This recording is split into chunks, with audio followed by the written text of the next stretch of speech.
She's sitting up! Is me sitting here a rare sight? No, we just thought you'd be resting. Perhaps I would have been, were it not for the sudden arrival of some unexpected guests. Not that I consider it a disturbance. After all, you are the only ones who are free to enter. Would it not be a little unfriendly of me to lie down while we speak? I didn't realize you put so much thought into little things like that.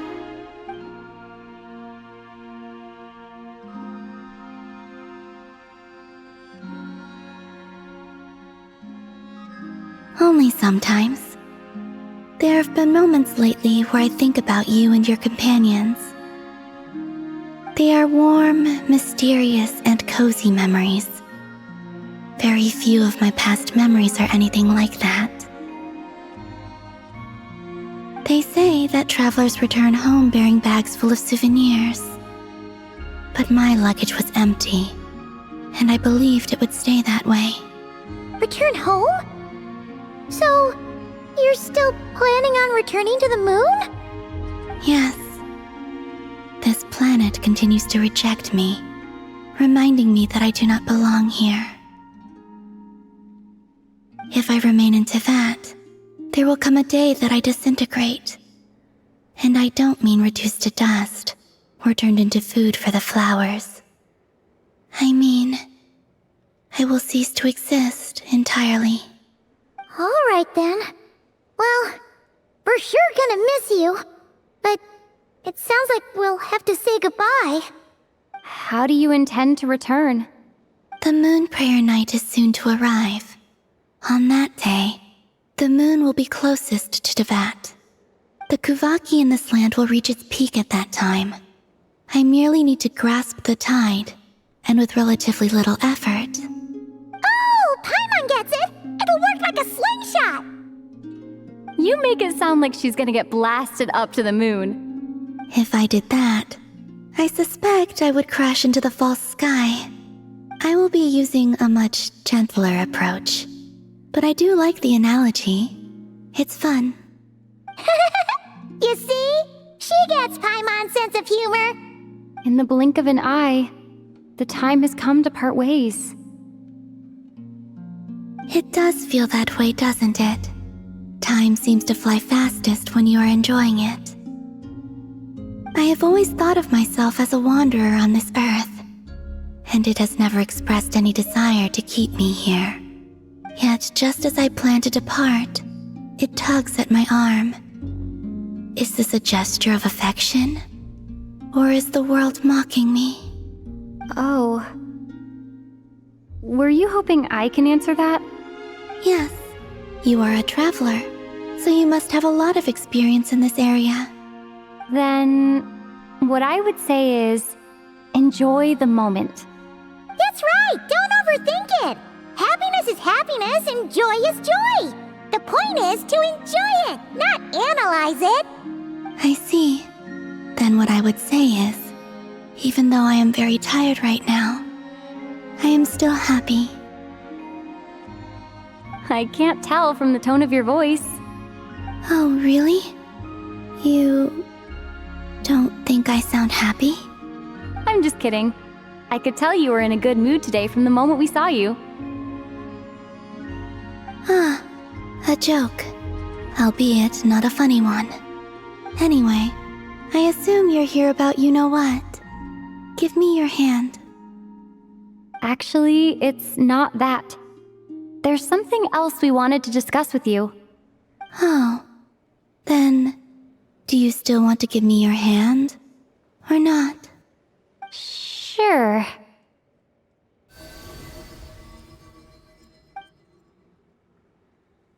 Thank you.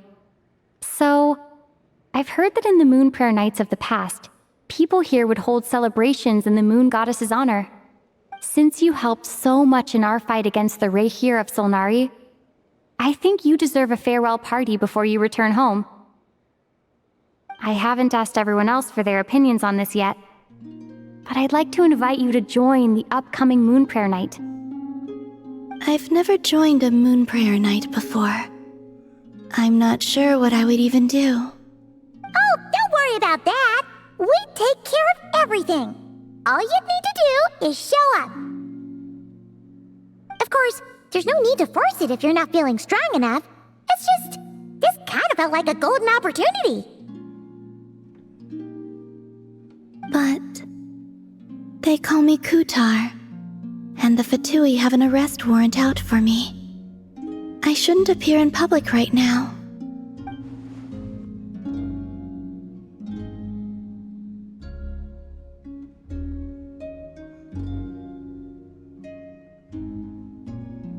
I'll make it work. You have my word. Yeah, we got your back. Well, she does. Paimon's actually not too sure what she's planning. All right, if you're sure. I will not refuse your invitation. I suppose it wouldn't hurt to pack a few more sights from this world into my suitcase before finally learning what my homeland looks like. Oh, if you see Lauma, please tell her that my answer to the question she asked me is neither yes nor no. Rather, it is, there is no need. That was kinda cryptic, but sure. Guess it's between the two of you. We'll pass along the message. Bye for now.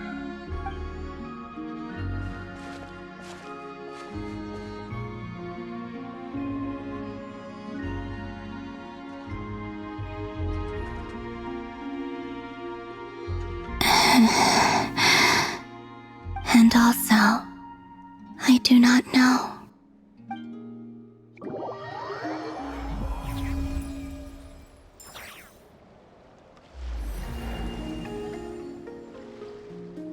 Since she's agreed to join the festival, let's go see who else wants to take part. Lauma's gotta be the person most familiar with the Moon Prayer Night. We should start with her. Also, what exactly is your plan to keep her safe? Not sure yet. I'll figure something out. What? Are you serious? And Paimon even gave you her vote of confidence back there. When did you become so sneaky?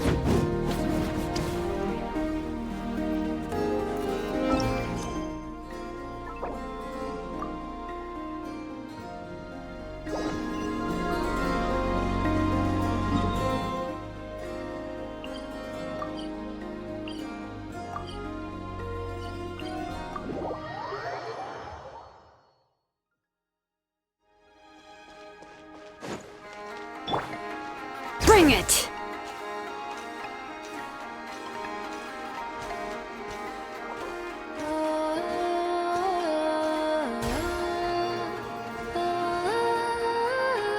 Hey, Lauma! It's us! Huh? Varka? What are you doing here? Beats me. I had a bit too much to drink last night, and when I woke up, I was on Hisi Island. Mr. Varka is helping to oversee Nasha Town's preparations for Moon Prayer Night. He is here to go over some details regarding the decorations and custom cloth designs. Right, yeah, that too. What do you mean, that too?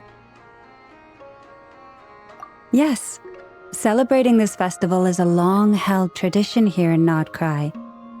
On this day, the crescent moon at the top branches of the verdant crest turns into a full moon, and the moon prayer blossoms bloom with a special radiance. Our people take these to be blessed omens. It's an especially welcome event coming off the back of all that nasty business with Rehir.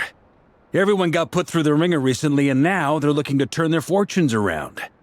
The big shots in town all agree that a big, lively celebration is just what we need to rebuild people's faith in this place. No wonder Catherine said that people weren't so bothered about the religious element. That's right. It's become more of a local custom by this point. The celebrations have little to do with whether the religious stories behind this event are true or not. Even the Frost Moon Scions are eagerly awaiting the coming of Moon Prayer Night, despite now knowing that their past beliefs were founded on a falsehood.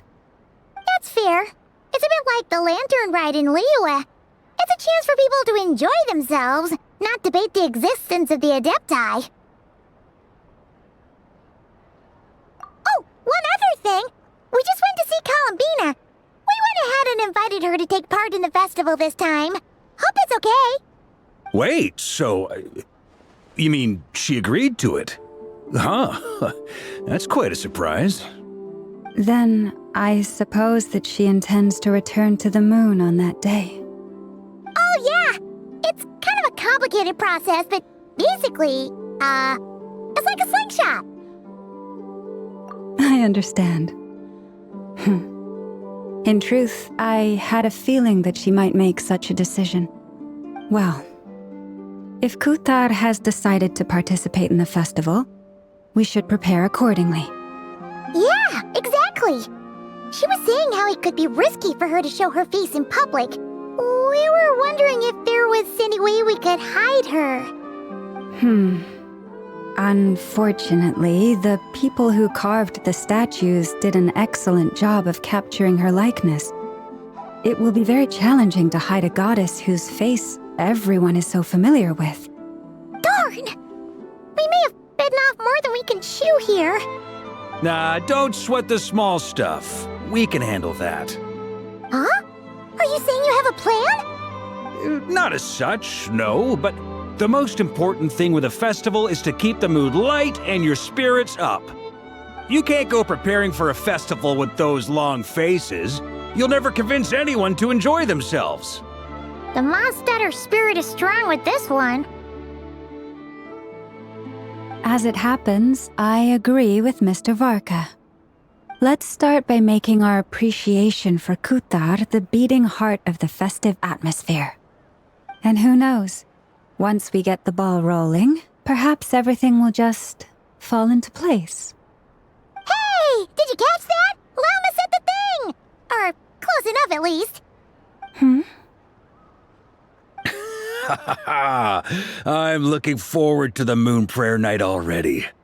We have a festival in Mondstadt called Windbloom, and you can always tell which couples are celebrating it for their first time by the smiles on their faces. Big, beaming smiles like their whole face is glowing. And I have a feeling we'll get to see that same smile on the Moon Goddess's face at this festival. Not quite the same, surely.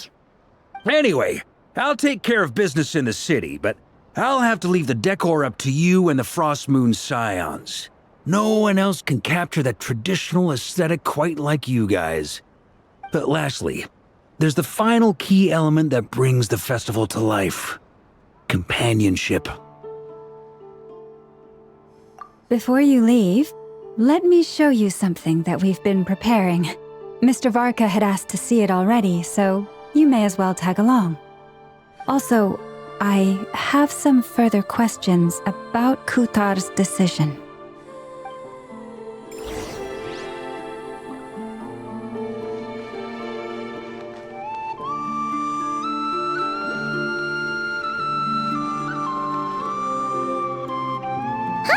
What's this? They sure look like they're having fun. I believe so. Kuhenki seem very skilled at playing drums like these, although I'm not sure where they learned it from.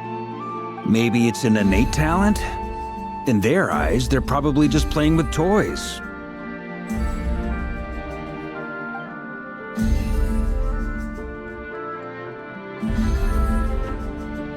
Wanatar! You want to play too? Yeah. She looks more confused than anything. Maybe we can teach her next time if we get the chance.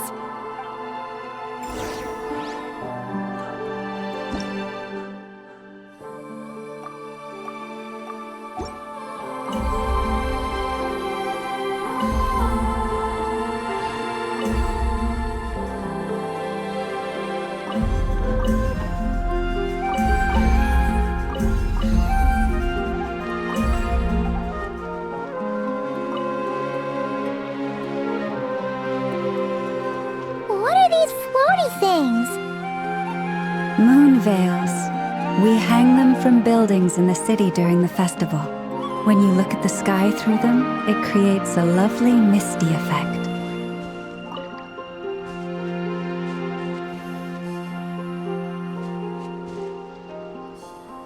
Everyone seems hard at work. They are preparing items for Moon Prayer Night. For instance, the sculpture being made over here, Mr. Varka and I were just finalizing the details of where it will be placed. Ah, there she is. I didn't know the finished article would be so large. Not to worry, though. All the necessary arrangements have been made. Just let me know once it's ready, and I'll get some people to ship it over.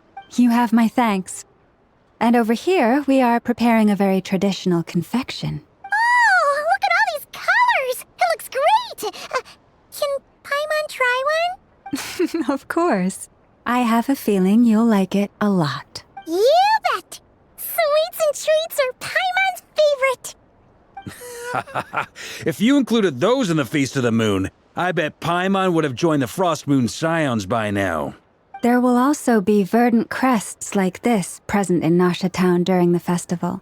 The timing of Moon Prayer Night is not completely set in advance. We make a rough estimate, then observe the changes in the verdant crests and moon prayer blossoms to guide us. As such, the wait itself is a fun feature of this particular festival.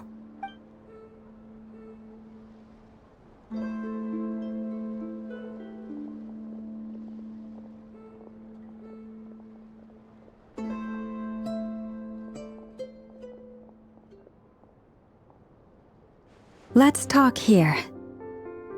To tell the truth, I am very surprised to hear that Kutar is willing to participate in the festival. I once asked her if she'd be willing to stay with the Frost Moon Scions.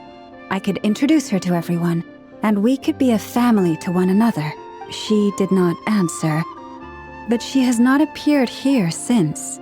I took this to mean her answer was no, but if that were the case, she would not have accepted this invitation. I see. Maybe she is right. Maybe the Frost Moon Scions of today no longer need a moon goddess.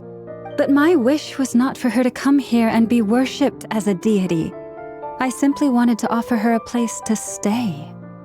I'm sure she believes that showing herself here might invite Fatui intervention, and as such she does not wish to cause us trouble. But what really pains me about all this is that this is her birthplace. She ought to belong here, yet no one has been able to grant her shelter. I think I'm qualified to weigh in here. When someone's about to depart on a long trip, what they need is blessings, not burdens. We should wish her the best, not make the journey harder than it already is. Anyway, she's agreed to attend, hasn't she? All we need to do is simply respect her decision. I see your point. Yes, she will soon depart after all. Our job is to leave her with some happy memories. Besides, who's to say her journey to the moon is a one-way trip? It's not like she can't come back and visit if she wants, right? Paimon agrees wholeheartedly. Festivals are all about having fun, so let's keep it simple. All right, I'm gonna head back to Nasha Town soon. Wanna come with? I'm guessing you have some other folks to visit there. Sure thing, let's go! Bye for now, Wilma! Thank you all. Goodbye.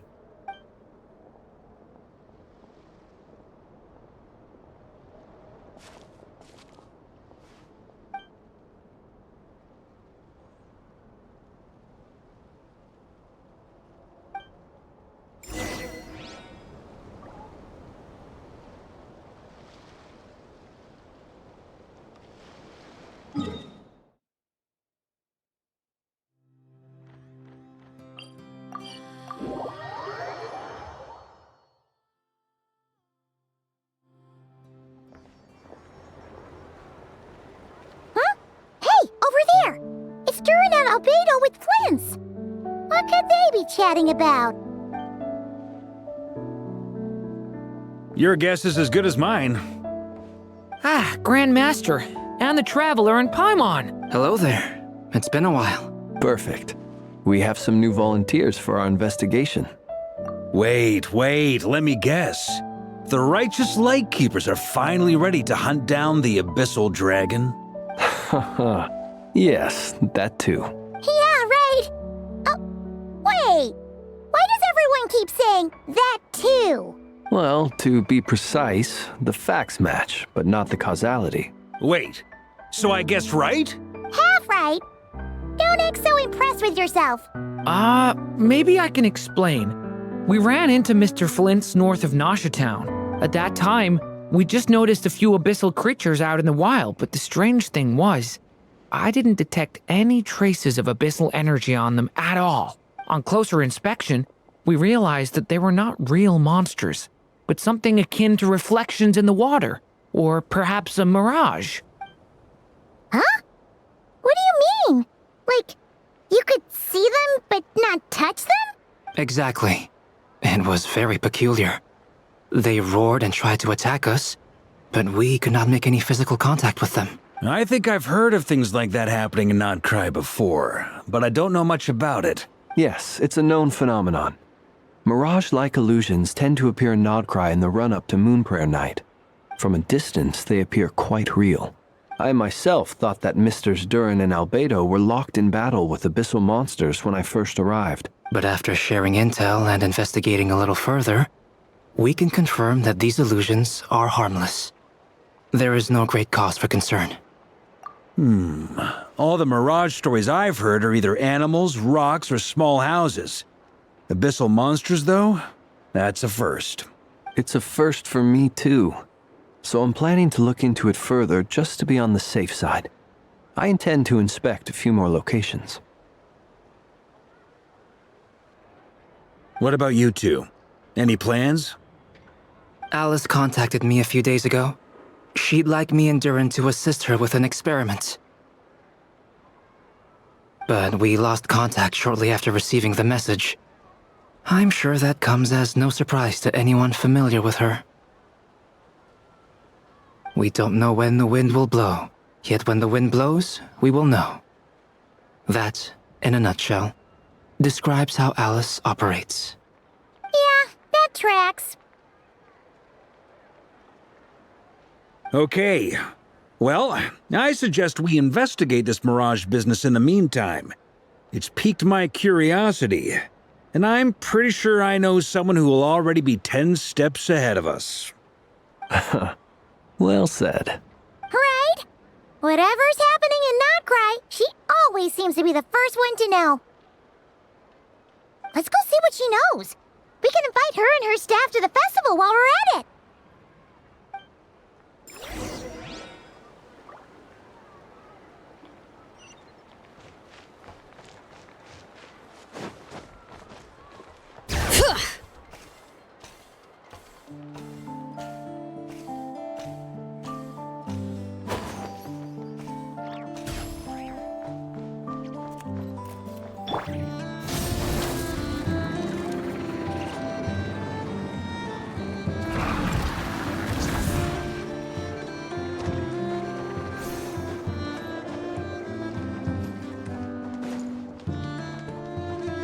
Light it up!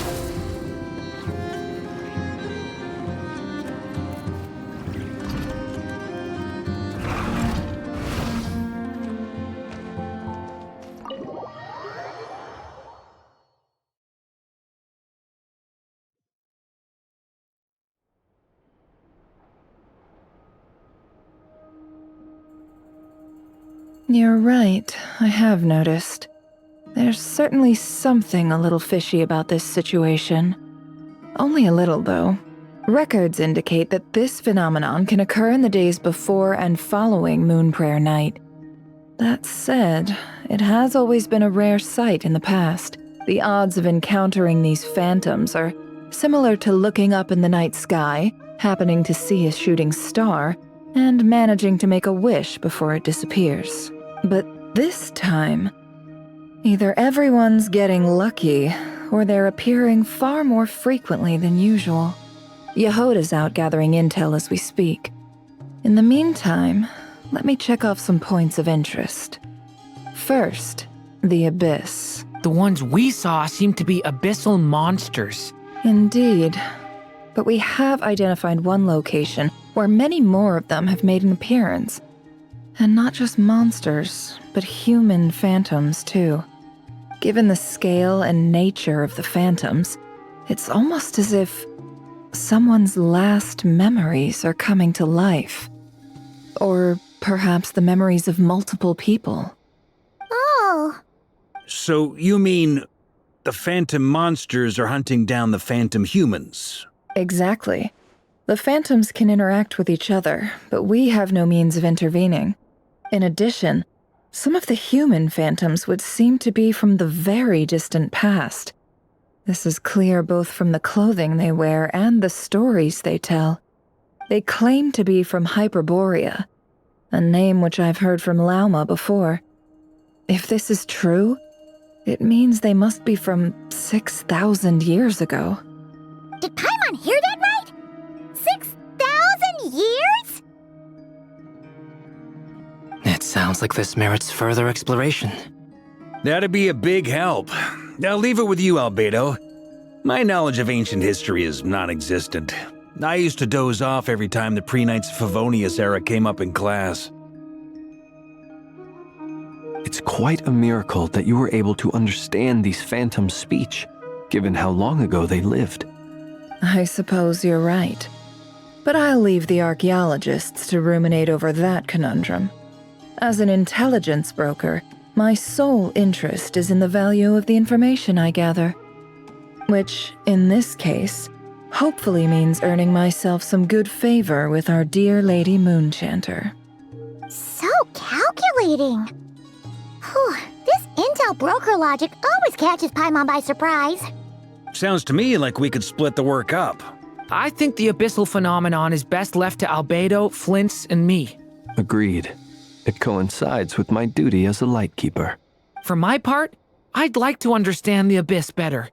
Even a little knowledge would go a long way. This is certainly a rare opportunity to study the Abyss.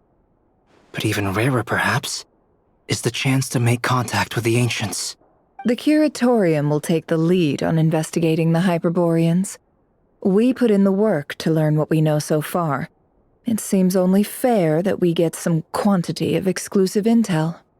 That just leaves our trusty team of 2 unassigned. Since you became an honorary knight, of course.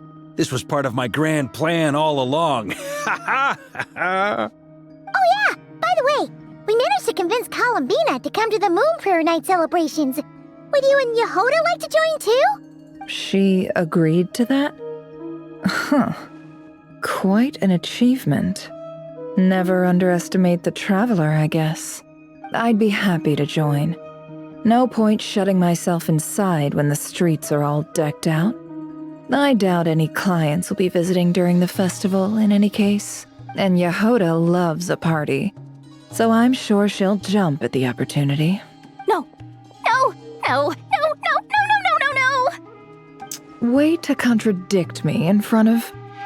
Wait, no, that's not what I have bad news, boss!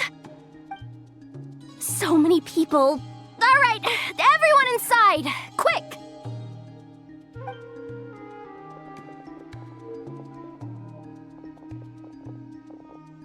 This is gonna sound crazy, but hear me out. I saw one of those phantoms at Star Sand Shoal, and it was some sort of flying ship. Like a spaceship?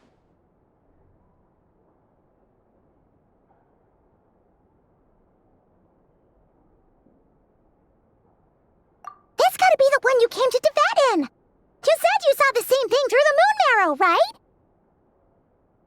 Huh? You already know about it? Ugh, I thought I was gonna blow people's minds. Turns out I'm the last to find out. Wait, back up. You came here in a spaceship?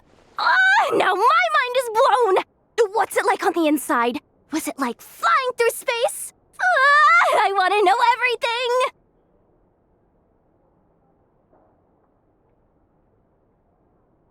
Yep, exactly. Huge discovery. You're the best. Second best intel broker in the world. After your boss, of course. Wow. Really? Well, I don't know if I'm all that, but...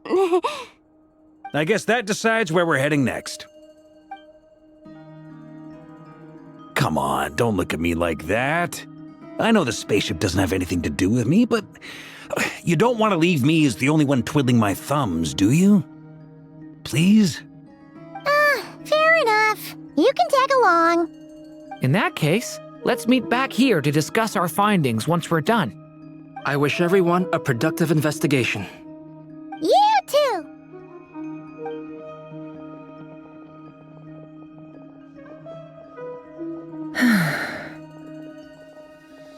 What's up, boss? Aren't we gonna head out? Tell me, Yehuda, when did the curatorium start giving out intel for free? Oh, sorry, boss.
Well, what do you know? Yehuda was right on the money. This Phantom really is your spaceship. But that's so weird. Why would it show up here? Is it some kind of projection? Or a ghost? Like, maybe it no longer exists, but somehow it left an afterimage? Ah, you're already here. Miss Lauma, what a surprise. I thought you were busy with festival preparations. I was, until one of our people informed me that a strange sight had appeared at Star Sand Shoal. No one's ever seen something quite like this before. I thought I should see it for myself. Same here. Oh, so we heard that these things appear around the festival period. Any idea why that is? Unfortunately not. We have very limited information about them, since they can't be interacted with. And no human phantoms have ever made an appearance before now. The most we've been able to deduce is that these sightings appear to be connected to the increase in Kuvaki energy around this time. Yeah, seems like that's all we can do. This is all so confusing. Allow me to lend you a hand.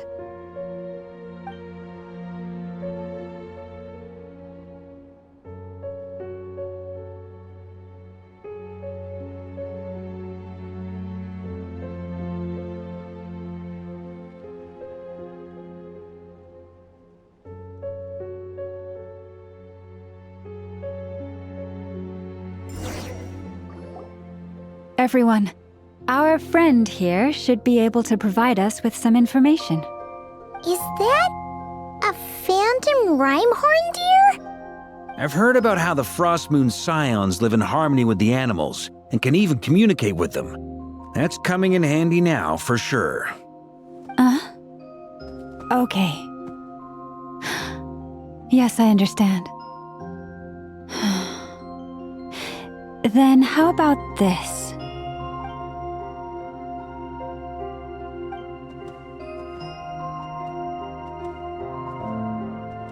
Oh, it's leaving. It appears to share our curiosity about this giant spaceship, so I asked it if it wouldn't mind investigating along with some friends. In return, I told it about some nearby spots where the wild fruit grows abundantly. We may live in a different era from these phantoms, but I trust that the terrain, climate, and ecology here are more resistant to the effects of time than some things are. Let's give them a moment and hope for the best.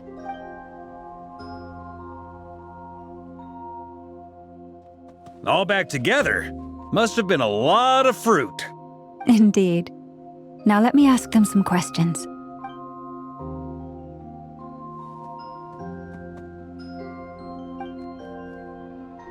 It did find a lot of wild fruit, enough for them to feast for a long while.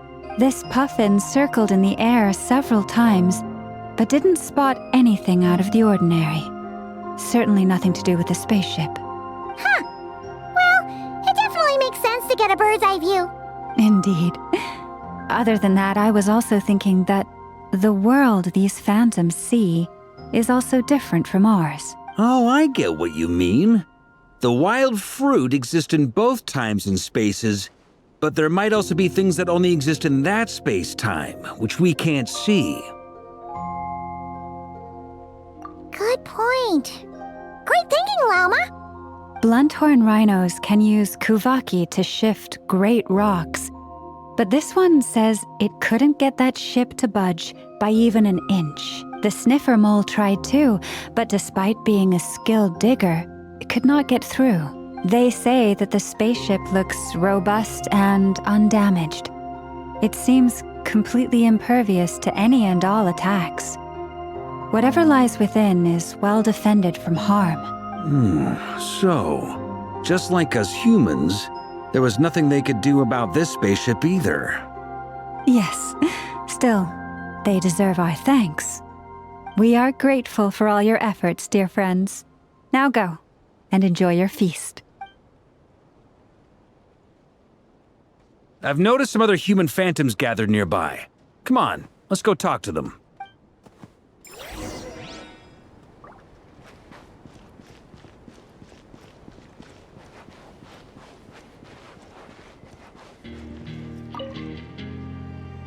What is this thing? I've never seen it move, and there's no way to get inside. Goodness knows. My grandpa says it's been sitting here at least since his grandpa was still alive. What about his grandpa? Did he say anything to your grandpa's grandpa about it? Huh? I don't know. In all likelihood, it was here back then too. Hard to imagine something this huge could move. Guess that means that as far as they're concerned, this ship's been around a long time.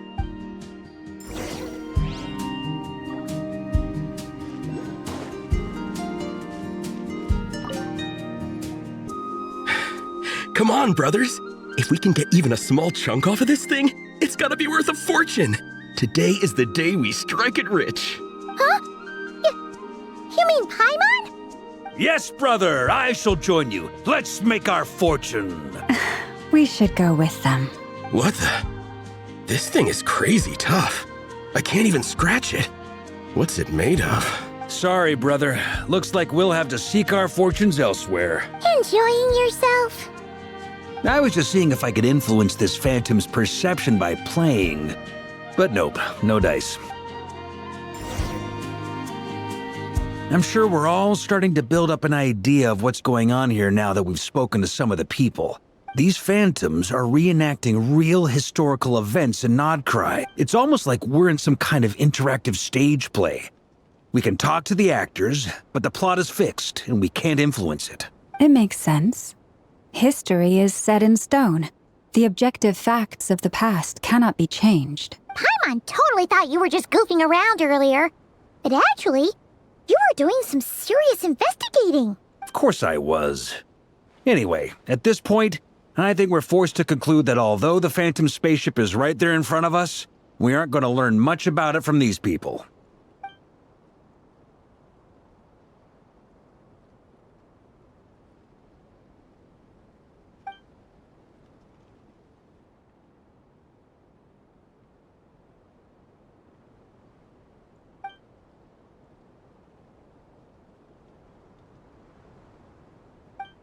Don't be discouraged. If nothing else, this is proof of the ship's existence, and think about it.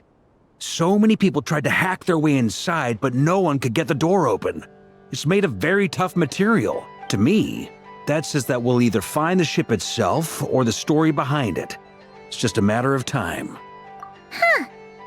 Every now and then, when Varka gets serious, he actually does seem like Grandmaster material for once. I wonder how the others are doing. Let's head back for now. Sounds good. Also, drinks are on me if Team Knights of Favonius is the first to finish. Wait, we have a team name now? Am I in Team Knights of Favonius as well? You're very welcome to join.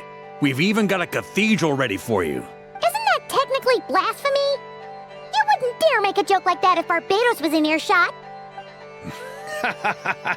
Nah, I'm sure Barbados doesn't mind a little harmless blasphemy once in a while.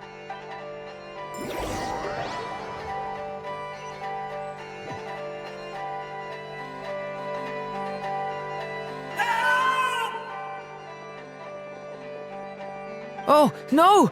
Get away! Oh.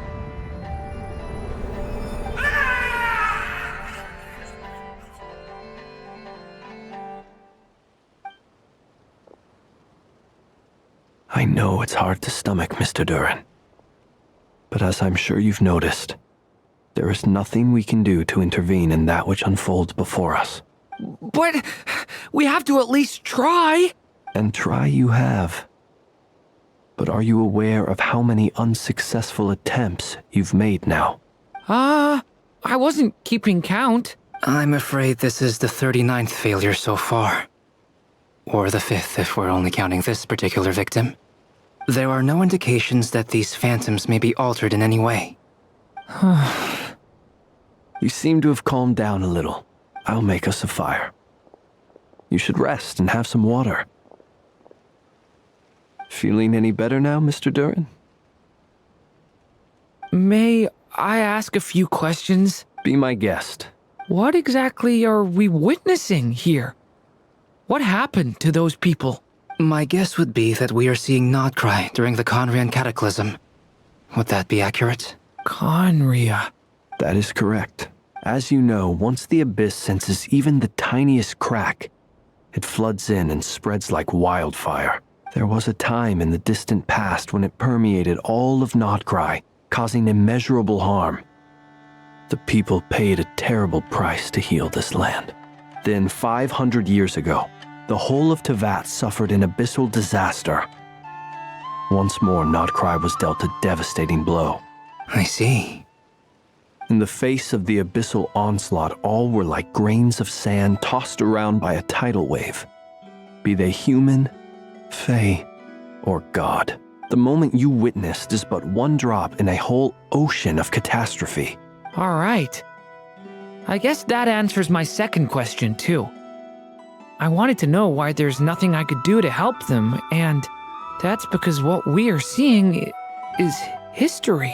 That would be my guess as well. As I understand it, history and fate are not all that dissimilar.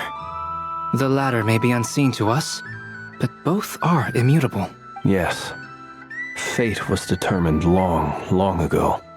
I still have a couple of other questions for you, Mr. Flint's. You mentioned more than one abyssal disaster that has struck this land in the past.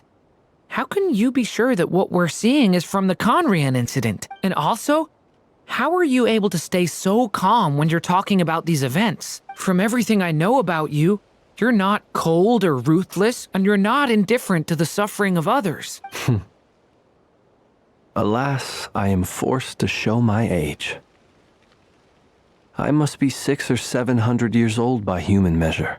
Wait, so you... One is not easily moved by history when one has witnessed the truth firsthand. I'm sorry. You needn't apologize.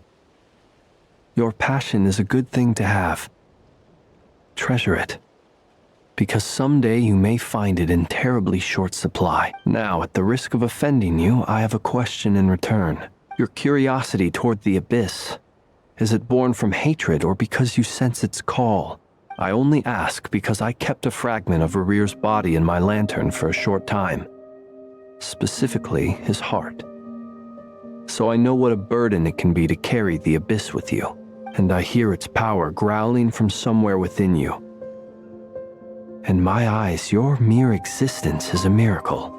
My honest answer is... I don't know. I don't think I have the confidence to say for certain. What I will say is the abyss is not the only issue that haunts me.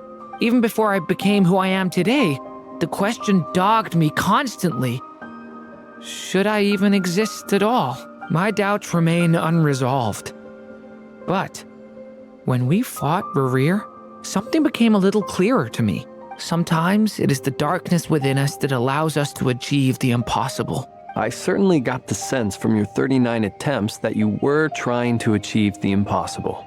It sounds like you've resolved to see the truth for yourself. Absolutely. In that sense, he and I are quite similar. Then I wish you every success. I look forward to the day of your transcension. Well, if everyone's caught their breath, I suppose we should head back. Oh, and one last thing. I'd appreciate if you kept our discussion about history a secret.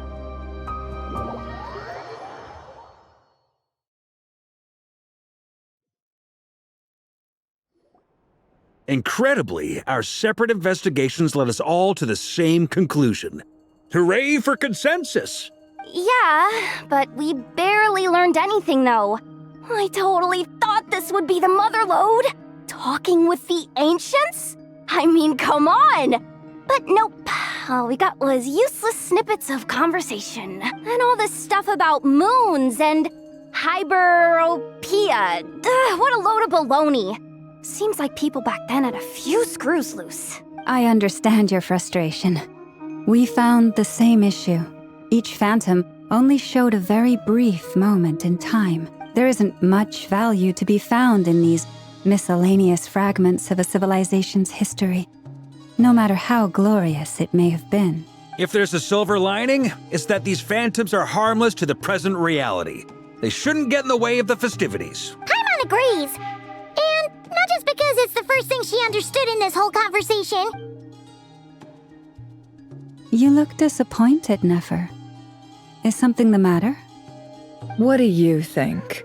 We all worked our tails off, but the only one to gain anything from it was you, Lady Moonjanter.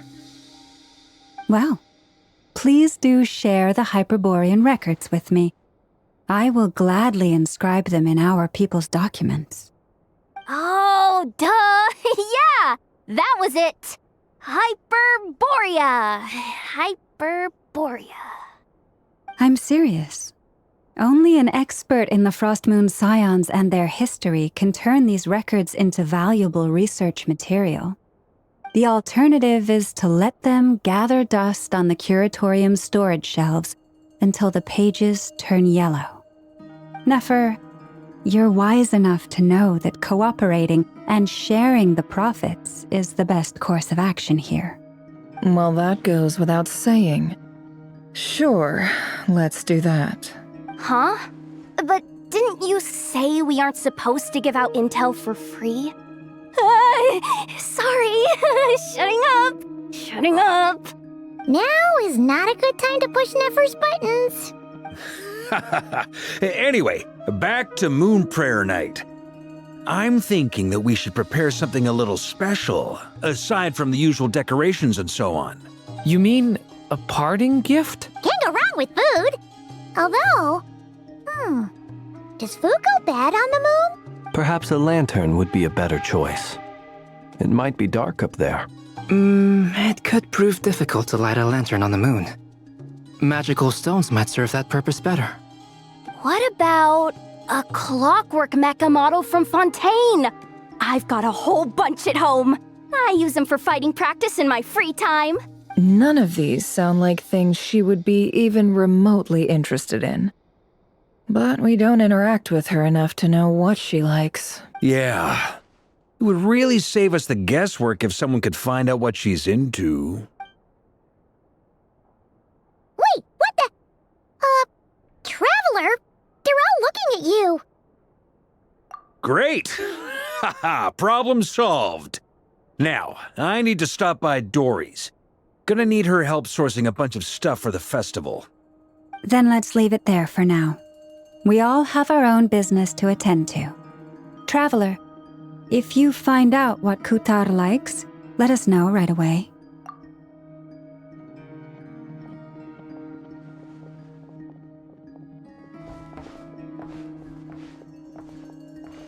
Is something the matter?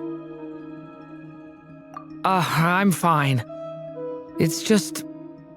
I'm still feeling a little rattled after witnessing the horrors of the Abyss. But it's okay. This is something I have to work through.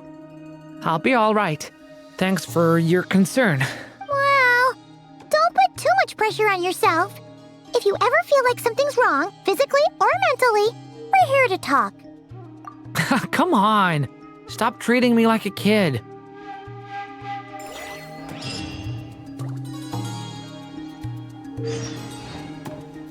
Which is why we need a lantern guaranteed to work on the moon. Yes, I have a few ideas, but the lantern itself is the easy part. The real issue is how little we know about the lunar environment. Wait, you two are serious about this? Let's just say I'm intrigued by these shining magical stones that Mr. Albedo has mentioned.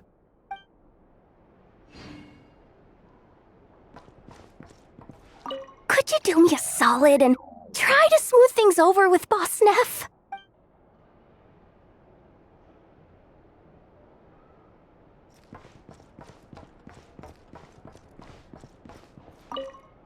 You should get going. It's important that we ascertain what Kutar likes.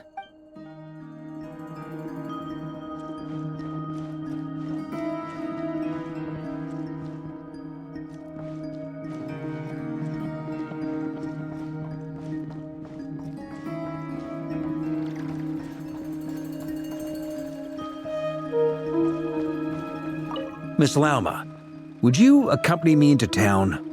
I think it'd be best if you saw the Frost Moon Scion's decorations for yourself. Very well. Let's go.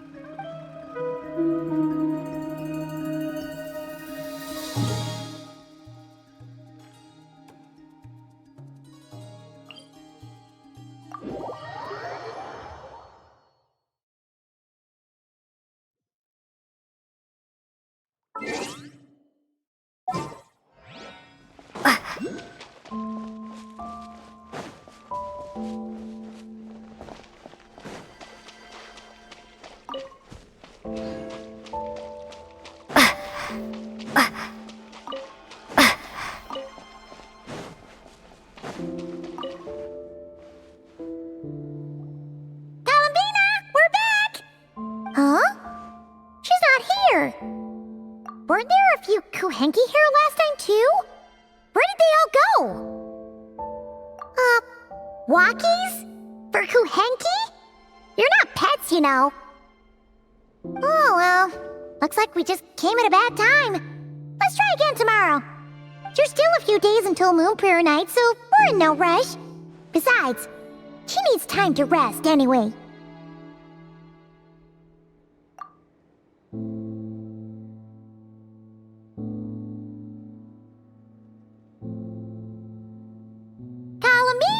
Are you back yet? Oh, how strange. Looks like she still isn't here. Right? It's not like her to spend so much time outside, especially since she's worried about attracting unwanted attention. What about Luonatar? Luonatar, you there? Hey! Do you know where Kalambina went? Sorry, didn't understand. But if you know where she is, could you take us to her? Yeah, that's even stranger. What about him? Oh, that's not good news. They change color when Kalambina gets weaker, right? And they look super pale right now. Good idea. She might know what's happening.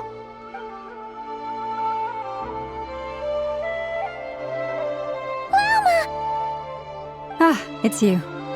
How is Kutar? Is she okay? No, she hasn't. I came here to check on her after I noticed the flowers had changed color. Based on past precedent, she must be very weak right now. Even getting up to walk would be a struggle. It seems unlikely that she wandered off outside. Not to mention that she doesn't do that at the best of times either. So yeah, this is super weird. No. Very few people are in the know about Kutar's whereabouts. And if anyone suspicious had visited, they'd have left some sort of evidence. Come on, let's go to Nashatown. If anyone has seen her, someone there will know about it. It's Notcry's information hub after all. Makes sense. Let's go!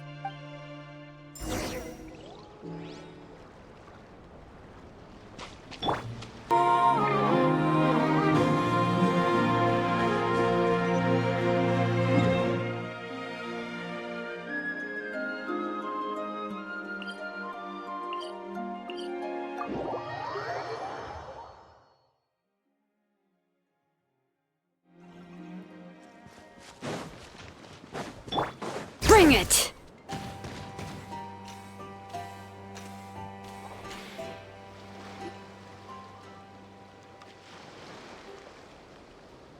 Wait a moment.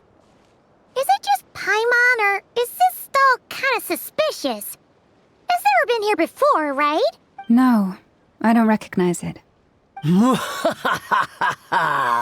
Alas, your free and easy adventure time is over. Now, prepare to face the final boss of Nodcry. Whoa! Where'd that voice come from? Not sure, but it's definitely hostile. No, not that way.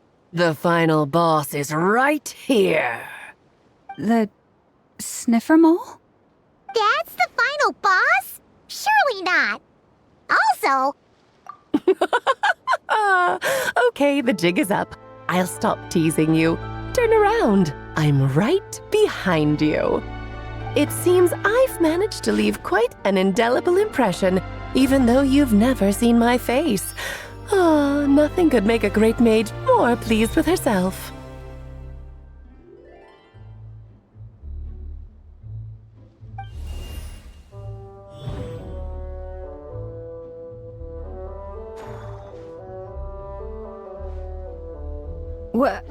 What is going on?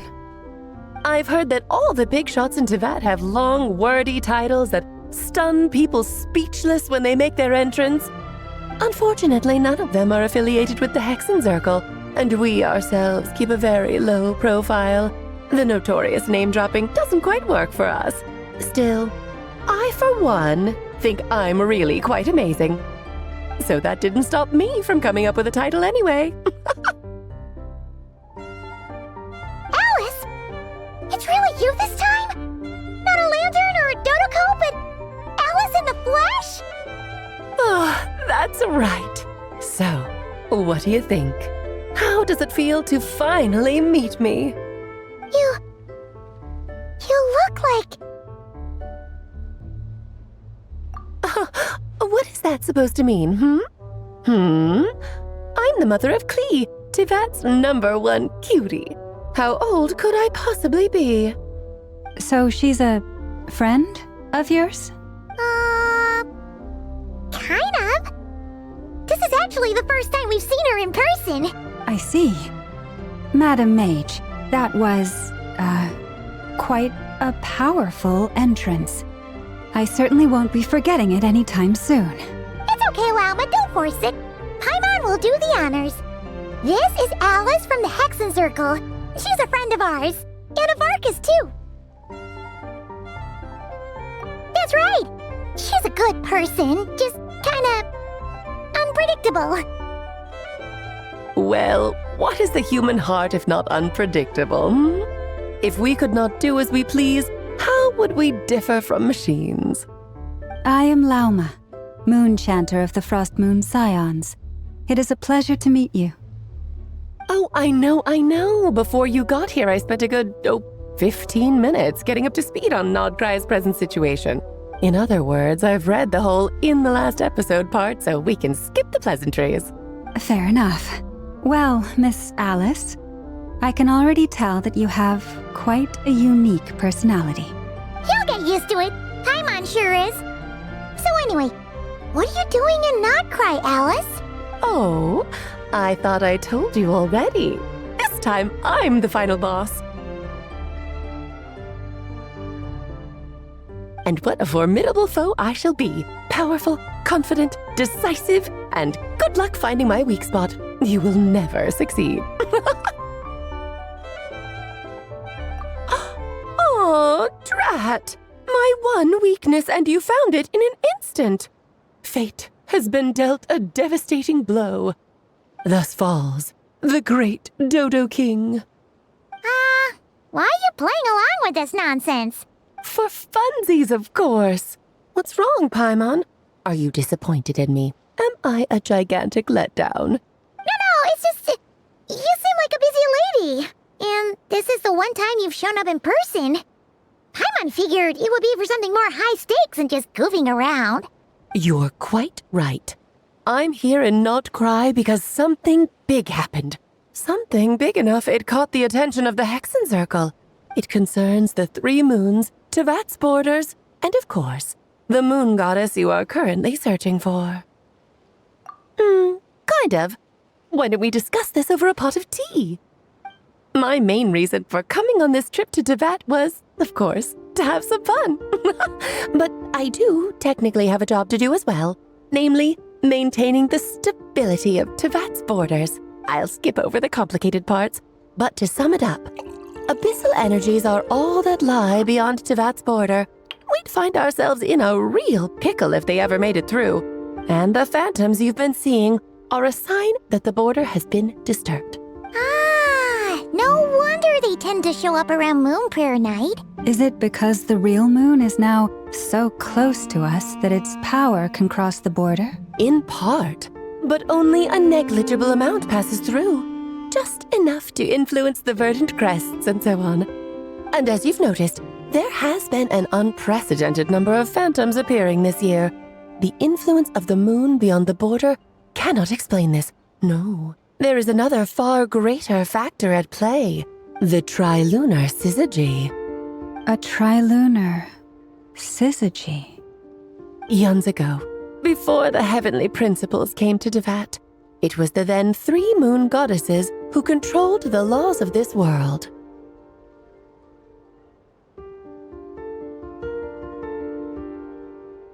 Oh, that's exactly it!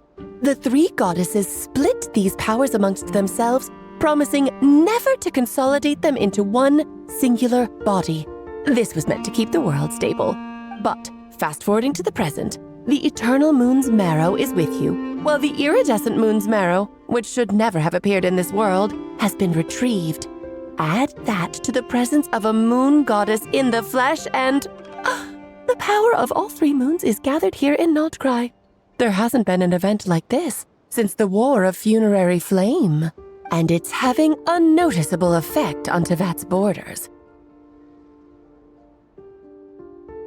Because I wish to give my darling daughter a peaceful, sunny environment to grow up in.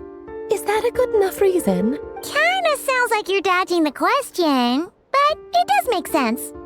Well, that's one reason anyway, and the most important one. The others are a little complicated to explain. For instance, cleaning up after dearest Miss R. Albedo could tell you more about that if you're curious, but right now, I have a more important question to ask you. Why are you collecting the moon marrows?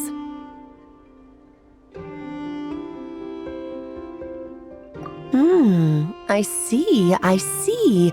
Nicole told me about that legend once. Nicole? You mean Mage Anne? Oh, so you remember. Yes, of course. That was a story about fate, her area of expertise. But back to the story of our dear moon goddess. I'm afraid her intended method of returning to the moon is unlikely to work anymore. What does that mean? She may be missing, but she hasn't gone anywhere. She has disappeared.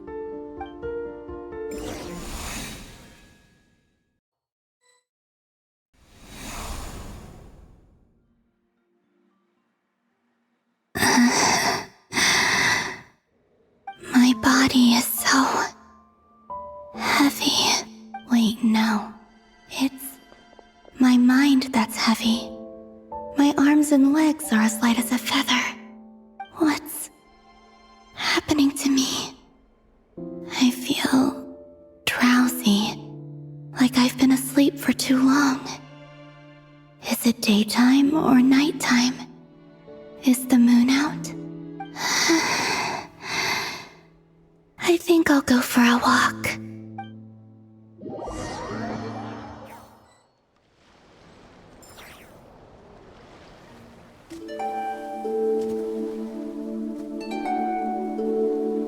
Are you out for a walk too?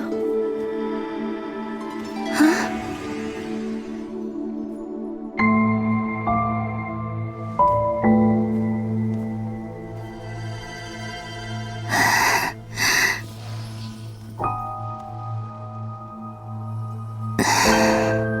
The day has come at last.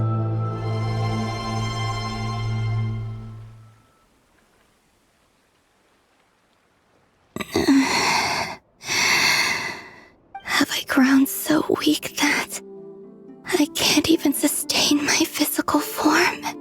But Moon Prayer Night is nearly here. I was so close to returning home. Death is near. Is this how it ends for me? Will I return to the moon after I disappear? Or... I don't want it to end like this. So far, at least, I still exist. Even if not physically, I can still feel. But as my power wanes, I'm sure that too will fade. I suppose I might take one final look at this world. The world where I was born.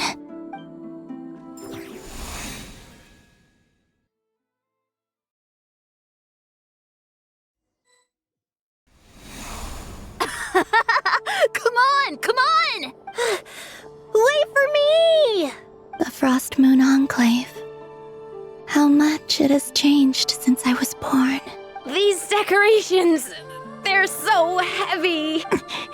It's times like this when you kind of wish men could be priestesses and acolytes. How fascinating. I've never had the chance to be privy to people's private lives in this way. In the past, people would get so solemn and serious the moment I showed my face. Like they were frozen stiff. Karina, Lametti, it's time to eat. Coming! I want to watch them a little longer.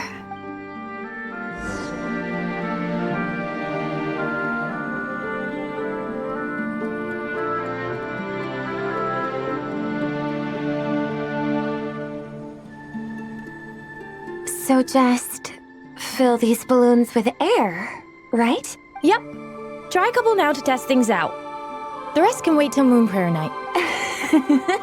Think fast. Breda! Teasing an acolyte of the Frost Moon Scions? Surely that's a punishable offense. Take this!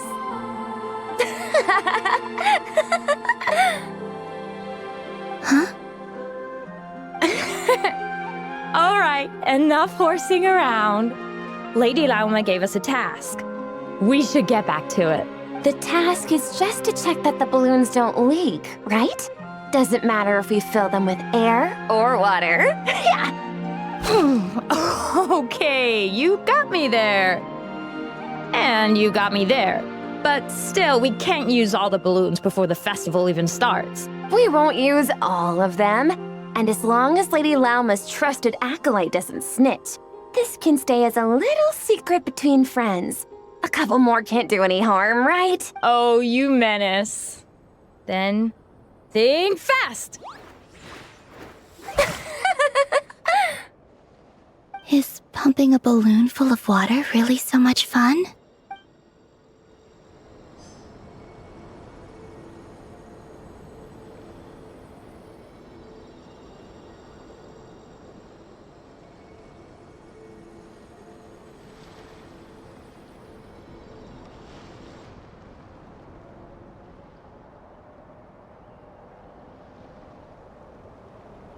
I'm sure you're both tired from playing all day. Come on, eat up. A plain, humble meal. That has always been the way of the Frost Moon Scions. Huh? How come Lametti got a midsummer berry dessert? Oh, I always get Lockaberry. I don't mind sharing. You can have a bite of mine if I get to have a bite of yours. They're sharing food? I've never shared food with anyone before. Even at the Harbinger tea parties, everyone just ate off their own plate. And when I couldn't finish my food offerings from the Frost Moon Scions, they'd leave the leftovers out under the moonlight for the animals to claim. Hey! That was 2 bites! Oh, then you can have another bite of mine. Oh, you too. Oh, don't fret now. Here, have some of Granny's too. So this is what it means to be family.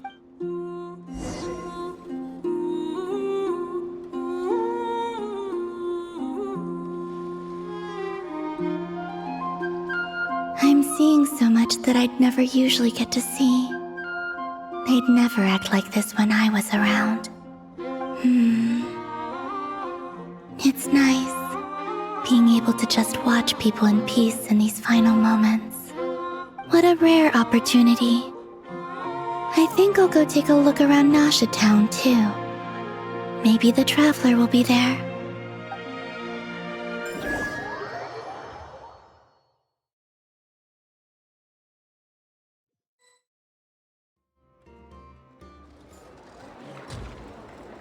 After the War of Funerary Flame, the moon goddesses were no longer recognized by Tevat.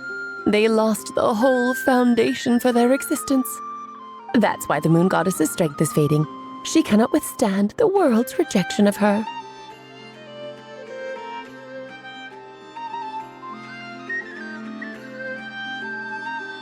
To be more pedantic about it, the moon goddesses did something to offend the heavenly principles, and that's why they were ousted. Something of a recurring theme in Tevat's history. Theoretically, speaking so candidly should put me in their crosshairs too, but they can't tell me what to do. I'll say whatever I want. Anywho, the Moon Marrow energies were but a drop in the bucket for her, and that battle against the Ray Hair of Solnari only weakened her further. Fortunately, it happened close enough to Moon Prayer Night when the Kuvaki concentration here is high. That's the only reason she managed to survive this long. What do you mean, fortunately? You said she disappeared.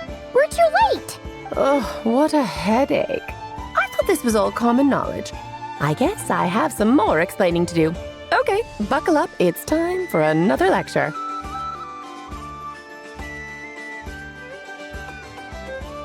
Now, I said earlier that the moon goddesses lost the foundation for their existence. The reason for that has to do with the natural order. Basically, the rationale for their existence in Tevat was lost. The same logic applies to the present moon goddess too. Consider her existence so far. Her comrades in the Fatui called her Damselette, and she was worshipped as Kutar by the Frost Moon Scions. But these connections have now been severed, whether by her hand or yours. So the rationale that once sustained her existence is now gone.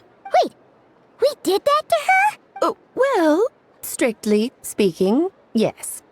But let's not start pointing fingers, shall we? I'll only end up as the big bad villain, and that's not the kind of final boss I want to be.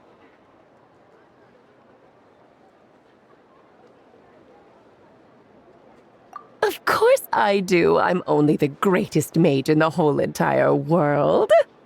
Now, if you wish to find your moon goddess, there are 2 problems we need to solve. Firstly, we'll need to strengthen the connection between her and Tevat, at least enough to sustain her until Moon Prayer Night. Strengthen her connection. But does that mean I'll have to rally all the Frost Moon faithful behind this? I'm afraid a bygone faith and a former home won't be of any help to her now. Do you know her name? Her name? Oh, yes. Names are very important things. A name is a fundamental concept that anchors one's entire existence. Then your first job is to find it. As a moon goddess, I'm sure she must have a name she identifies with. Neither Columbina nor Kutar is her true name, And she's never really accepted either of them. So, finding out her real name is enough to sustain her existence? Yes, I know it sounds like a small step, but every journey begins that way. So for now, that's all we need to focus on.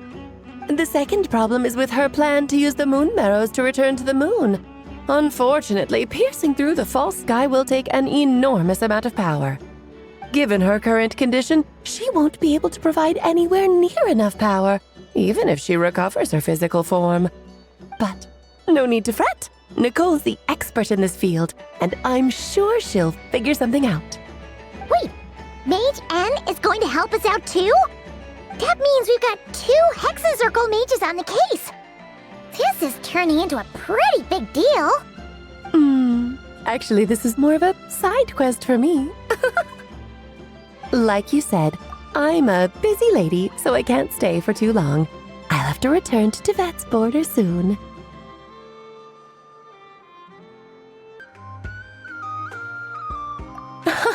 That's the upside you get for looking out for my little Klee. Hopefully that will incentivize you to carry on keeping her company in the future. Anyway, jokes aside, you'd better get moving. It will take quite a miracle for the moon goddess's consciousness to hold out till moon prayer night. Oh, I suppose I might as well tell you where Nicole is before I leave. Off you go now. Time to meet your new friend. Oh, yes, and a little suggestion. Don't forget to mind your heads. What? I wonder how Durin's doing. I should really go see him before I head back. You really are super busy. I most certainly am. There's so many children I have to keep tabs on just in Mondstadt. Durin, Albedo, Venti, Varka. Klee didn't make the list, huh? Of course not. Klee is my pride and joy. I have no qualms about her, because she's the best child in the whole wide world. Yep. Klee's a little angel. I'm glad you agree. Well, all the best. See you when I see you.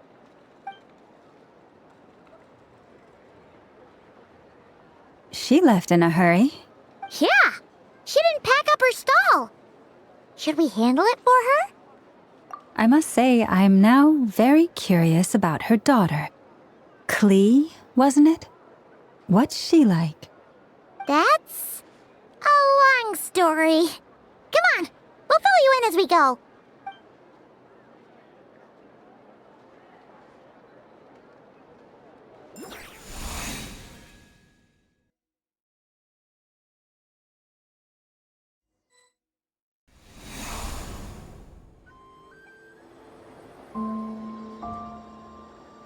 What a lively place. I've never experienced Nasha Town like this before. Hey, you old geezer! Your hammer's rusted through! Who are you calling old geezer? Are they quarreling? I'm looking right at him! You've really gone downhill since giving your daughter free rein in the workshop. Can you even swing a hammer anymore? It shouldn't take you days just to fix a single chair! You might as well use that hammer to massage my back for all the good it's doing. Don't run your mouth, or you'll get a back massage that'll put you in bed for the rest of your life. Look, the materials haven't arrived yet, all right? You know how busy it gets in the days before moon prayer night. I'll bet you send all the materials to your little princess. Blood's always thicker than water, huh? All right, you've made your point, Uncle Koski. As soon as the materials arrive, fixing your chair will be the #1 priority. And Dad, if you've got time to chat, why don't you lend me a hand, See? Lolka knows what the score is. I guess they're friends. But the way they spoke to each other was so ugly. Then again, it wouldn't be the first time I've seen something like this. Columbina! Sing outside my door in the middle of the night one more time, and I'll unscrew your vocal cords. You hear me? Oh, Androne. So that was her way of trying to be friends with me. What a pity. I won't get the chance to say any ugly things in reply.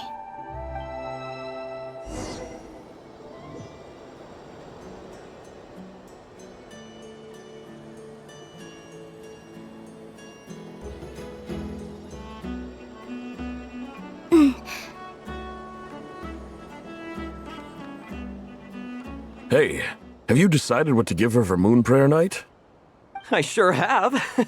She's gonna get the surprise of her life when she's least expecting it. Then I'll whip out the ring and pop the question. The surprise of her life. What a fun turn of phrase. Cool, I get the picture. You can spare me the gushy details. Ooh, looks like we have a customer. Hello there, ma'am. Would you like some Moon Prayer Night candy? Huh? Is he talking to me? Can he see me? Here you go.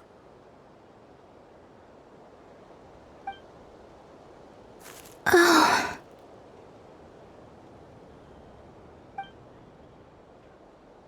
Come back anytime. Right. Now, where were we? I don't know why, but I still held out hope.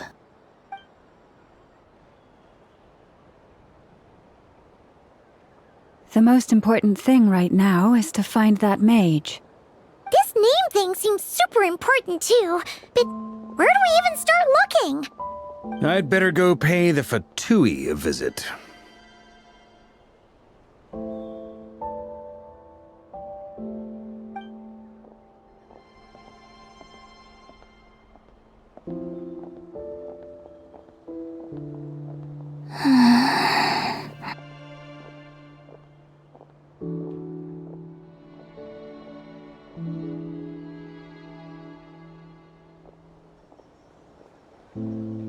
Columbina?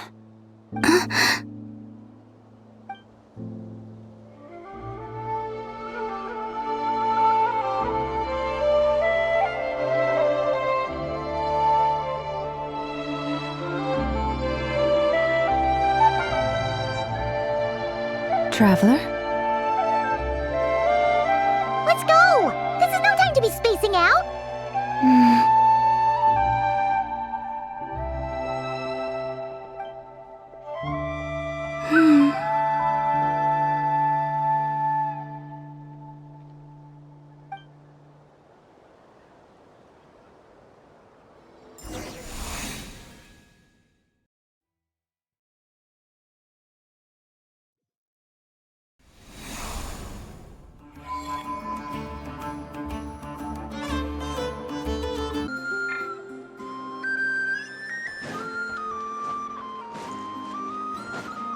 Rise with the sun!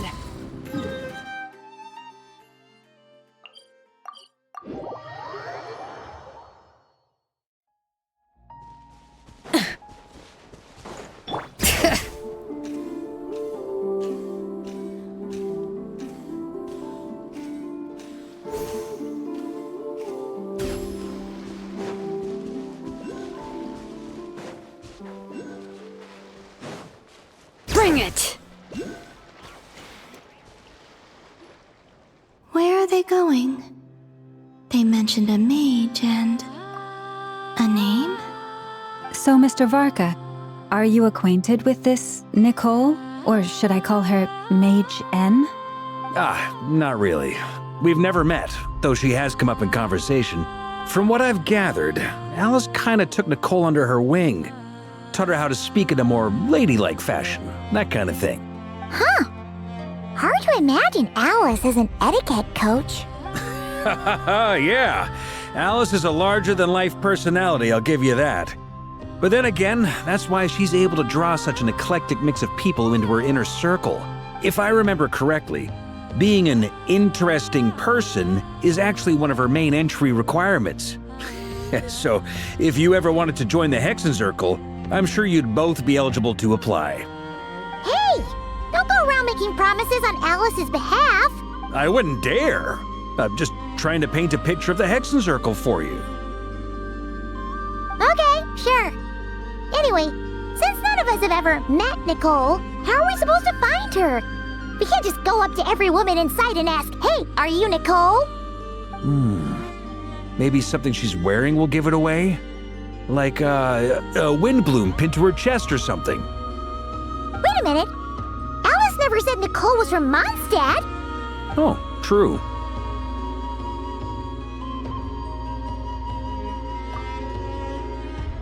That would be this young lady, then?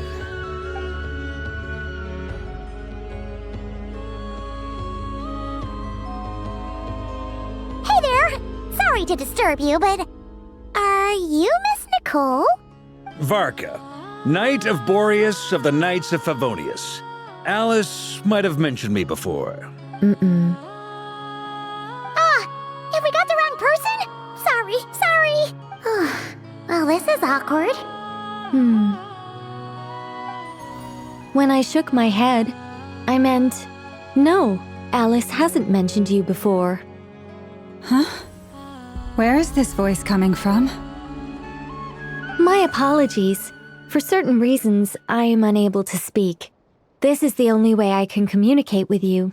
It might take some getting used to, but I hope you can understand. Hey, it's fine. I'm more shocked by the fact that Alice never speaks about me. I mean, As for you two, we have crossed paths twice before, but it is nonetheless a pleasure to finally meet you. It's really you! Thanks for all your guidance in the past! You're quite welcome. This time, things are different. We have reached the unwritten pages of the story. You might say that we stand at the crossroads of fate.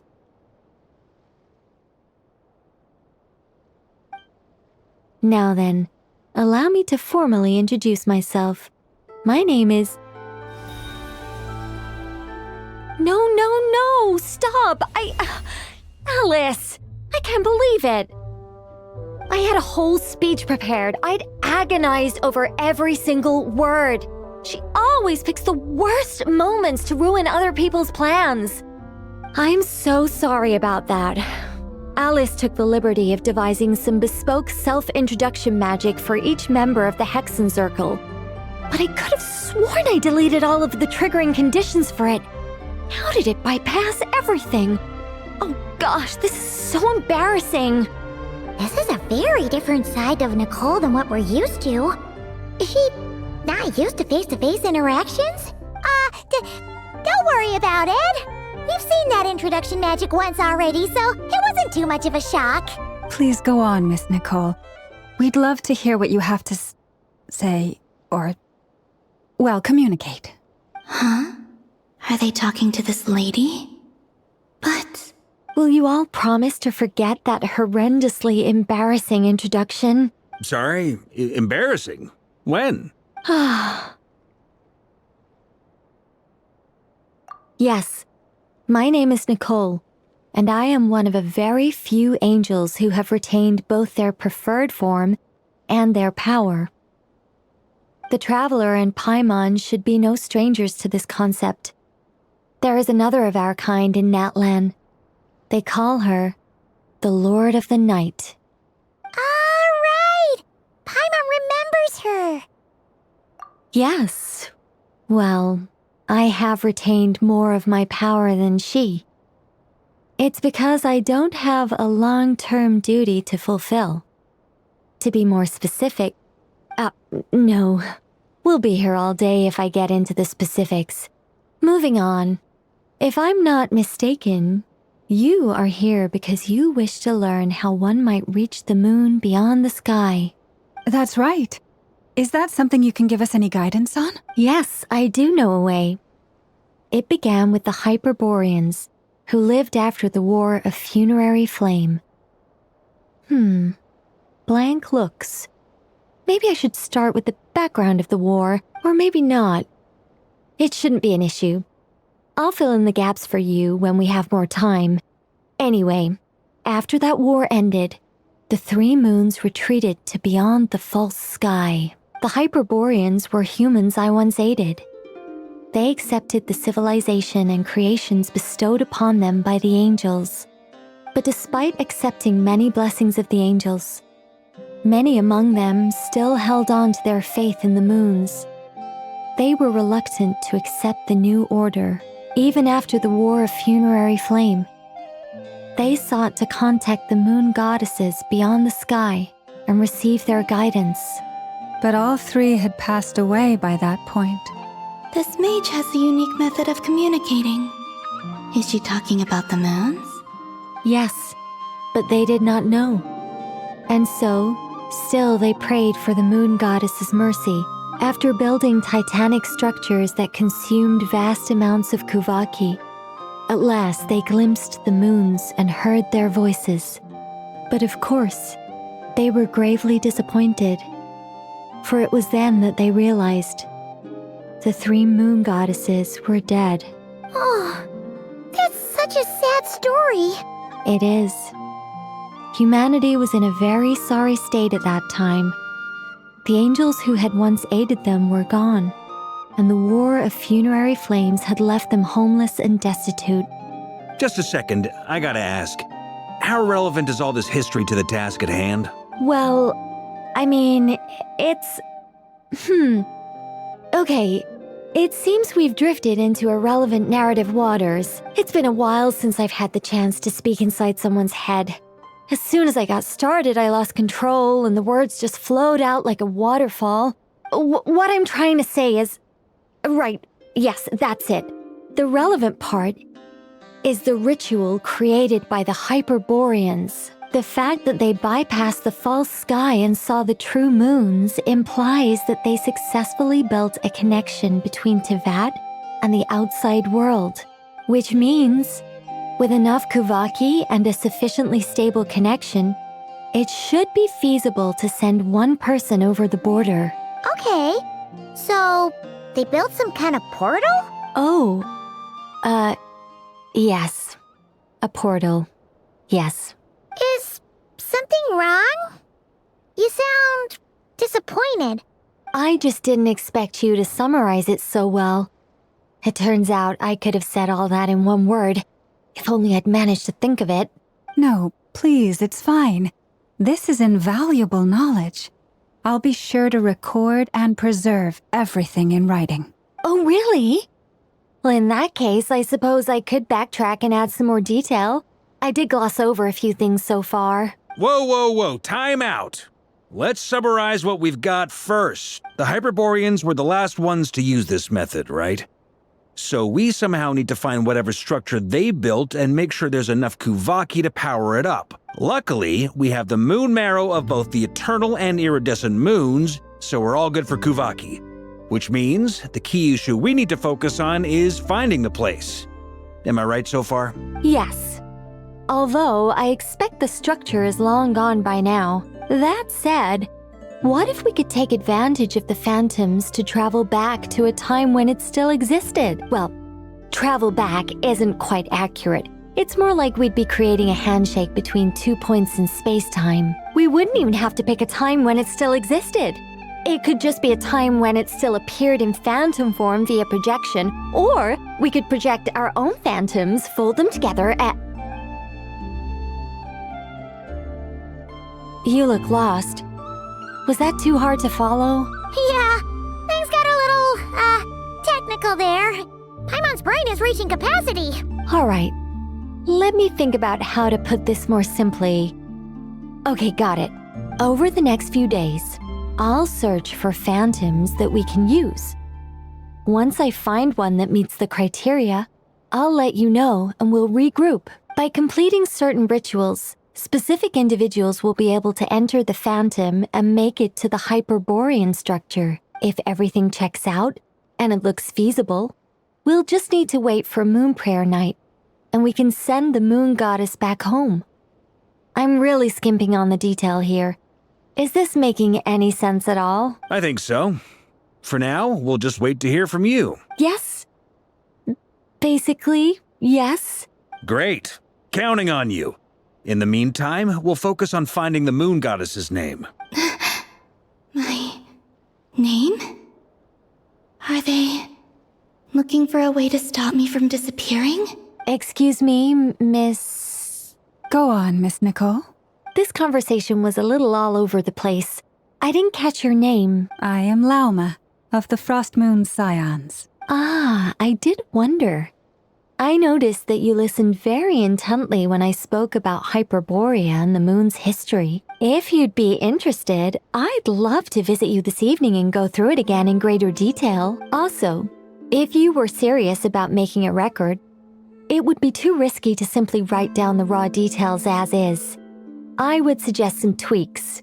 Maybe rewrite the stories as fairy tales or fables, perhaps even prayers. Anyway, we can cross that bridge when we come to it. So, see you later then? Oh, and no need to prepare anything. Just a cup of tea will do. See ya! She seems friendly. It's just... It's so nice to find someone who's actually willing to listen. I've been dying for a chance to finally go through all this systematically from start to finish. Any longer and I'd probably start forgetting it.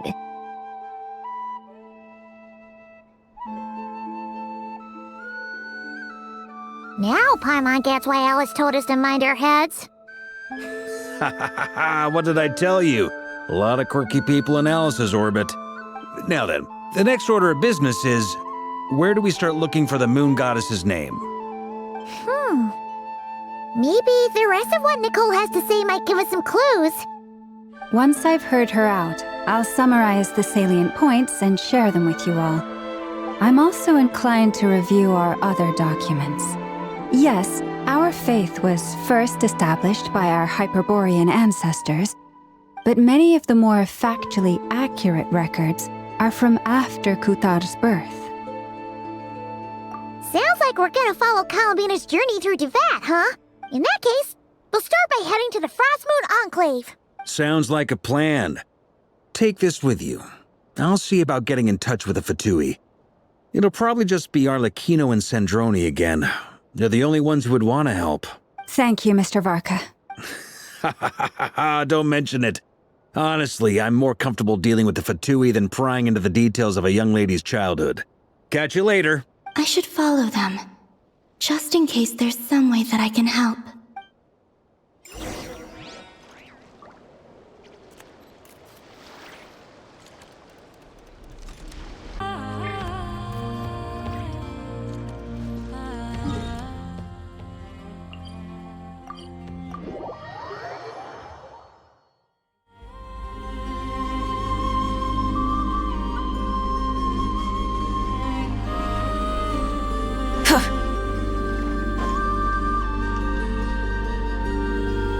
A while ago, I took the time to organize all documents in our possession that pertain to Kuthar. What you see here is the material I consider reliable.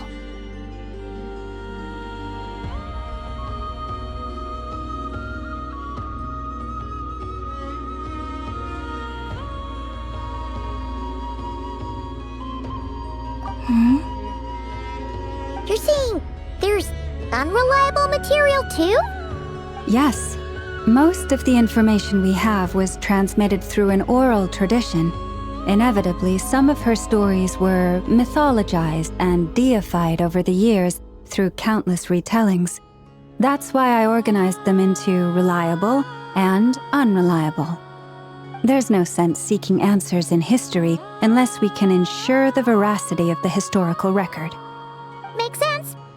All right, let's take a look through.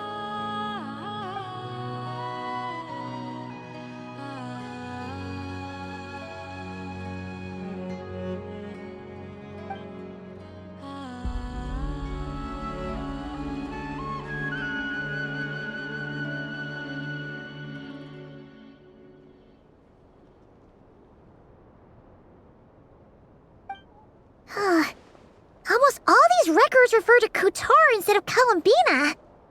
Although neither of those is her real name. Paimon's not sure what point she's trying to make. What we can gather from these records is that the Frost Moon Scions worshipped her as a god, placing impossible expectations upon her. I cannot fault them for their earnest faith, but for all their devotion, worshipping her day in, day out changed nothing. I imagine that none of it resonated with Columbina. It wouldn't surprise me if, even back then, she had already begun to reject the name Kutar and everything it represented. Lama speaks the truth. When I heard them call upon Kutar with hope and expectation in their voices, they may as well have been calling upon somebody else.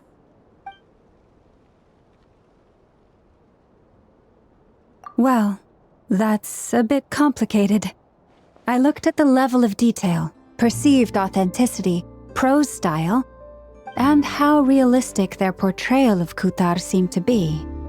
Amongst the Frostmoon Scions of today, only I know of her existence, and I alone have spoken to her face to face.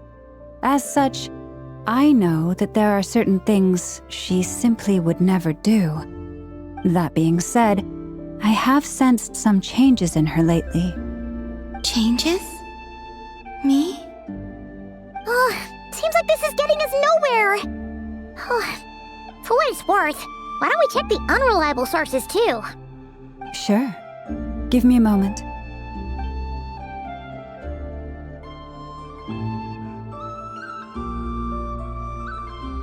Exerting but a fraction of her divine might, Kutar sheared a great mass from the snow-capped mountain and cast it into the sea, upon whose surface shone the mirror image of the moon. Thus was formed the island of Hisi. Yeah, right. That doesn't even begin to pass the sniff test. The 3 moons are naught but lies through and through. Only one moon has ever shone for us, and Kutar is her name.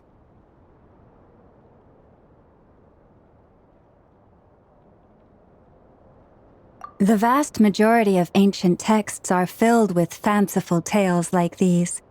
I trust you understand my criteria a little better now. Kutar did not speak, merely gazing into the distance in silence. And where her gaze landed, this was her prophecy. Clearly, whoever wrote this text never even met Kutar. Otherwise, they'd know that her eyes are always closed. What about you, Traveler? What are you reading?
Let Paimon see. The child wished to build a wooden nest with which to shield a fledgling bird from the cold.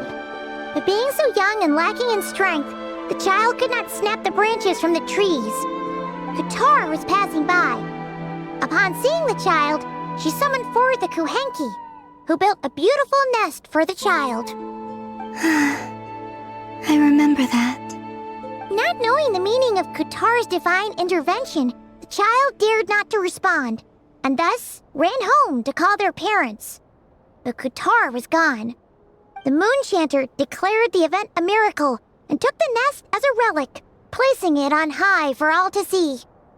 The child was named as one favored by the goddess, and was greatly respected amongst the people. Yet, no further miracles were bestowed, and this matter was forgotten in but a few years. Huh. Any thoughts after reading that?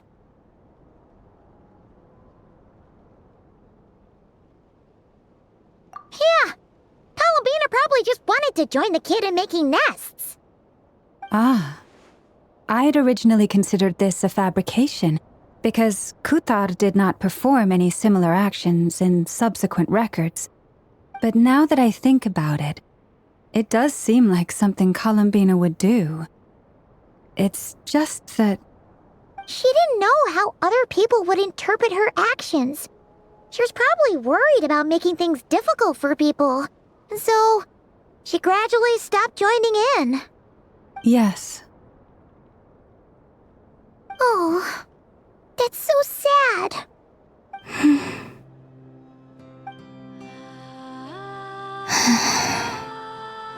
And now, I can make no such gestures of warmth, even if I want to.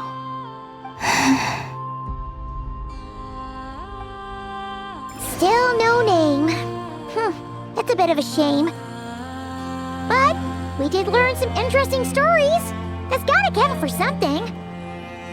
Barca said he was gonna set up a meeting with Arlecchino and Centrone, right? Let's go back to Nasha Town and see how he's doing.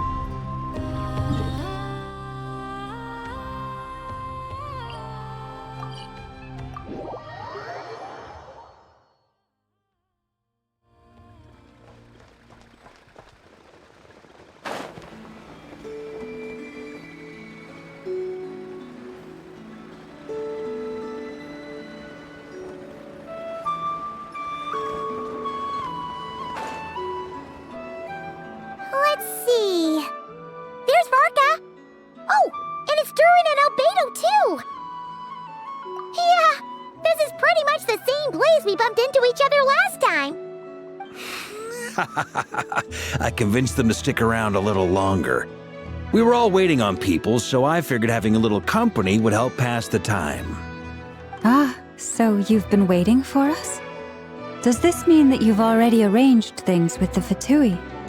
Sure does. Now you're back, we can go meet up with them together. How'd your investigation of the Frost Moon Enclave go? Well, we didn't find out Columbina's true name. But apart from that, it went pretty well. Aha, just as well that I didn't tag along then. I'm sure our moon goddess wouldn't want every man and his dog knowing all about her private life. Still, desperate times, desperate measures, I guess. Someone had to do it. So, Varka was waiting on us, but what about you two? Are you waiting for Alice? Oh, no. We already met with her. We discussed that experiment I mentioned to you last time. Oh, and she also handed me this communication device. That's right. I understand she informed you about the relationship between the phantom phenomena and Tevat's borders, yes? She wants me to help her with some more experiments on that front. She said that she'll contact me through this device with more information. Ah, I see. Following instructions and making observations. Pretty common research method. Takes me right back to Albedo's lab. Wait, then who exactly are you meeting? Someone you know. Albedo's met him too. But I don't think Miss Lauma or the Grand Master have been introduced. Introductions are overrated, especially in cases like this. It's you! So, it's not like the academia has prohibitions against going abroad. Also, I applied for leave. I've been writing to Hat Guy since obtaining a human form. I've already brought him up to speed on everything that's been going on in Nodcry. Hat Guy? Turns out, I actually have heard that name before. Oh? Then why did you react the same way I did? I only knew the name, not the fella. But since we're all here, let's do some introductions for what it's worth. I'm Varka, Grand Master of the Knights of Favonius. Lauma, Moon Chanter of the Frost Moon Scions. And I'm a Drioche from the Vahumana Darshan of the Sumeru Academia. Hat Guy. Good to see you again, Mr. Guy. I believe we last saw each other on the boat ride here.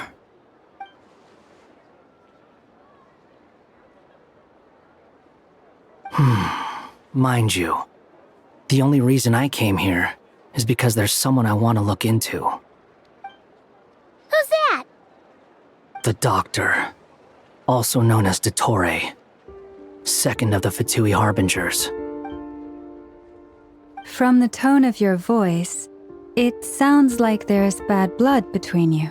I was reviewing our archives and noticed that a lot of information about him was missing. Left a bad taste in my mouth. That's all there is to it. Dottore, or Zondique, as he was then known, once studied at the Academia, but he got kicked out before he could graduate.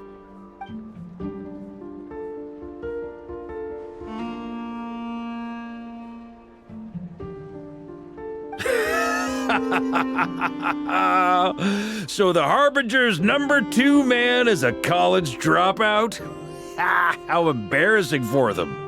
Last we heard, he was planning something. We actually heard that a few times before, even coming to Nocturne, but we haven't seen a trace of him since we got here. He only appears when something interests him. For all we know, he might have left already. But the fact he did something here at all is worth noting. It'll fill a couple extra lines in his file. Why does it sound less like a file you're writing and more like a criminal record? Anyway, we were just about to meet 2 of the other Harbingers. Want to come along? You might learn a thing or two about him there. Sure. Even though they're Harbingers, well, they're old acquaintances of ours, so, you know, when you talk to them, try to be... I got it. The Frost Moon Scions' relations with the Fatui remain tense. Forgive me if I do not attend. In that case, we'll continue assisting Miss Alice with her experiments. Good stuff. Everyone's having a fruitful time. All right, we better get going. I'll lead the way.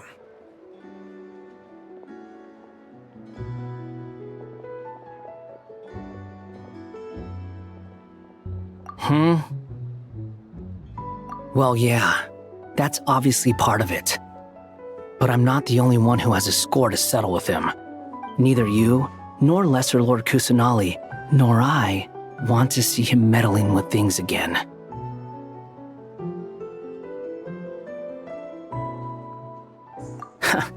What's the hurry? Don't worry. Pigeons always know which way home is.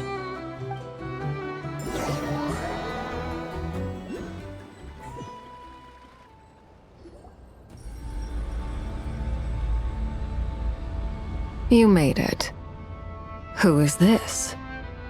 A scholar from Sumeru. They call him Hat Guy. He's an old friend of the Travelers. Wait, this is the Academia representative you wrote about? He doesn't exactly look the part. I believe this will prove my identity. You'll notice it bears the seal of the Sanctuary of Surasthana. Well, what do you know? So it does. All right then. My mistake. It's fine. I expected as much. What? So as I mentioned in my letter, the Academia's got its eyes on Dottore. But this matter remains top secret. Apart from those assisting in the investigation, the fewer people who know, the better. If anyone asks, I'm here in Nocturne to pursue my personal academic interests. Gotta say, Varka, you did pretty well to keep all this under wraps for so long. Sounds like you got in touch with the Academia about this way back. You flatter me.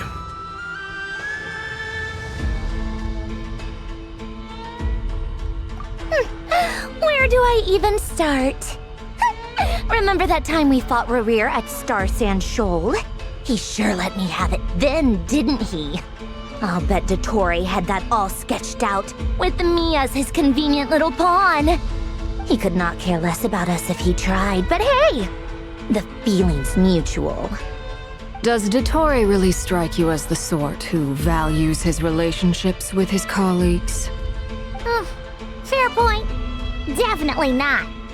Which is why I always keep my guard up whenever he starts making suspicious moves. To that extent, our motivations align. On top of which, I consider you trustworthy people. Now, back on topic. In the wake of the Reikir of Solnari episode, Sandrone and I grew suspicious about Dottore's complete inaction during the entire affair. So we tried to find out what he'd been up to, but unfortunately to no avail. He never lets anyone in on his plans. The more he cares about something, the more secretive he gets. Indeed. Perhaps he believes that by keeping a low profile, he can avoid trouble. But that trick isn't going to work on his colleagues. Yeah, I mean, he's been researching the ancient moon's remnants. And he's been trying to get his paws on the moon marrows. Only an idiot would believe he doesn't have something more planned. With this in mind, I returned to Snezhnaya and relayed my thoughts to Her Majesty the Tsaritsa, entreating her to have him recalled. That's pretty direct. Did the Tsaritsa agree? Yes. I made it abundantly clear that the Fatui's business in Nodcry is almost concluded, and we do not need 3 harbingers in this territory. Her Majesty concurred. Accordingly, Dottore has returned at her orders. I imagine he is continuing with experiments, which no one besides he would ever have any interest in. Common sense might mean nothing to him, but he's not stupid. He knows that no good can come from opposing the Tsaritsa. Smarts alone won't get him all the way.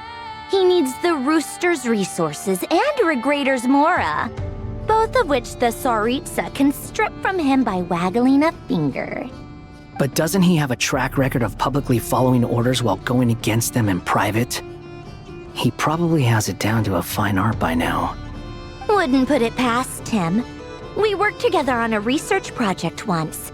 Only briefly, but it was enough to show me that we're fundamentally different people. He has no interest in doing things methodically, stage by stage. His thoughts jump all over the place, and the moment his curiosity is satisfied, or he gets the results he wants, he disappears. The only similarity we share is that, once we set our minds on doing something, we will see it done, whatever it takes. Oh, we definitely saw some of that in your battle with Rerir. You got so competitive. Ugh, do not remind me. Then I believe we all concur. Dottore will not simply give up. Fantastic. Now this is turning into a whole day of unpleasant memories. Ugh. Are you talking about the moon marrow stuff?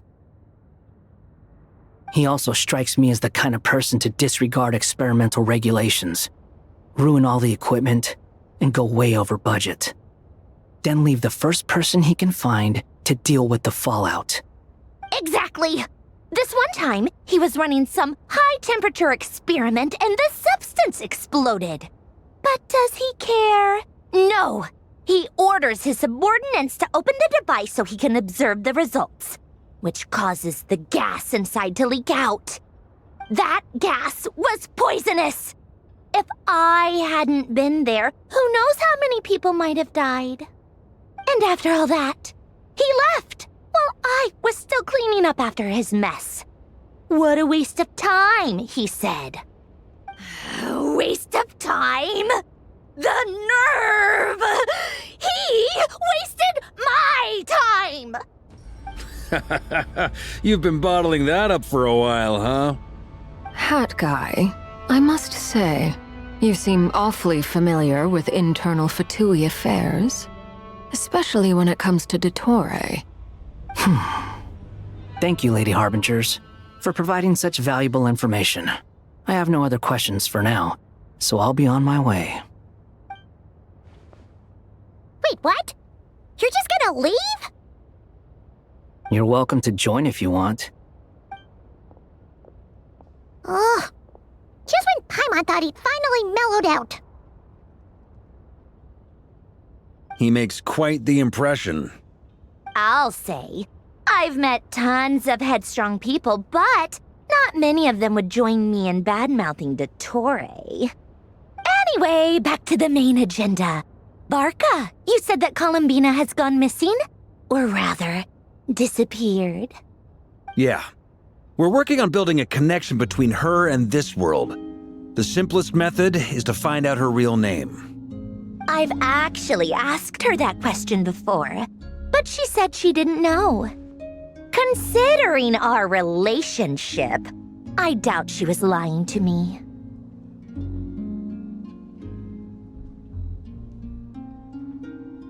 As far as I recall, she was never dispatched by Her Majesty to claim a gnosis or anything like that. The Tsaritsa's plans had long contained a place specifically for her. I always thought that was weird. What could she do that the rest of us couldn't?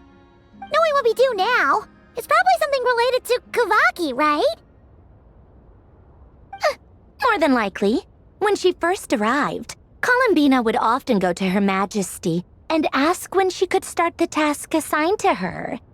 But Her Majesty always gave the same reply. The time has not yet come. So she spent her days in Snezhnaya doing basically nothing. The Tsaritsa has summoned a beautiful blind maiden to be a harbinger, giving her the third seat by virtue only of her enchanting voice. It was a dumb and stupid rumor, but the reality of the situation made it hard to refute. And what happened after that? I imagine she stopped caring. She no longer seemed to care why she had been recruited, and Her Majesty never gave her any missions, so she just continued to sing in the flower garden. For my part, I was busy. So busy, in fact, that watching someone be that idol had me fuming. But still, I got the sense that she had long been used to a life of other people claiming she was needed when she wasn't. I just felt that having a place to stay would cost me something eventually. And so I waited quietly for the day that I would have to pay the price. And on the other end of that spectrum, you had me. Someone once told me that I had the lousiest work and the toughest luck. That's a good way of putting it. I forget who said it, but those words have always stuck with me.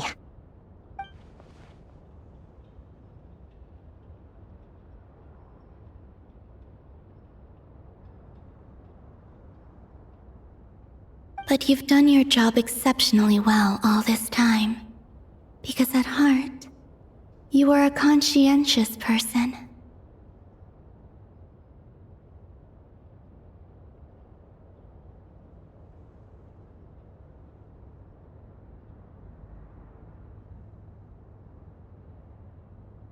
What is it? Something come to mind?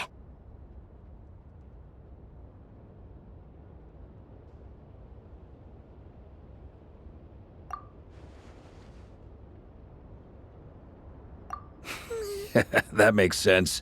Nothing screams you are needed like your name shouted from across the town. Well, good luck with it.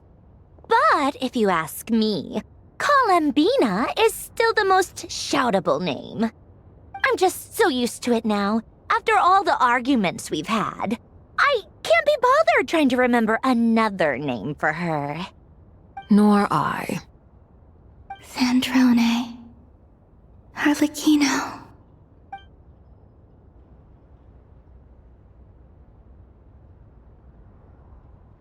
Huh! It's a Sealy! Does that mean Nicole has news for us? Ladies, I thank you for your hospitality. If the chance ever comes up, I definitely owe you both a drink sometime. I'm sure it will. You can make your own way out. Heck, you've been here enough times, you probably know your way around better than I do. Okay! Time to do what adventurers do best. Follow that Sealy!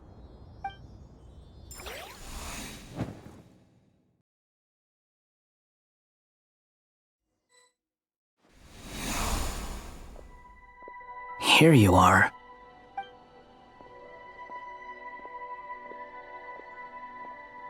Oh, that guy. How come you're back so soon? Did things go all right with the Fatui? Fine. Dottore been summoned home by the Tsaritsa. Couldn't get much more than that. How about you? Any progress with the investigation? Unfortunately not. We've tried everything. Different phantoms, different locations, different points in history. But the results were the same each time. Abyssal monsters roaming the land. People crying out in despair, with no hope of being rescued. Every time I see it, I can't help but think, is this what it was like in Mondstadt when Dragonspine Durin attacked?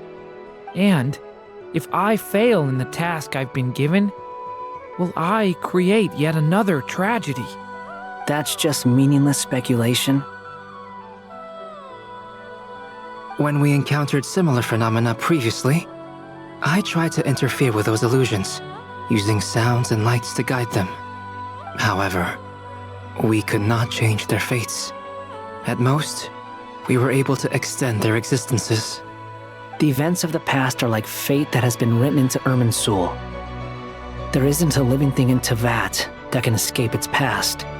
But Miss Alice instructed us to try to find ways to change the outcome that these phantoms face. It's an impossible task. Can't you just refuse?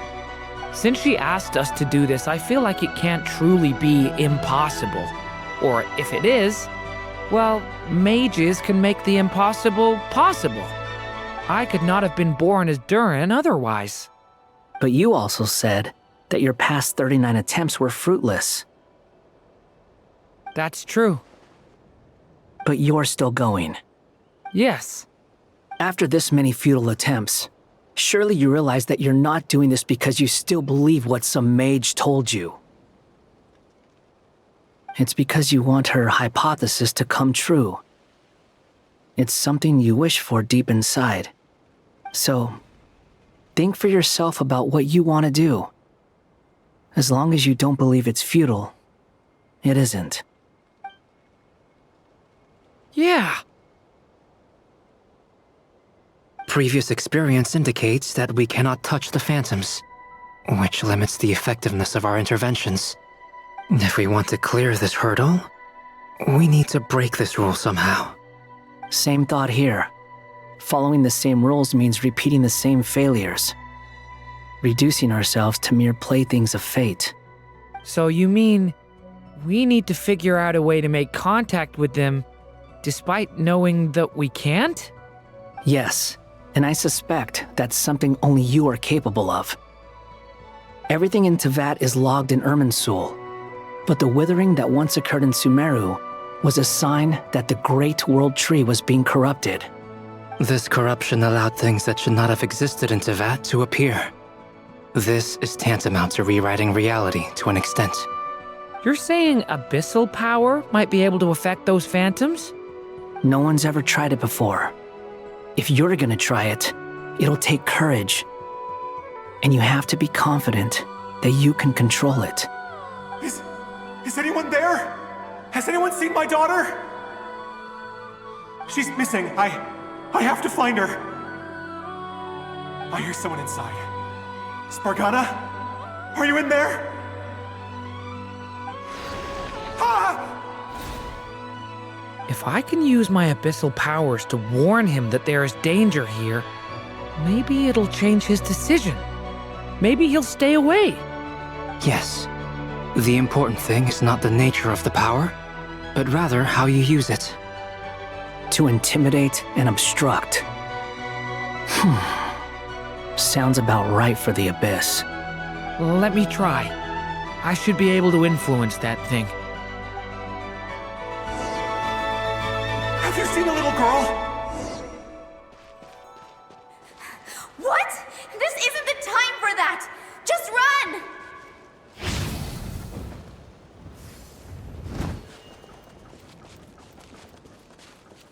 I hear someone inside. Spargana? Are you in there? Where are all these monsters coming from? What is this? Looks dangerous. I should get out of here.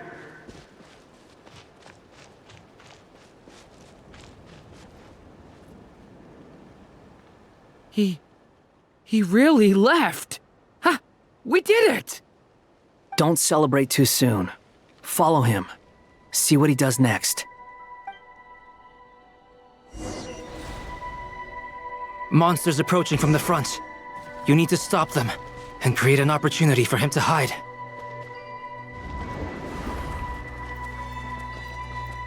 No! There's monsters ahead!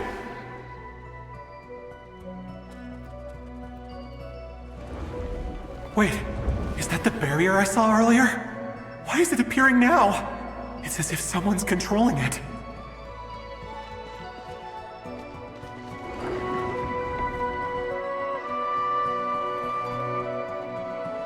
The monsters are gone.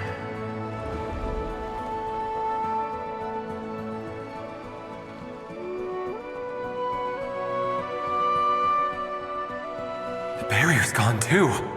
How odd. Anyway, I guess I'll keep going. Quickly, let's keep up.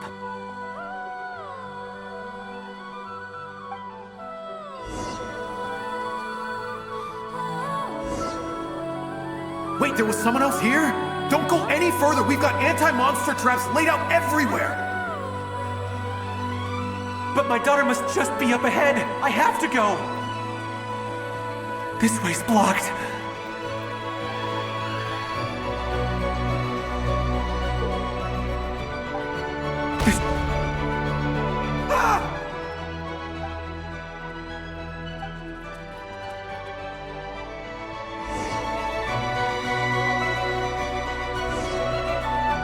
Wait, there was someone else here? Don't go any further. We've got anti-monster traps laid out everywhere. But my daughter must just be up ahead. I have to go. This way's blocked.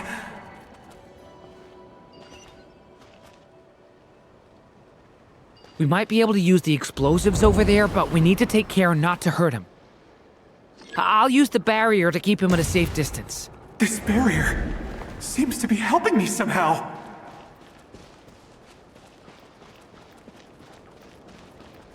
Hey! Wake up! Oh, no good. Gotta keep moving ahead.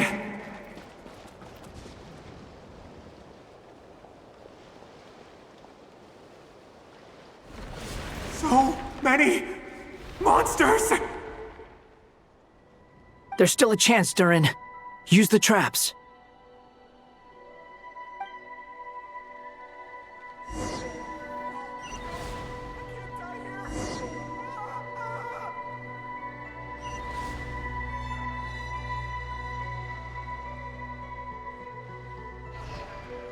Help me!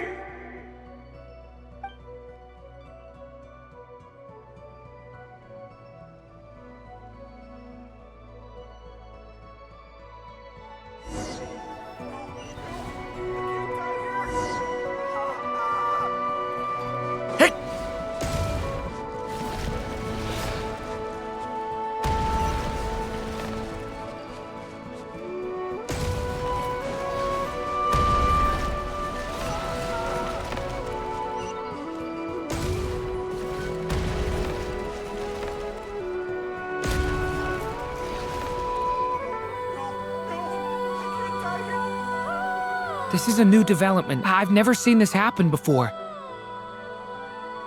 We might just be able to save this person.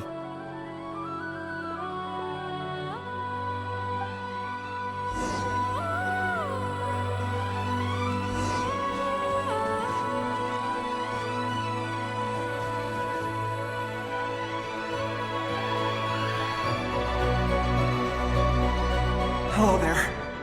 Have you seen my daughter? Spargana's her name. She's carrying a large backpack. Get out while you still can, you fool. You won't find any survivors here.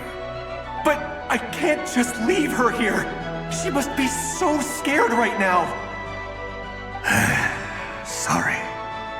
Wish I could help, but I haven't seen her. You'll just have to keep looking. Okay, thank you. If I do find her, I'll get her to shelter and come back for you. Don't bother. I've got nowhere left to go. What's that noise? Monster! No, if he goes inside, he'll be walking into a trap. Let's try this once more. This time, we have to stop him.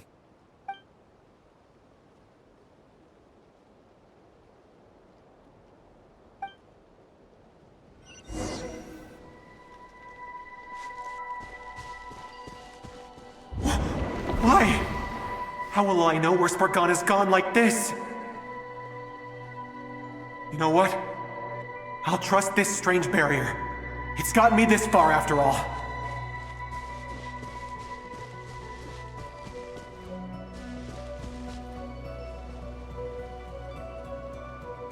Spargana, are you there?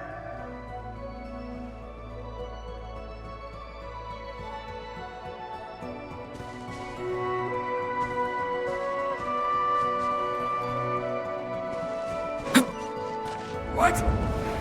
What's this? Hey! Let us out!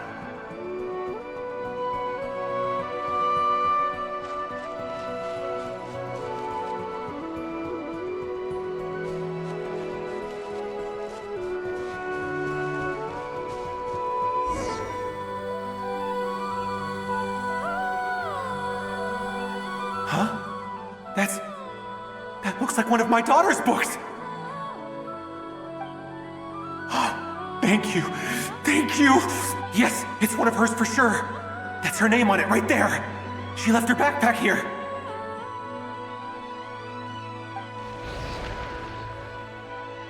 Durin, just like last time. Use the explosives.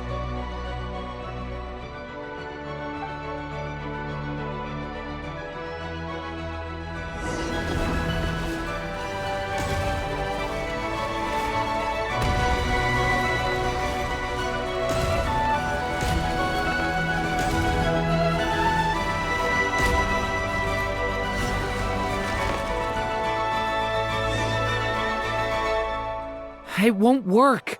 There's not enough left. If he makes it in, he'll die. But then, this clue could be the key to him finding his daughter. It might not be the only one. Better he misses that clue than loses his life. I guess so.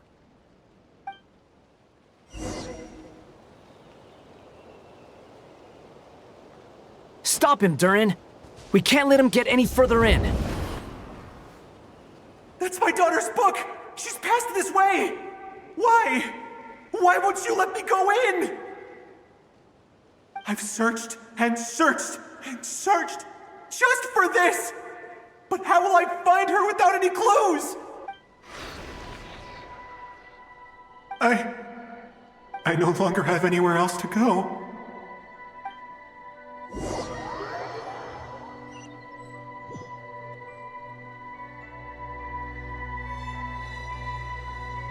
I'm sorry.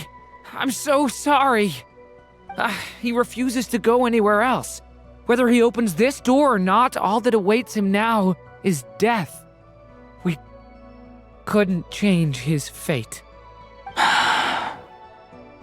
Albedo? Hat Guy? Let's try one more time. I don't know how we're gonna do this, but I don't want to give up either.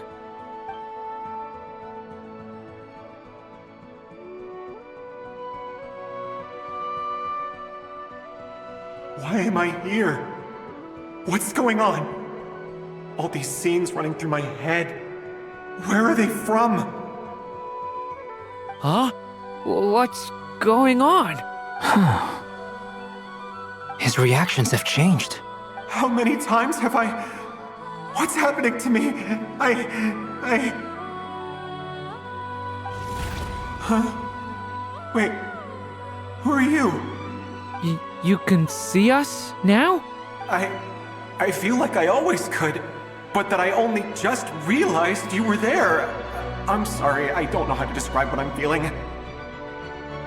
But you were the ones guiding me using that marked barrier, right? I haven't done anything yet, but those monsters, those deaths, they feel like memories. Like things I really did experience. I won't find my daughter. In fact, I'll ultimately die trying to find her. Isn't that right? Well, no, it isn't. Yes, it is. Even so, we're trying to find a way out of this. You've not seen my daughter either, have you? It seems she really isn't here. I'm sorry we couldn't help you. I'm just tired. Maybe this is destiny. Maybe it doesn't matter how hard I search. How long do I have left? Experience says 15 to 20 minutes. 15 to 20. Thank you for all your help. Let's rest a while. You look exhausted too. Now's not the time for you to start pitying us. It's not pity. I'm just realizing that I've only got 10 or so minutes left. You know?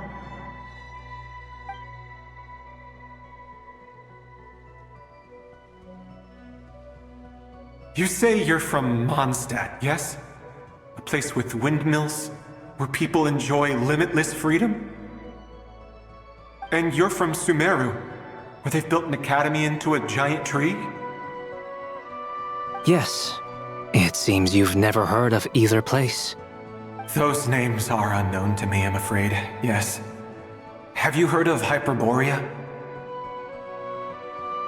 I have, but I heard that it was destroyed in the distant past.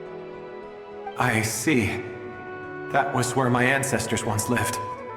What about Delphi Pytho? Was it later rebuilt? I've never heard that name. Then what about Salvindagnir? I have seen that name on stone tablets on Dragonspine.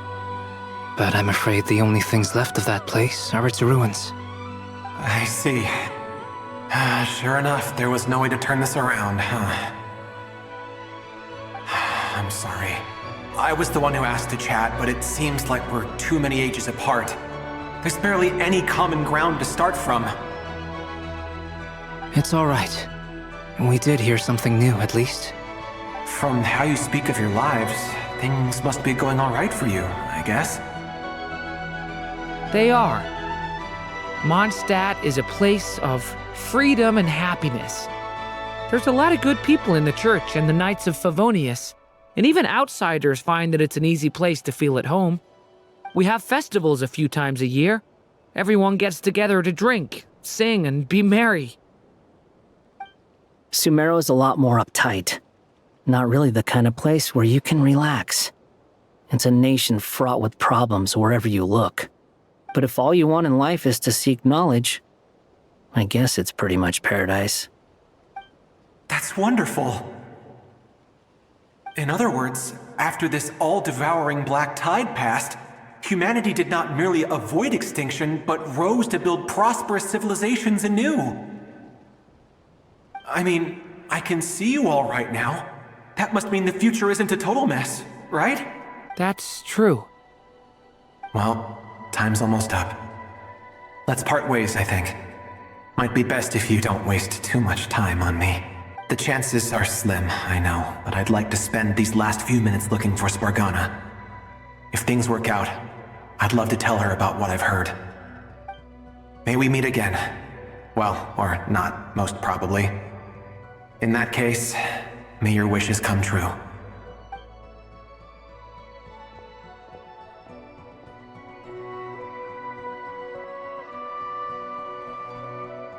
He's gone.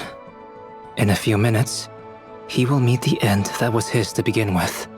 The ending of this tale did not change, but I believe that we've just made the most progress we have yet. May your wishes come true. If only it were so simple.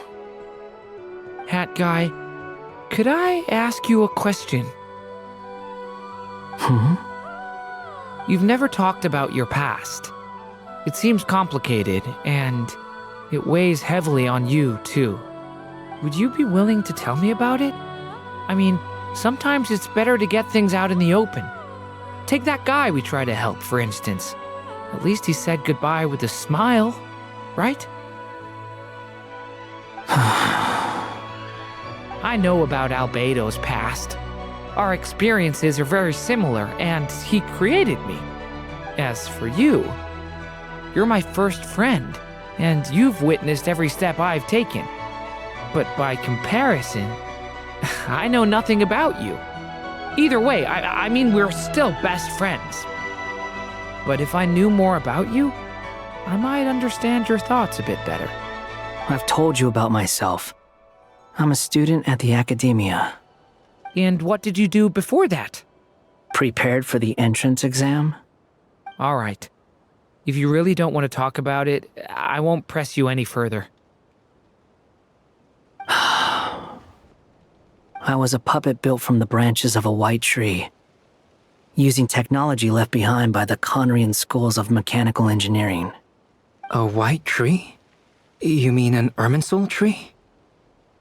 Yes, a branch of Irminsul that was once connected to the main tree. So you had a human creator too? Yeah, but my creator abandoned me after deciding that I was a failure. After that,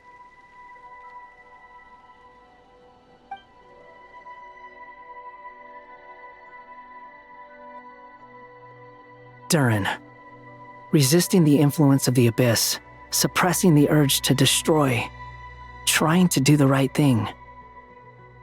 None of these things are easy, but no matter how hard they are, trying to rewrite past wrongs is far harder. You asked me if you would create a new tragedy if you failed. I told you there was no point speculating about that, but the real answer is, yes, you absolutely will. That guy. But at least you've got people here to help steer you away from the wrong path. So, just keep aiming towards the light. I will. I promise. All right, break time's over. Hello? Durin speaking. Hello, friends, it's me. What have you been up to, I'm detecting some unmistakable fluctuations here at the border. The amplitude isn't particularly high, but they're completely different signals from the ones before, and the scale is comparable to those I've detected previously. Alice, we were unable to save that person. However, he appears to have retained a portion of the memories gained through that cycle, and was able to hold a conversation with us. I see. Well, that is rather odd indeed. It definitely merits further attention. Could I trouble you to keep trying the same approach? I need to gather some more data. Counting on you. I should probably have Nicole come and check this out as well.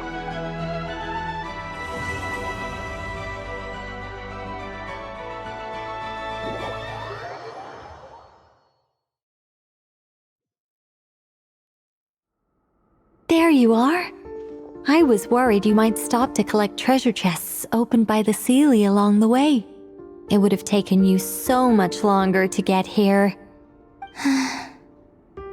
Another conversation I cannot hear. I am delighted to see that you understand what takes priority, and that your adventurer's instinct has not swayed your resolve. Really, I must applaud you for it. You should know. Paimon's head. Okay, I'll try and keep it short. My senses are telling me that this is where we shall find the entrance to the ruins. Oh, cool! Well, what are we waiting for? Let's open it up and see! Patience. This was a sanctuary of great importance to the Hyperboreans. A special process is required to open the gate. Oh! Like the place that housed the Eternal Moon's marrow? Okay, so what's the plan? Need us to do anything? And just the short version, if you can. Ah. Alright then. I was planning to start with some background on the invention of these techniques. Are you sure you don't want to hear it? It's quite informative. Remember what you were saying about priorities? Fine. Simply put, we need 3 human representatives to successfully undergo a process of Kuvaki resonance. Think of it as a test from the 3 moon goddesses to see if the entrants are qualified. with the most recognizable qualification being Kuvaki. Pretty sure Lauma would ace that test. Oh, wait. But we need 3 people. I also have no doubt that the Moon Chanter would be qualified. But we would need 2 other people with the same constitution.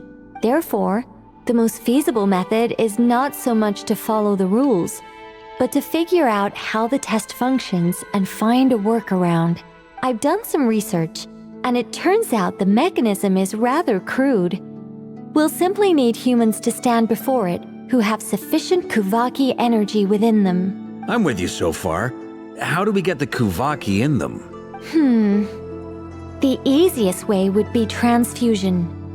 Take some Kuvaki from Nocturne's soil, put it into the bloodstream, and get it circulating in the body.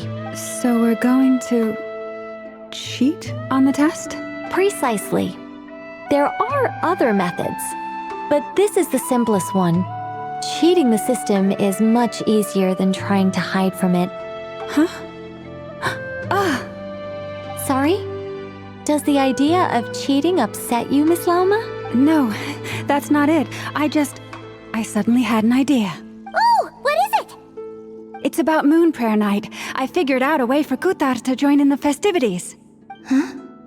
But as Paimon said, we need to have our priorities straight. Let's get back to the test. I'll follow up with Nefer on the festival arrangements. Oh, okay. Anyway, is this really the best method we have? A Kuvaki transfusion sounds dangerous, no matter how you slice it. If you think that's dangerous, wait till you hear the other methods. I'd be more than happy to go through them if you'd like. There are several. No need, we're good. Let's go with this one. Very well. Kuvaki transfusion it is. Now, I should mention that the risks can be greater or lower depending on individual compatibility. It would be rash to simply infuse the Kuvaki and hope for the best. If the body rejects it, the reaction can be quite severe. The symptoms are similar to another condition that some people living here suffer from, known as congenital Kuvaki sensitivity. So, before we execute our plan, I will perform a simple test of my own to see who is compatible and who is not. Once that is done, we will have to complete the resonance process as rapidly as possible. The participants must remain stationary while the Kuvaki circulates and bonds with them, and they mustn't eat or drink anything. What? No eating or drinking? That's some hardcore fasting. They'll all be monks by the time they're through. 3 days. Oh, that's so long! And we still need to find 2 more people who are not just compatible, but also willing to volunteer. Fasting? What are they talking about? Really? Don't you want to think this through? Haha, count me in too. 3 days without food? I can handle that. Miss Nicole has made it clear that this is the easiest way. The way I see it, there's nothing else to discuss. It's time to step up. Yeah, you're right. In that case, Paimon volunteers to be captain of logistics. She'll keep the fires lit and grab some spare clothes to keep you comfortable. Then we'll start with you first, Traveler. Please step forward.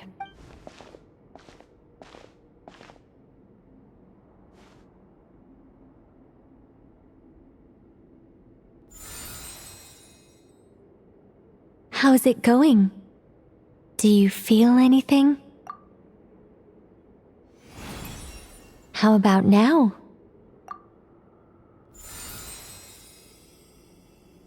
And now?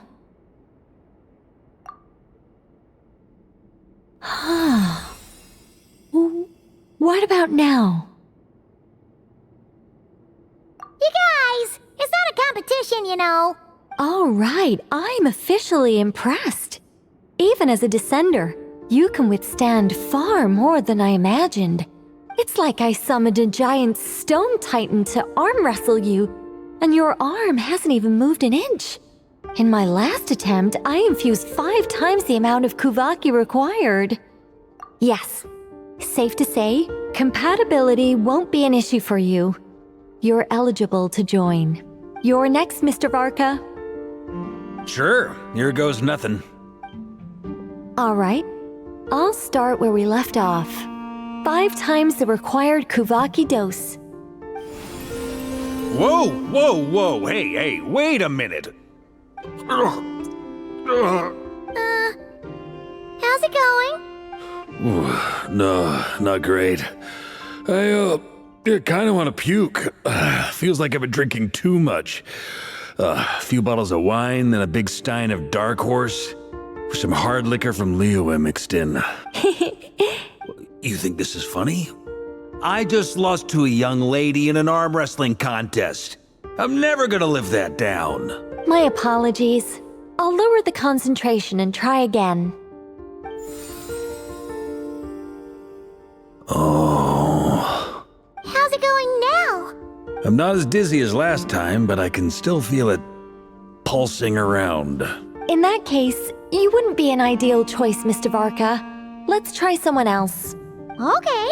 Let's go ask some of our other friends then.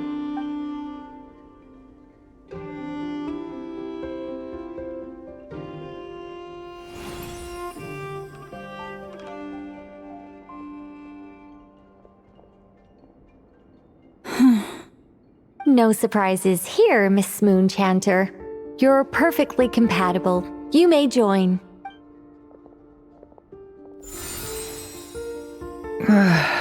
I'm getting a slight headache. Shame. You were so close. Whoa! Time itching all over! Allergic reaction. We can't have that. Huh? Well, are you gonna start or what? The Hexen Circle is an organization that cares for and protects children. We will not have them do dangerous things. Not even tests.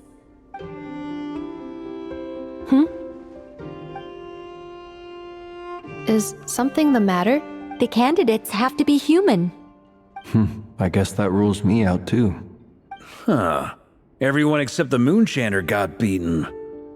Guess I don't need to feel so bad after all. I mean, looks like this isn't gonna be as easy as we thought. Perhaps I could ask for volunteers among the Frost Moon Scions. I'll see about talking to some trusted Lightkeeper colleagues. Itlua springs to mind. In fact, I think we had some former Frost Moon Scions join our ranks recently. Can you give me the scientific explanation for how the test works? I can probably make some kind of test bot.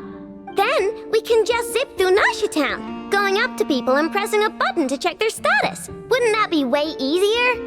No. Wow! No elaboration for once. How about I contact the Knights of Favonia's garrison in the Wave Chaser plane? Shame that Lohan's already left. And that guy's even tougher than I am. Strange.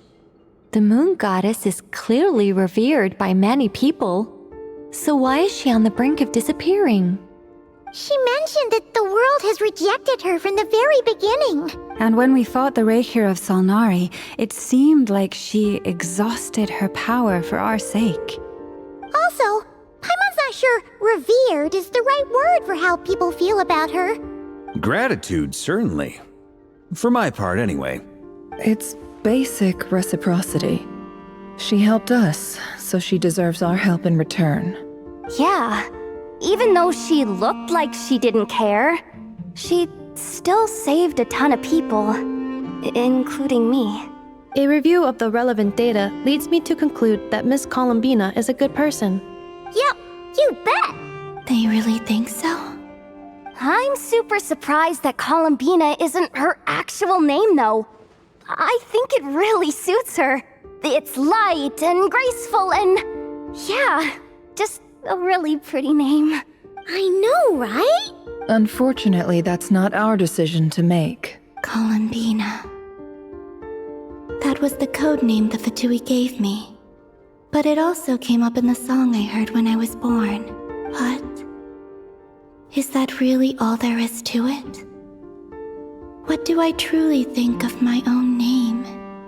Is there anyone left who will still call me by that name?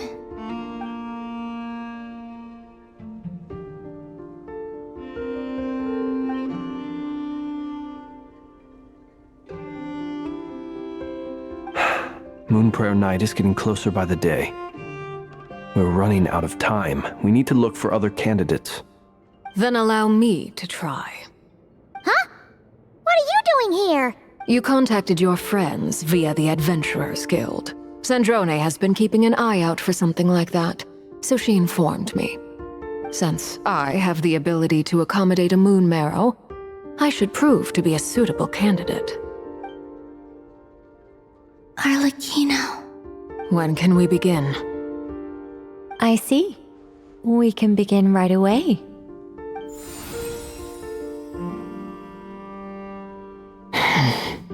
How was it? Did you feel any discomfort? Not at all.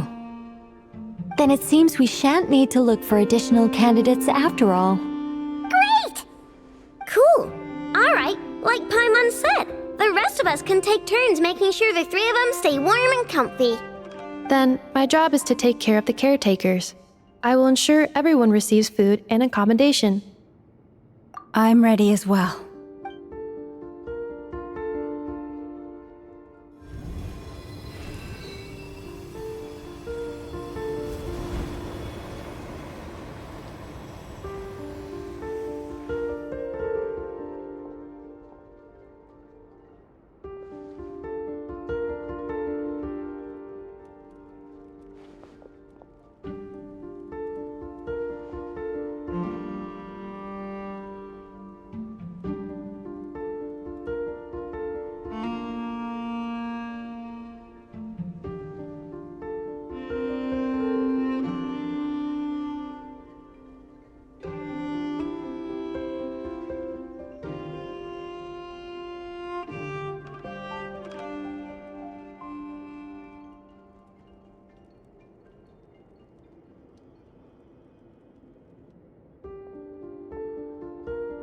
The work is done. The sacred scroll shut. The stars grow dim, the people silent. The white sun sets, the silver moon rises. O path to the temple, appear now before us.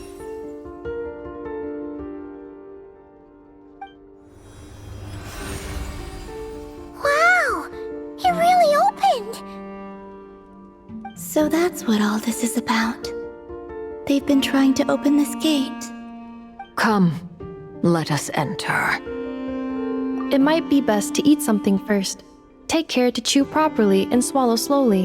It will give your body time to readjust to the digestion process. They will head in soon. They will need to enter this gate.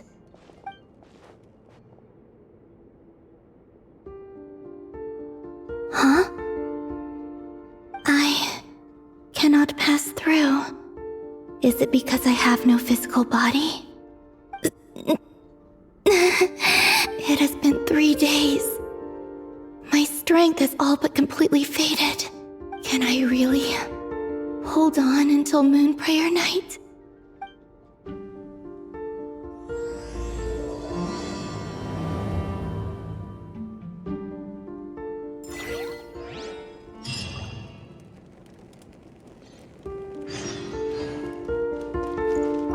It's good to know you're all well. Puts me at ease.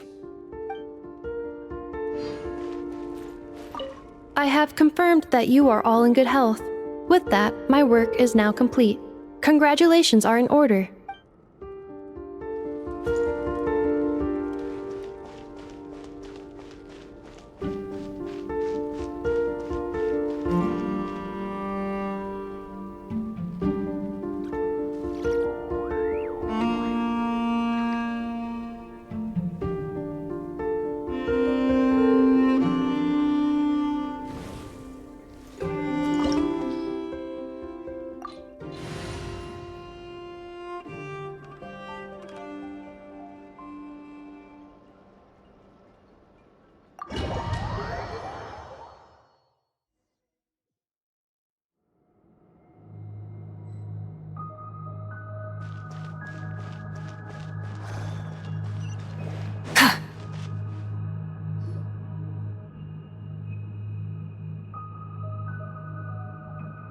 Are these people... Judging by their clothes, They appear to be phantom Hyperboreans from the distant past. That could mean they have some clues about the moon goddess's name, right?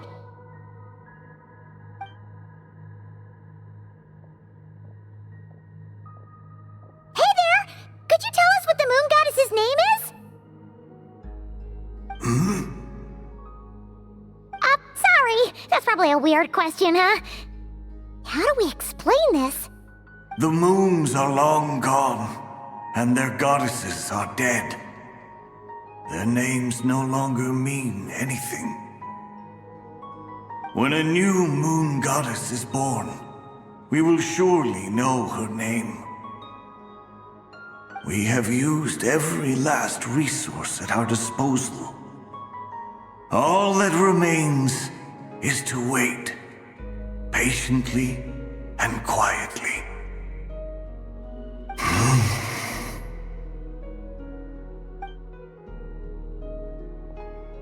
Were the people of the past all this devout? It looks like this phantom doesn't intend to converse with us any further.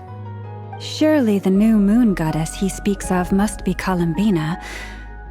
Alas, Kuthar's birth came long after the age in which he lived. But, maybe if we find a phantom from a more recent age, they might know Columbina's real name. True. Keep an eye out. We should be able to tell which era they're from by the clothes they wear. Yeah, you've been pretty talkative this whole time. What changed? Oh, nothing. I'm fine. You all make good points. When the Hyperboreans speak of moon goddesses, they mean the three from truly ancient times. I can't imagine they would know anything about our current moon goddess. There once was a time when the moon goddesses blessed them greatly and protected them from harm. So, when the war between the gods and dragons plunged the world into chaos, it seems they looked once more to the moons for help, praying for a new goddess to be born. Yeah, that checks out. Let's continue on.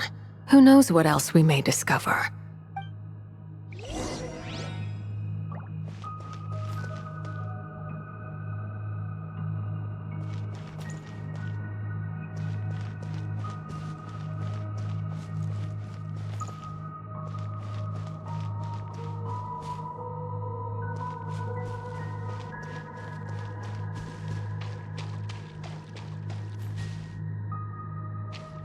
There's a door blocking this path! Not a problem. Try this.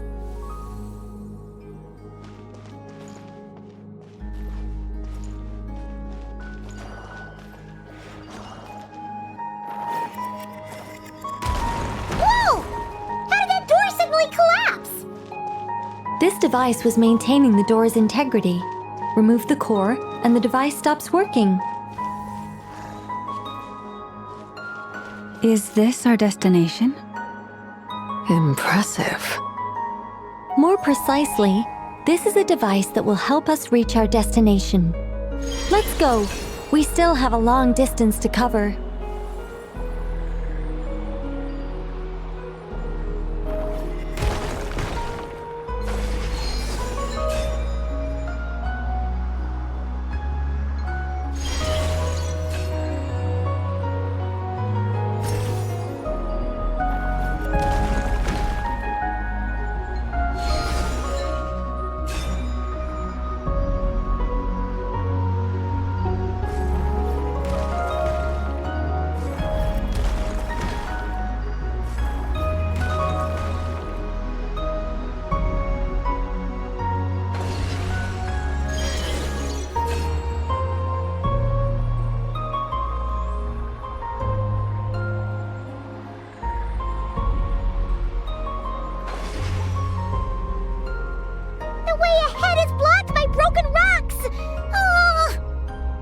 Let's try that device again. Remember the door from earlier?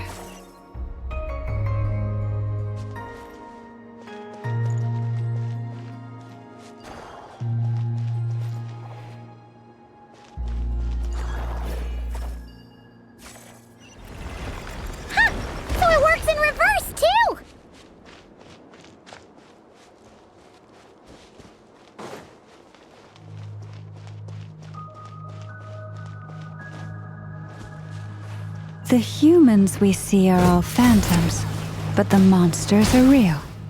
What a fascinating place. There'll be plenty of time to admire it later. Fulfill our pact! Sha! Yeah! Burn it down!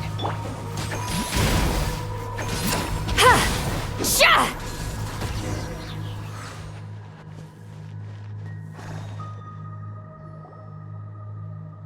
Ooh, there's a whole bunch of artwork in here.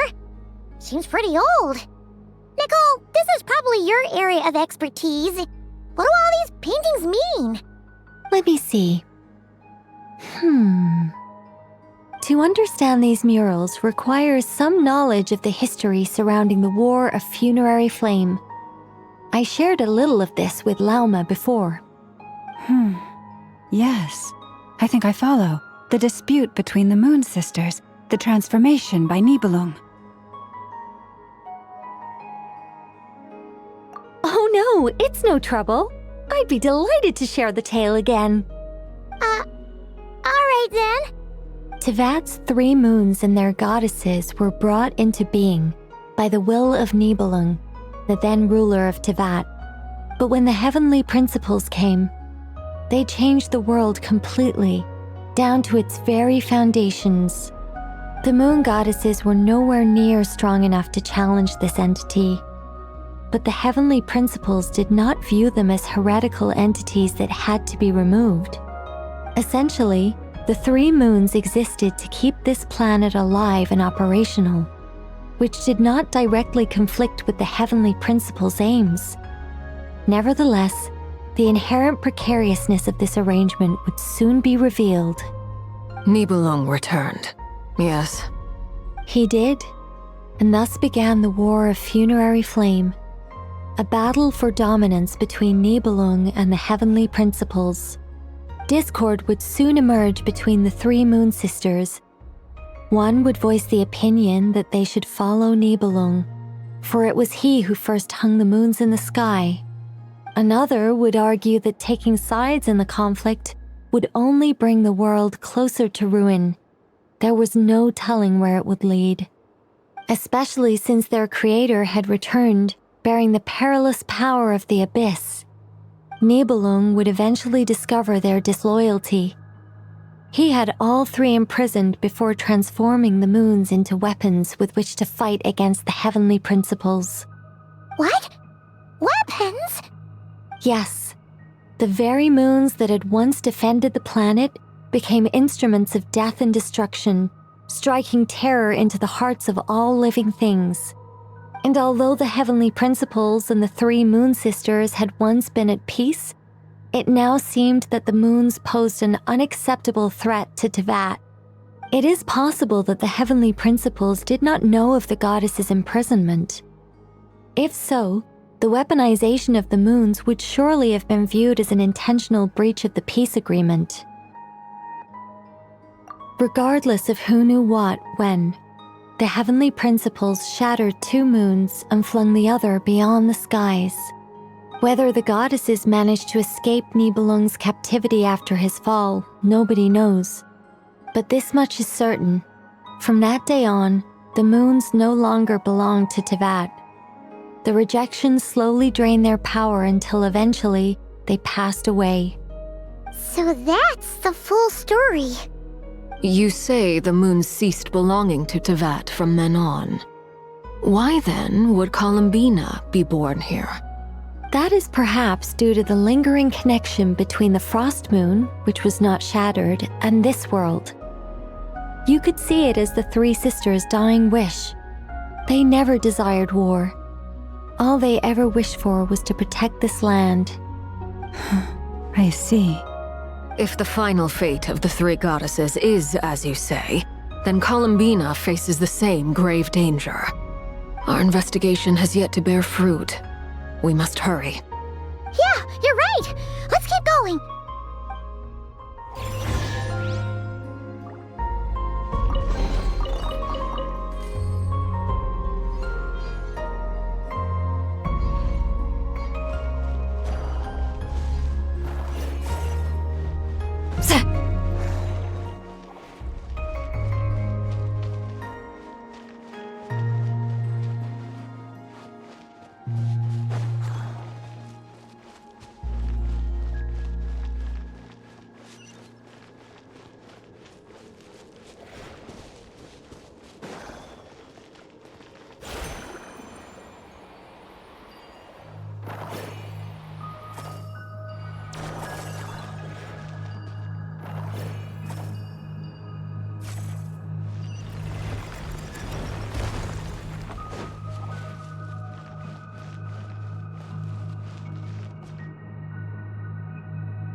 Why do the creators of this world no longer show mercy upon their people? Remember his words. We must change our fate with our own hands.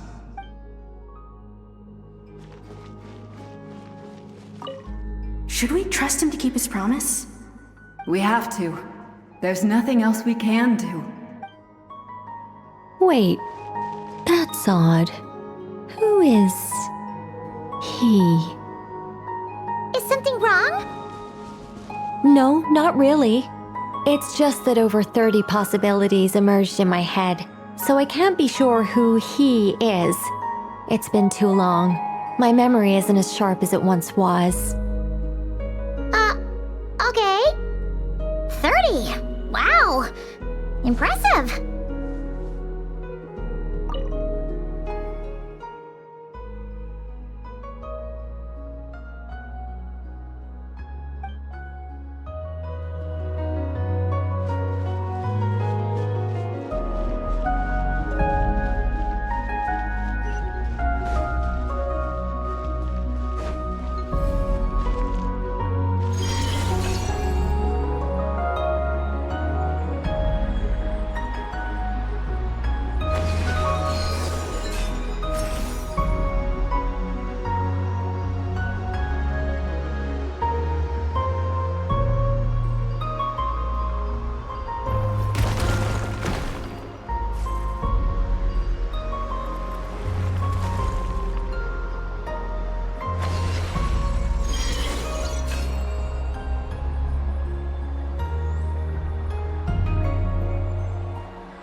We're finally here!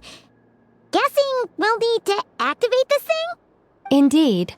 I was a little worried about that at first, but as we got closer, I sensed that the Kuvaki within it flows unimpeded.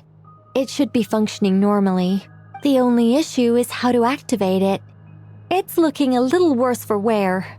What about the cores from some of the other devices we've seen? Can we repair it using those? In all likelihood, yes. I imagine that would have been the Hyperborean's backup plan. Let's look for some cores.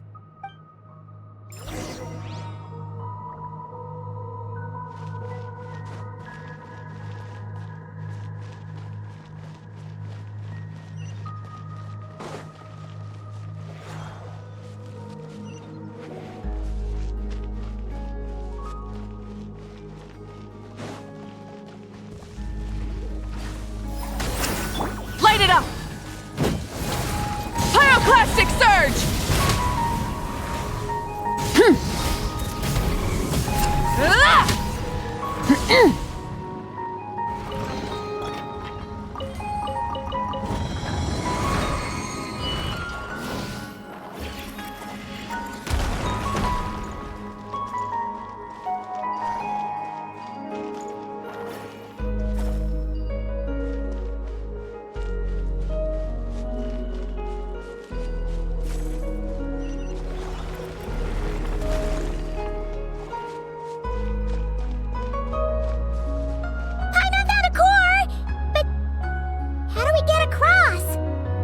Walk up, then jump down.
That should be enough cores. Let's head back.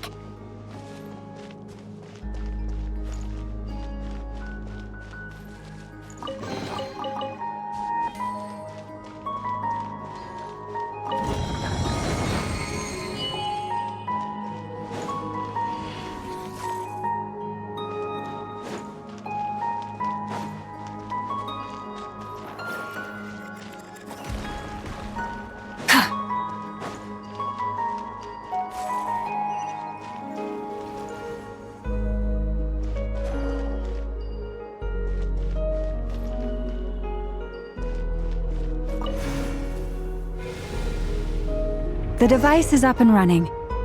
It's hard to believe that the ancients were capable of constructing such things. Paimon sees our destination! It's right up ahead! Yes, let's go.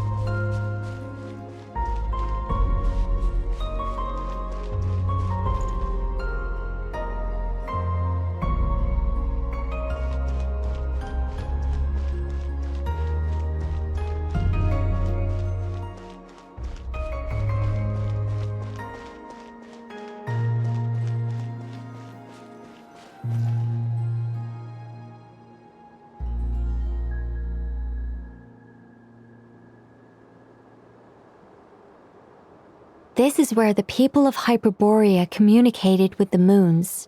We need only place the moon marrow upon this platform on Moon Prayer Night, and we shall be able to open a portal to the moon and send our moon goddess back home.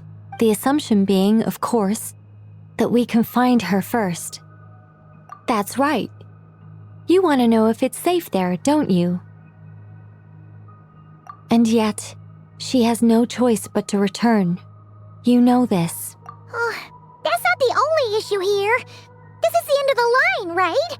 We've explored everything we can. And despite looking at historical artwork and talking to people from Hyperborean times, we're still no closer to learning Columbina's name.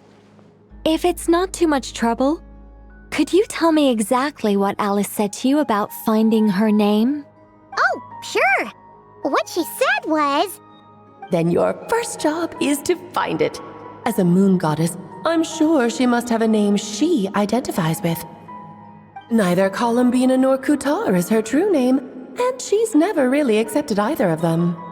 Is it not also possible that she has never had a true name? Not at any point in history? That would be a hard pill to swallow. But at this point, we may have to accept that that is the truth. No one knows how she came into being, and she certainly doesn't have parents in any sense that we're aware of.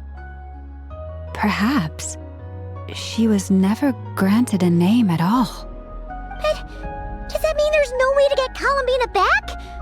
She's just gonna disappear and there's nothing we can do about it? Huh? Wait, why all this pessimism? Was it the way I phrased this question? You all seem to be taking this in completely the wrong way. Well, just because she's never had a real name in the past doesn't mean she can't have one now. What? Think about what Alice said again. She never once said that you'd have to find a new name, did she? Are you saying what I think you're saying? Yes. Names are anchors that connect us to the world. If she doesn't have one already, then all we have to do is create one, no? It's like... yes. Traveler, when you first arrived in Teyvat, do you think you would have turned around if someone behind you shouted, "Hey, Tumaini"?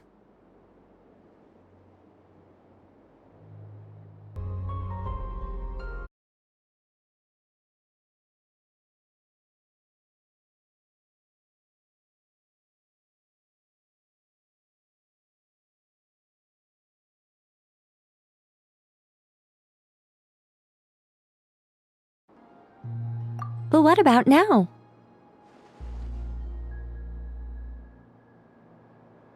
I understand what you mean. Life is a long journey. Even the friends and family by our side can change over time. When people call you by different names, what matters isn't so much the words themselves, but what they symbolize. And of course, whether that resonates with you. Ether.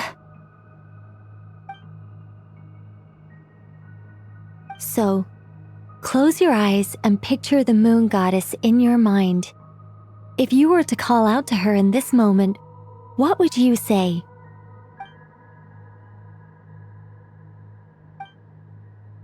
Columbina. Columbina. Paimon would call her Columbina too. Well, she has long forsaken everything that Kuthar represents. I think from now on I should call her Columbina too. Well, it sounds to me like you found your answer. Are you sure? Is it really that simple? We haven't found her this whole time, and not for lack of trying. For a journey like this, the process is every bit as important as the outcome. Had you not searched far and wide, rejecting every other answer you were offered? How could you have come to an answer you felt was finally correct? Oh, it all makes sense now. This has Alice's fingerprints all over it. Are you suggesting that Mage knew from the start that Columbina never had a real name to begin with? I can't say for sure, but I can definitely imagine her chuckling in satisfaction somewhere right now, saying, "Ah, what fun." Llama! Your antlers! You should hurry. The festive moon has begun to rise. Do not worry, for when you called the name Columbina just now, I could sense that the power within was enough to summon back the moon goddess. The power within what? The name? Yes. So, the thing is... What's wrong now? This is so annoying. I really want to explain how that whole thing works. Starting from the founding principles of Tevat and... Oh, I could talk about this for hours. But... Deep breaths, Nicole. Deep breaths.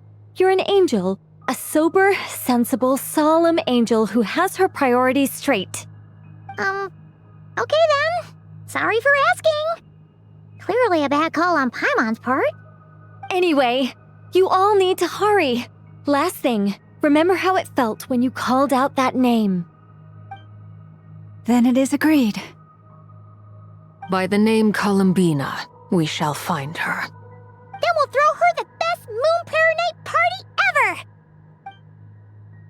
And at last, we will send her home.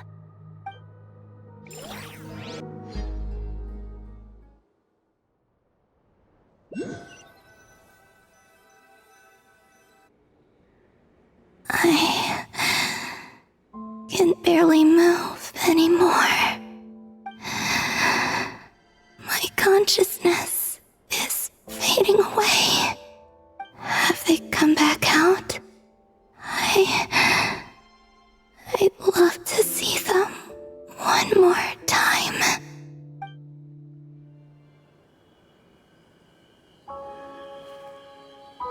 They didn't make it.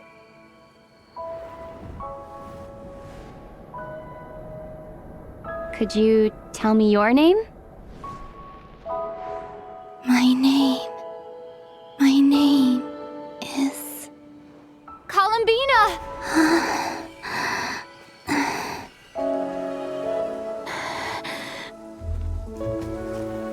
Columbina! Are you here? Columbina! That's the name you gave when we first met. And it's what I've called you ever since. Columbina. It's a fine name. I have many fond memories of Columbina, and so do all of your friends.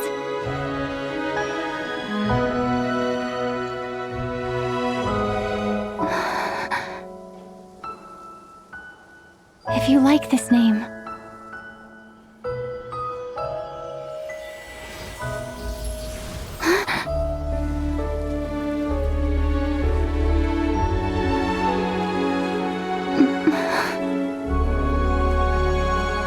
looking for me?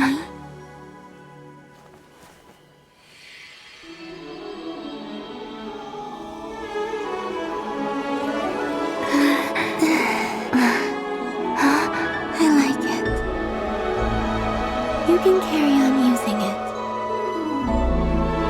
My name is Columbina Hyposelenia.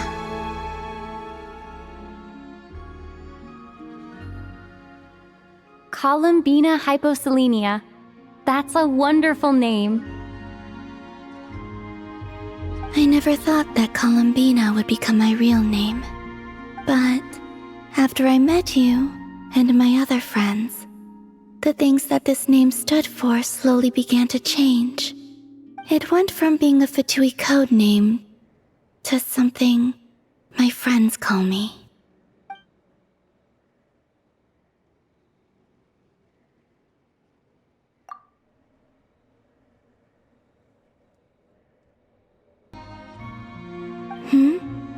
What is it? Why aren't you saying anything? I'm just so happy for you. Thank you. So, where's everyone else? We can go and meet them very soon. Everyone went to different places to try calling your name. Great. I'd like to thank them as well. Everyone's done so much for me. Searching for my name, entering those ancient ruins. Huh? Wait, so you were... Yes, I was there. Not physically, but my consciousness was still holding on. I followed you the whole way. Starting from when? You turned around and called out my name while you were in Nasha Town. Do you remember?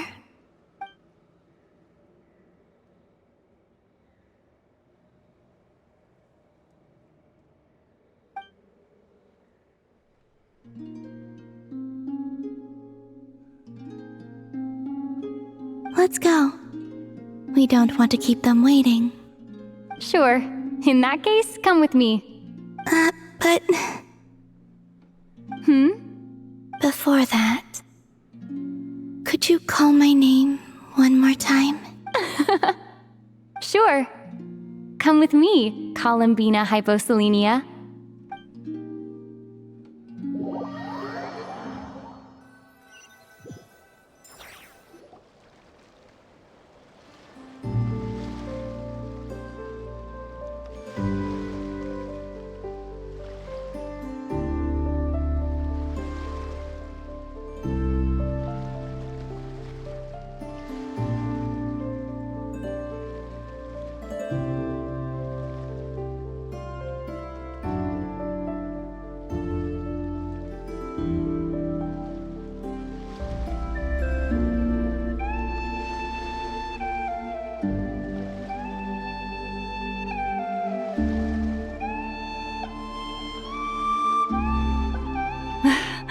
Columbina! Oh, this truly is wonderful. Llama, I can't breathe. Ha ha! Just in time for Moon Prayer Night. It's good to have you back, Miss Columbina. Yeah, we were worried sick. Thank you, my friends. With your help, I now have a name that belongs to me. Columbina Hyposelenia. Where's the second half from? You added it yourself? That's right. It means...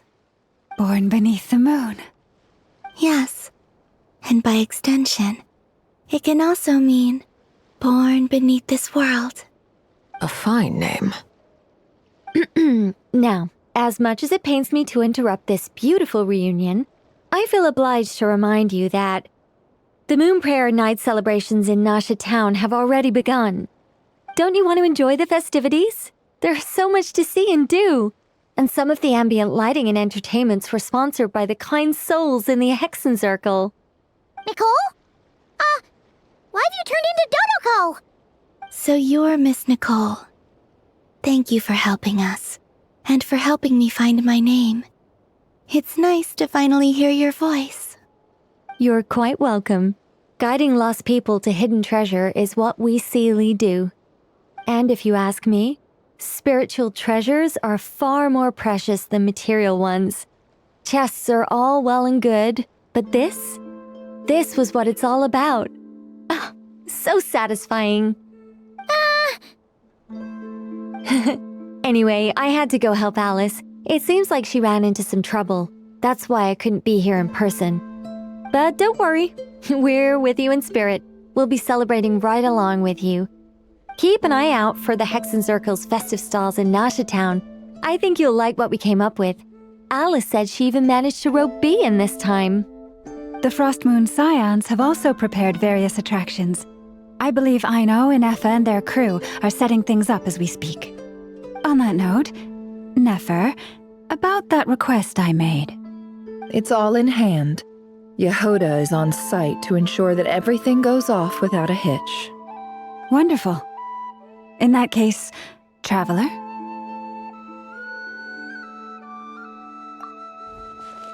Huh? Come on, Columbina. It's time to celebrate the best Moon Prayer Night ever.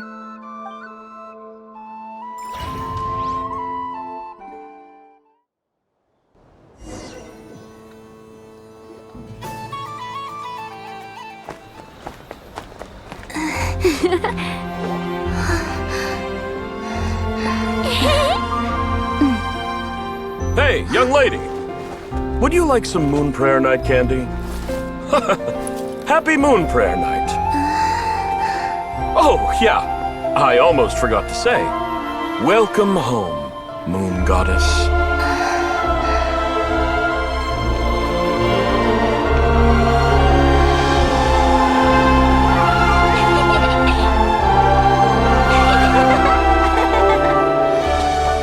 Welcome home, Moon Goddess.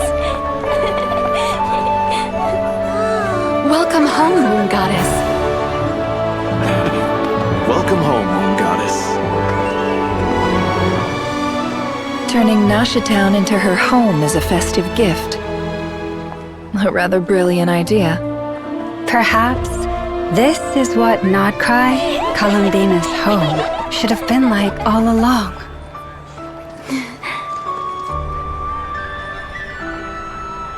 Thank you for the gift. I like it a lot.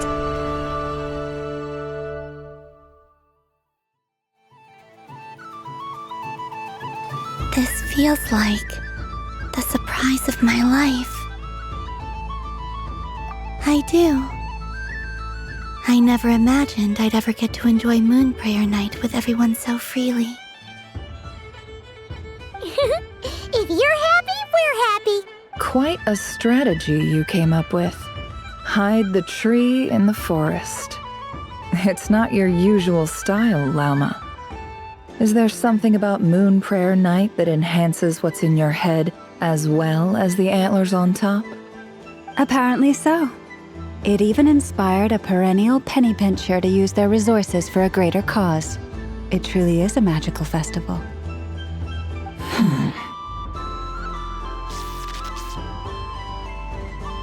I see it now. This bickering is actually a sign of a strong relationship.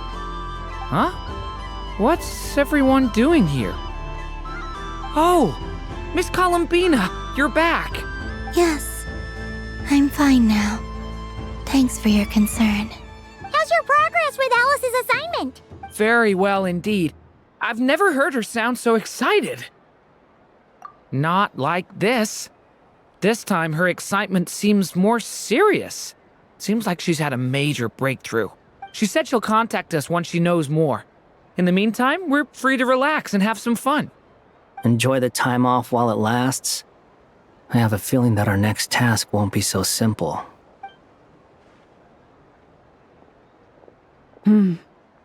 I should go.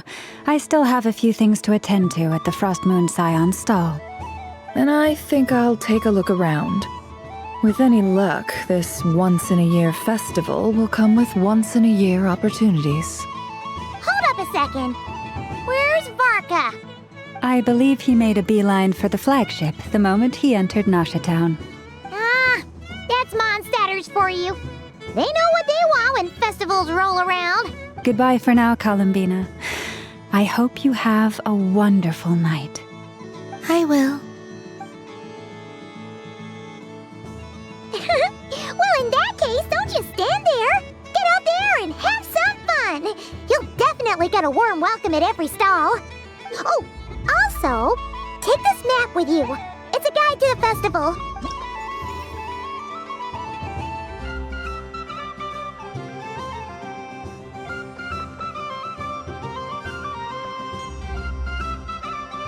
The Frost Moon Scion stall is over here.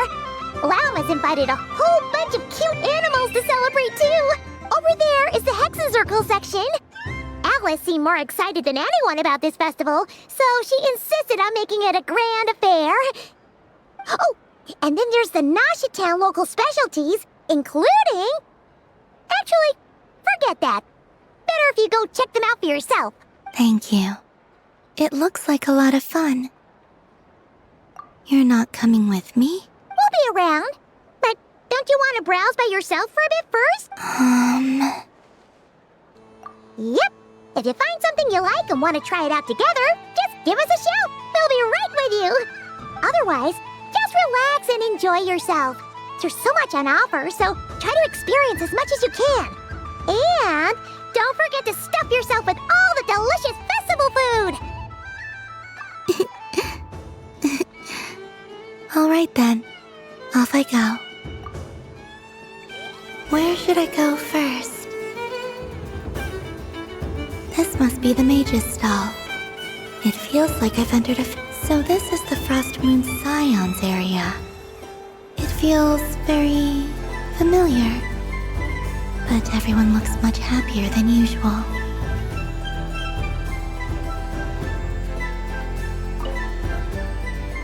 If this were any other day, I'm sure it would make for a great photo opportunity. But Moon Prayer Night has rendered my antlers uncomfortably large. Doesn't it look like this rhyme-horned deer has 2 sets of antlers?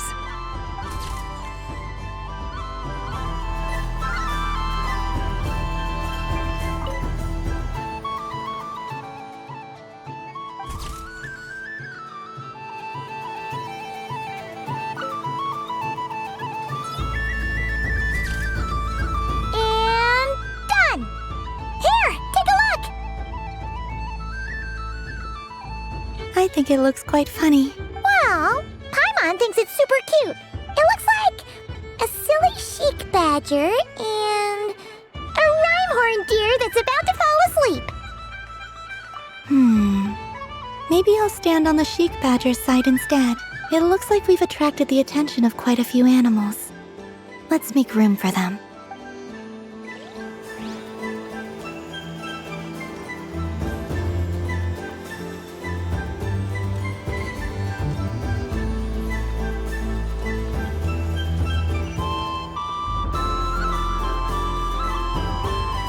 Aiming right at it! Aw, what a pity.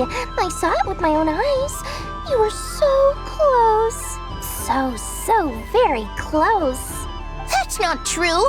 It dodged out of the way right as I was about to snag it. I'm sorry? You heard me. This paper frog can move. I swear! Dear, oh dear, what are you saying? How could a paper frog move? Unless you believe there really is magic in this world. But even if I, the mere humble merchant that I am, knew such magic, surely I would not use it on a paper frog. I'd sooner give Mora legs, so it could walk right into my purse. My dear, dear customer, why not have one more try?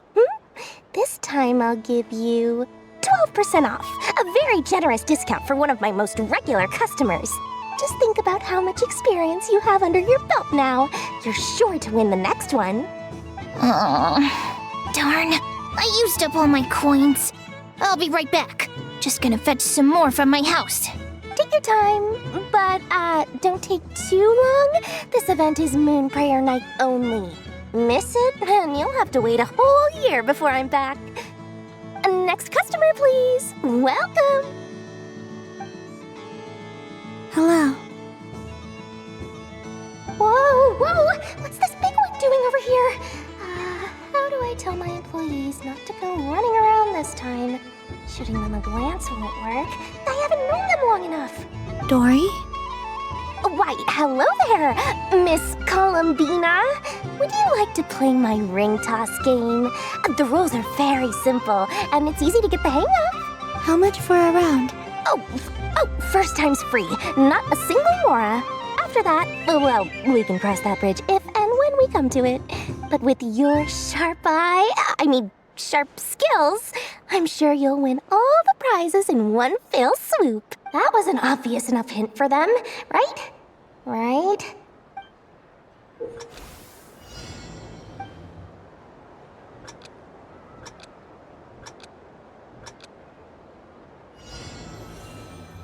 Here comes the ring! Oh, peanuts.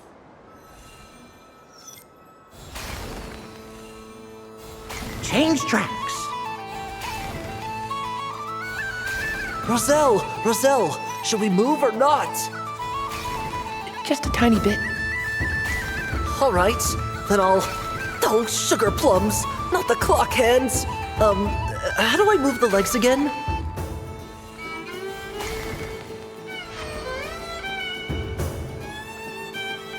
Let's see now. Wow, very good. That's the highest score we've had all night. And here's your prize. Now, how about another round? As for the cost... Happy Moon Prayer Night, Miss Columbina. Happy Moon Prayer Night, Durin and Hat Guy. Are you here to play the game? Yes. You said we were just coming here to say hello. I did, but then I recognized a few more people as I got closer. Do my eyes deceive me? Is that... It's our little dragon! He's all grown up! Someone's popular. Well now, since you came all this way, why don't you try out this lovely game we have going? First try is free! He'll have a go. I'll pass. It's only one free try per customer. You can't give your try to him. I'm aware. How has Elder Almond been lately? He's in great shape. He goes for a run in the forest every morning to stay fit and healthy. He tried to go boat racing with Firecracker a while back, but he couldn't even make it onto the Lotus Leaf. Firecracker was in fits of laughter. How about you, little dragon? Can you still fly? Yes, I can. But you've become less chatty. Has growing up been tough on you? We call that maturity. You know, the thing people sing about. The knight wields a sword of stone to defend those hearts that are made of gold. Stone is very heavy. That's what keeps him from talking too much. That's awesome! I want to be a knight when I grow up too. Ring, here I come! Oh, the hat-wearing man. I never thought I'd see you again. You seem more determined than when I saw you last on the train. If you say so. Oh, I do say so. The people you once helped see it clearly. It's because you are once again on the right track. May the engine in our hearts propel us to the station of our dream. I can move! I can move now, Roselle! What are they doing, running into the rings like that? You got them all so quickly! I have never seen anything like this in all my travels. Is this guy actually an old friend of theirs? But how? They're origami animals and clockwork people from a fairy tale. Getting to know them would be quite an arduous task, unless they share a hometown? I have to get to the bottom of this.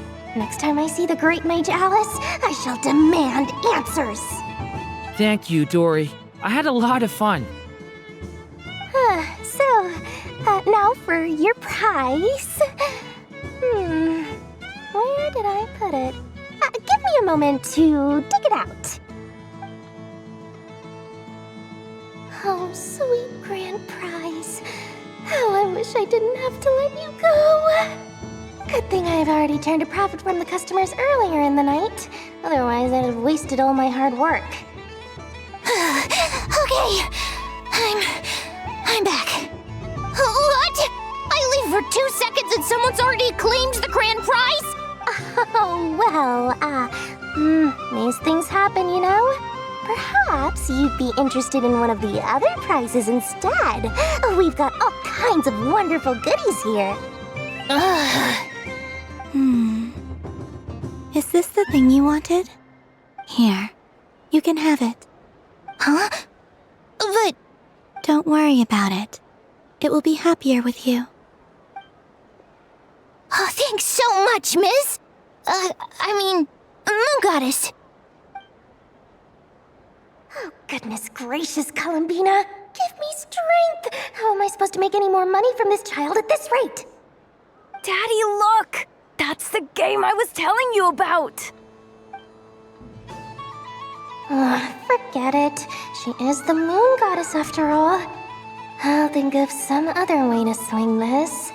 Maybe I can try to hook this new kid. Huh? Oh, someone already won the grand prize. You can take mine if you want. What? Why? Why are all these bleeding hearts coming here to ruin my business? Happy Moon Prayer Night, everyone. Happy Moon Prayer Night.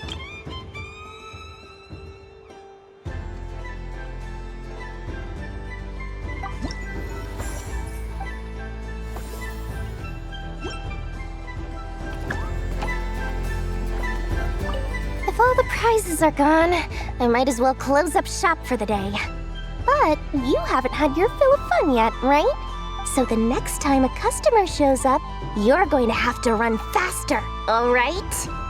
And remember, run out of the rings, not into them.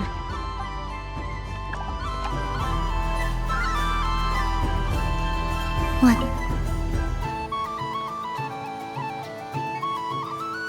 Come on, Citrus. One more round. Just one more. But my neck... oof. It's acting up again. You should take a break. Health comes first. Yeah, don't push yourself. We'll find someone else.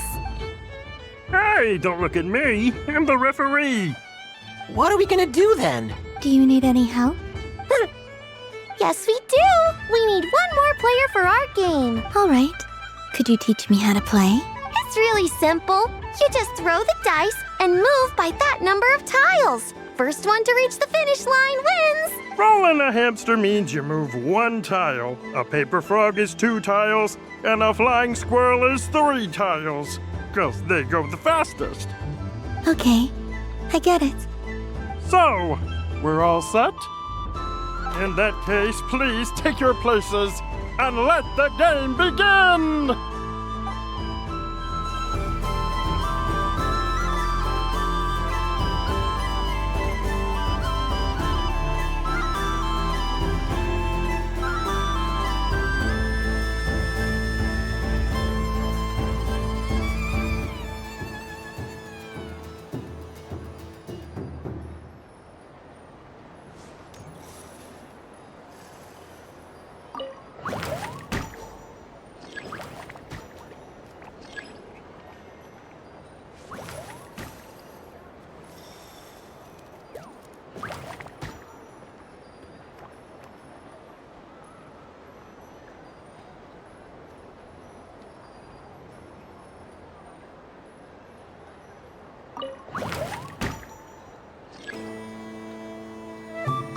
And the winner is the Moon Goddess! Congratulations!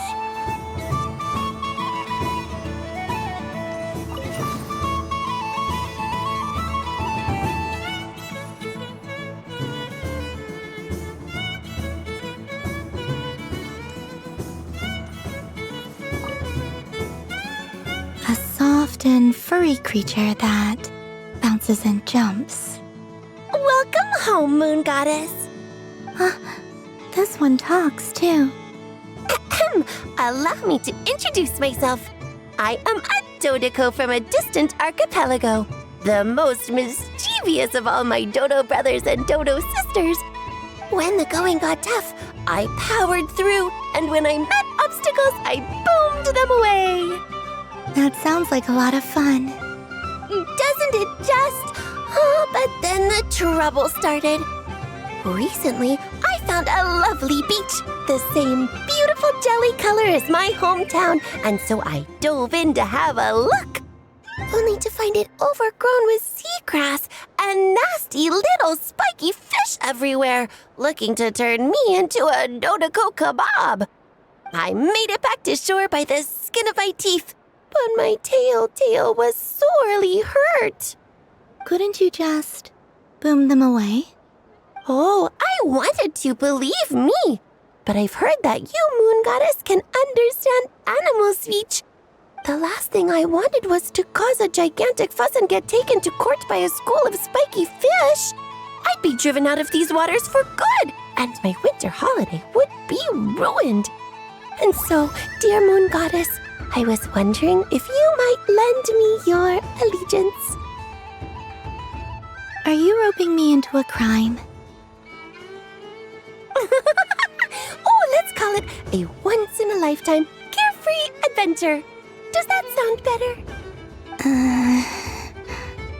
All the festival goers tonight are dressed up as the Moon Goddess, but there's nothing to say that the Moon Goddess can't disguise herself as a Dodoco, is there? Besides, this is your home. You should be free to be whoever you wish. I'm afraid I'm not well acquainted with Dodocos, Madam Mage. Oh, that's quite all right. We Dodocos are innocent, happy creatures with a free-spirited nature. Many, like myself, are mischievous troublemakers. Others are lazy souls who like nothing better than to lie down on a nice rock and take a nap. In our eyes, every creature who yearns for happiness and freedom is a Dodoco. But perhaps in yours, we Dodoco are a fluffier and more mischievous breed of Kuhenki. Yes, that is a much easier image to follow. Oh, wonderful! Then let's play! Grab onto my tail and follow me into the sea! Time to settle some scores with the bad guys!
Remarkable talent! So, what do you make of it? The use of Jumpy Dumpties doesn't come as naturally to me as Kuvaki, but their unpredictability makes it fun. I think they call this novelty. Indeed! And how did it feel blowing those pesky pesky nuisances away. Not bad. Any guilt? What do you mean? Oh, wonderful. Lovely answers to all 3 questions. You've passed the safety test. Now I can give this special bomb to you as a souvenir.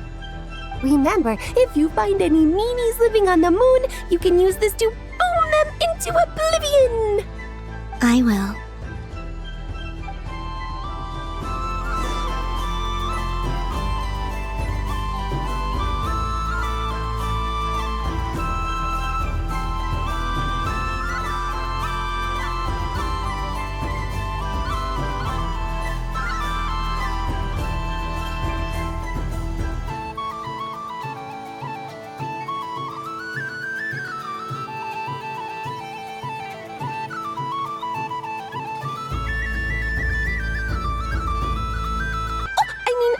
Bye-bye, bad fishies!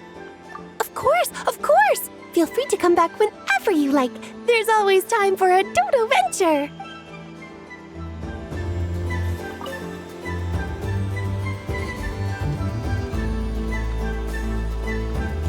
I wouldn't say it's unfair, exactly.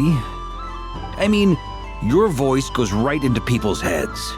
How would you explain that to the kids? You can't just explain it away as magic. Is something the matter? Ah, Miss Columbina! No, nothing you need to worry yourself about. Impeccable timing. Stick around for a second, Miss Columbina. I need your input on something. This self-proclaimed Knight of Justice has yet to give me a satisfactory answer. I, for one, would like to hear your verdict on the matter. Hey, now, I left the flagship just to help you out, Miss Nicole. What's going on? So Alice and I are both using long-range remote control spells that work on similar principles, allowing us to attend this festive fair in Dodeco form. Sorry, let me backtrack a little. While similar, there are some key differences.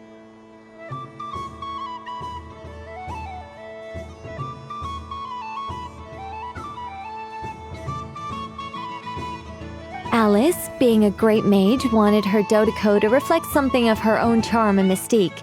So she adjusted the way its tail moves when it spins around. An entirely gratuitous move, in my opinion. I hardly see how anyone is going to notice that. If anything, I'd say that anyone who stares intently enough at a Dodeco's tail to notice such a small detail is someone we ought to be highly concerned about. I only say this to emphasize that my question has nothing to do with tails.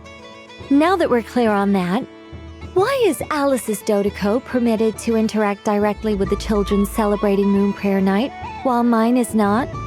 Your voice speaks directly into people's minds. See? Exactly what I said. Miss Nicole? Ugh, I can't stand it. I know that probably makes me sound like a whiny child acting out in front of their parents. And it's a little embarrassing now that I think about it. But hey, I've said it now, I can't take it back.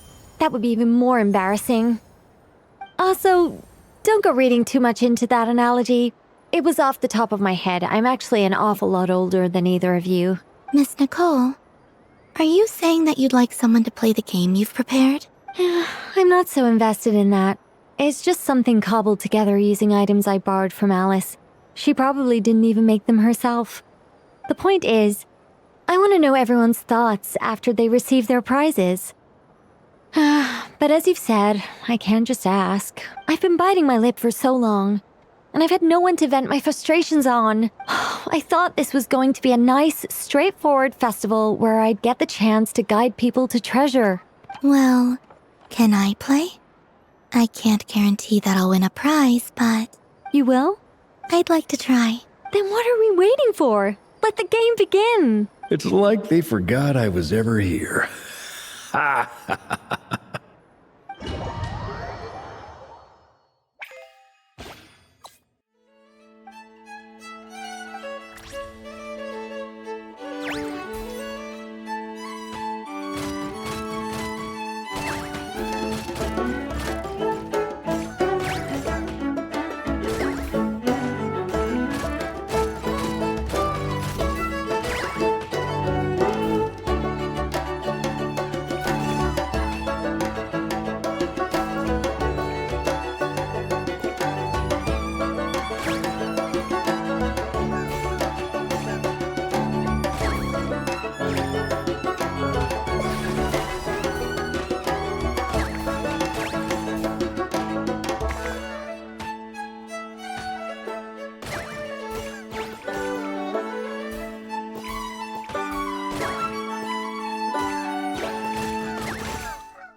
Congratulations, Miss Columbina!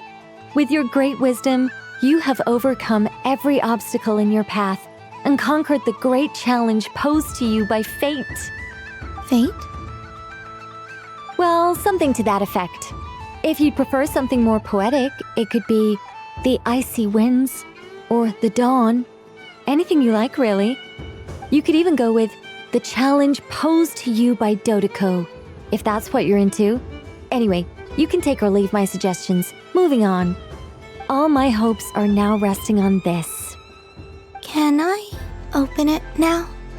Stop teasing me! Please, I'm begging you. No more talk. Just open it. Wow. What a lovely sculpture. Classic and cute at the same time. Thank you, Miss Nicole.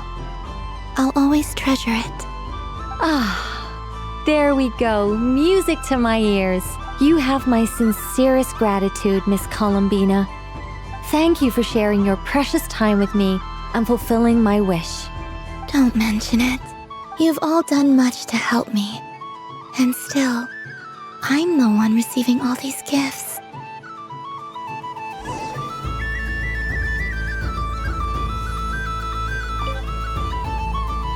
Welcome home, Moon Goddess. Oh, you're the genuine article. Alice was right. This moon prayer night was worth watching after all. Another one that talks. Greetings. Pleased to make your acquaintance.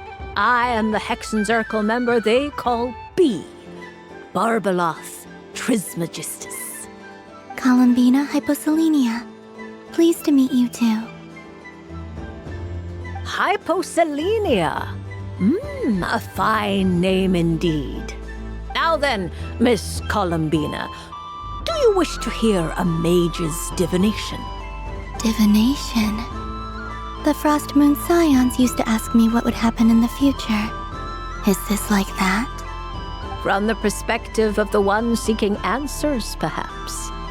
As you look to your journey ahead, if you seek to understand the unknown, resolve your doubts, and soothe the confusion in your heart, divination could be for you. The unknowns on my journey.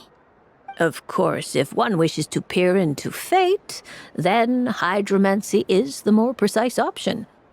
But that is a complex affair, and to relegate that majestic art to the status of a festive amusement would seem somewhat uncouth.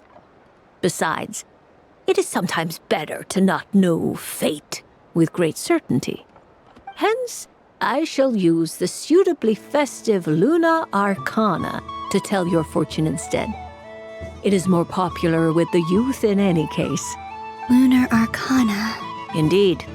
Unlike hydromancy, this will only display possibilities and trends. People like to think of themselves as creatures of agency and free will. Peering too far and too clearly into the future is detrimental to both body and soul. I'd like to give it a try. Of course you may. Come then, take a seat, Miss Columbina. Before we begin, are there any specific questions you would like to ask? Let's stick to general possibilities and trends, like you suggested. Ah, very well. Then I shall use the basic Lunar Arcana deck. Now, try to relax. Cast your mind upon the things you have experienced and the things you are soon to experience. I will shuffle the deck. Would you like to cut the cards yourself? You do it. No problem. Now then, to make things easier for the seeker, that is to say, you, I shall decipher the cards from your perspective.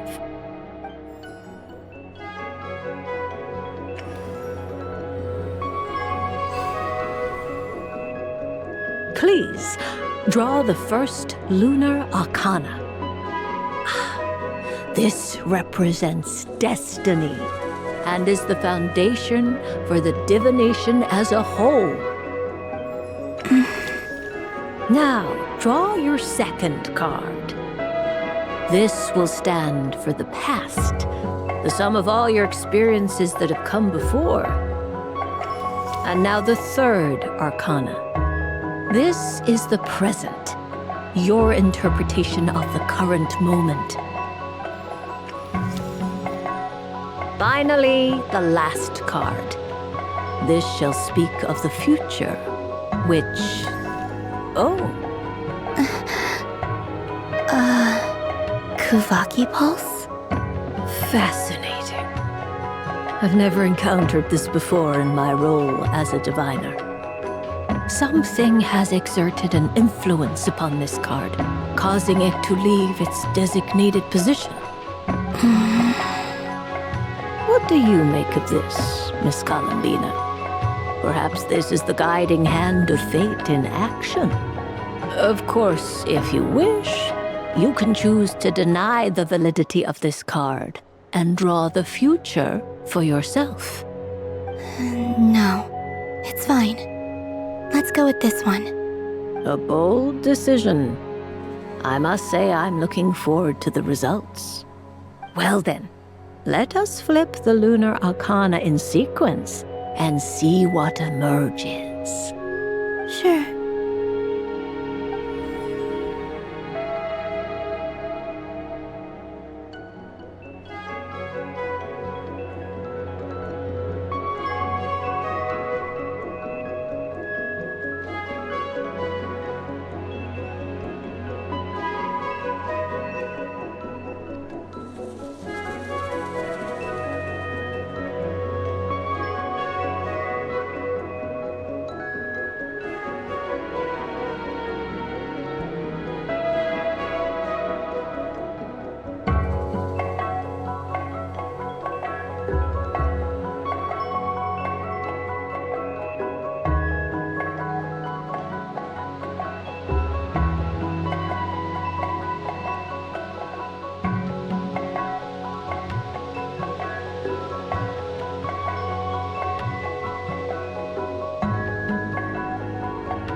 First, destiny. No surprises here. The card that represents yours is the moon. The moon. Indeed. The moon can represent the truth at some times, but deception at others. False peace, destructive calamity, and the world-changing power that lies within. When the moon is placed on the destiny tile, it indicates that your destiny is not what it may appear on the surface. Instead, it may yet have a hidden side. It symbolizes a journey through the fog, fraught with uncertainty and deception, where one must face inner challenges head-on. I don't understand. Patience, my dear. This is but the first card, which serves as a basis for the interpretations that follow. Our divination will only grow clearer from here on out. Now then, flip the second card, the one that speaks for the past.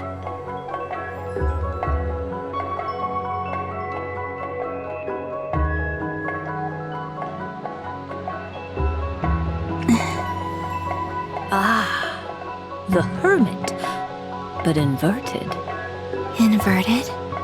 Yes. The Hermit symbolizes solitude, introspection, and the pursuit of truth. When inverted, it represents isolation, truth out of reach, and a path that leads one astray. Combined with the moon as one's destiny, the Hermit inverted represents a choice you made to stand alone in the past. It was a choice made not out of fear or arrogance, but for reasons that others could not perceive. You fumbled through the darkness without a guide, but you did not find your way. Rather, you went astray. More than once, it would seem. Is this about how I became Kutar despite not wishing to become a god? And how I joined the Fatui because I yearned for a place to belong? I suspect only you know the answer to this question. All is not lost. The past is in the past, and so it shall remain. Shall we look into the present now? Oh my. The lovers. One of the most interesting Luna Arcana. What does this one mean? This means that you have had an unprecedented emotional experience. The joy of finding your soul becoming intertwined with that of another. A precious and wonderful thing indeed. It's true. I've made a lot of friends recently, and they are very good to me. I like them a lot. That sounds lovely. I am most delighted for you. The lovers can also represent important decisions, perhaps related to a parting of ways. Now, if I were to guess... Yes. My return to the moon. I understand. Parting with friends is never easy, Columbina. But rest assured, this is not the end of your journey. There is always another story waiting to be told. The future always lies ahead. The future. Well now, it's finally time to flip this most mysterious of cards. Why did it appear? And what does it wish to tell you? I'm ready. Very well. Flip this card and see what lies on the other side. Oh. Miss Barbaloth? What is it? This card is death. That doesn't sound very good. It depends on how we interpret it. It is true that it can represent an agonizing death, a complete and utter end, but at the same time, it can also represent rebirth. Do not forget that your destiny card is the moon. That lends your future many different potential meanings. If death spells the end, is it unavoidable? As I have said, divination can only display general trends. It is a rough guide, but it does not show predetermined outcomes. Allow me to summarize it for you. In the past, you may have lost your way, but now you have gained new connections and new strength. You now face an important decision, one that may bring about a great change in what is yet to be. This change might, in turn, be the end of all things, or their beginning. But remember, everything is subject to change because of the moon present in your destiny. You must see the truth clearly and face your innermost thoughts. The truth. My innermost thoughts. Thank you, Miss Barbaloth. Don't mention it. Some people dislike divinations, for fear of glimpsing an ending to their story that they wish was not so. But I can see that you're different. The result of this divination will not sway your decision. This is a rare quality, and one that diviners always hope to see in the seeker. We are here merely to guide, not to exert undue influence. I understand. Go then and illuminate your future, Miss Columbina. The moonlight that shines from you now is most captivating.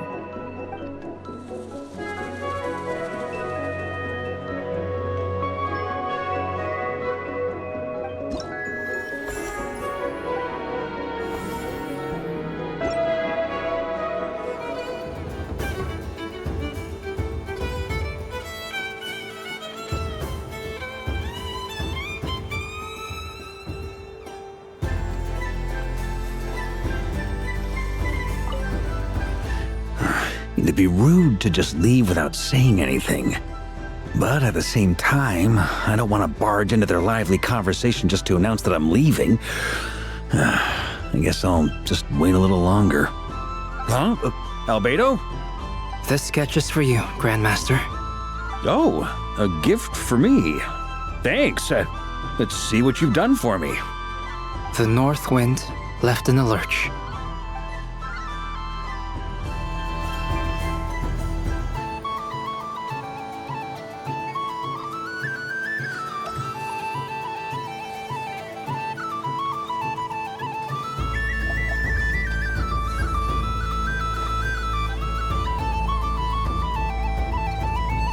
Dodoko's Whirligig! Come check out Dodoko's Whirligig! Ah, welcome home, Moon Goddess. Might I ask what this is? Ah, it's a very special amusement sponsored by the Great Mage herself. Ride on a soft and furry Dodoko and embark on an unforgettable adventure. I say that, but I'm just following a script here. Who is this mage, anyway? And what the heck is a Dodoko? I'd like to ride. No problem. But, are you by yourself? Is that not okay? Oh, no, it's fine. It's just that each Dodoko can accommodate 2 passengers. Would you like to bring a friend along? My friends... That should do it. Now, we just need to get everyone else to draw something on it too. But we gotta keep it a secret from Columbina. Traveler?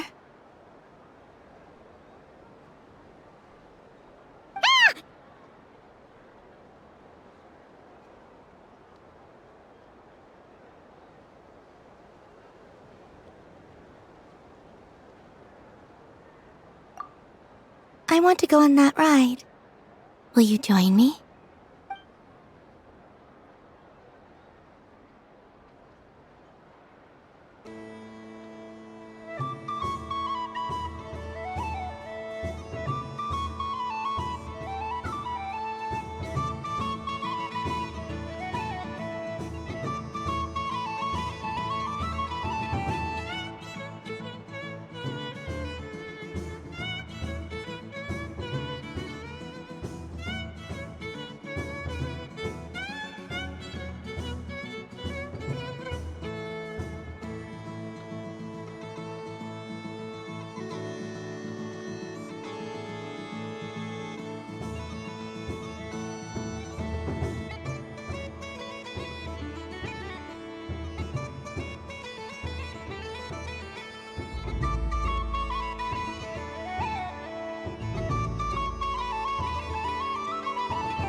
Let's go then.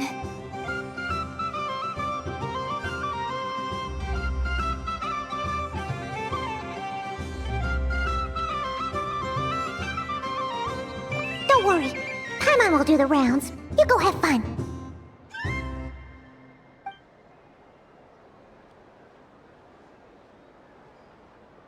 Hmm?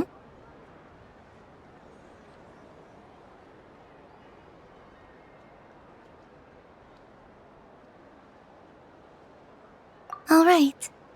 I think we have to wait in line over there. Please take your seats. For safety reasons, you mustn't try to leave the ride before it comes to a complete stop. All right, you're all set. I wish you both a wonderful journey.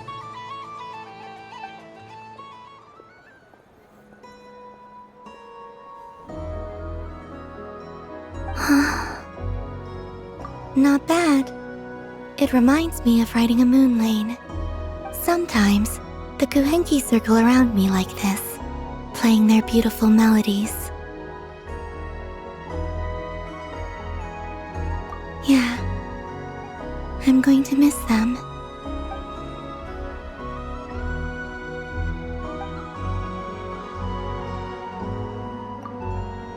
It does. I've felt scared in the past, too. But this is a little different.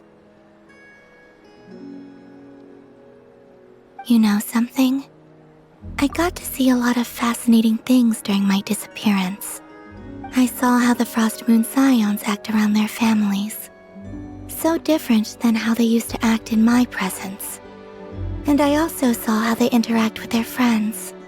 It made me curious at first.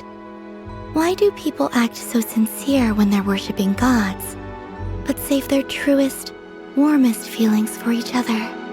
Slowly, I came to realize that it's because they trust one another. They know, deep down, that they'll be accepted for who they are. All of it. The good and the bad.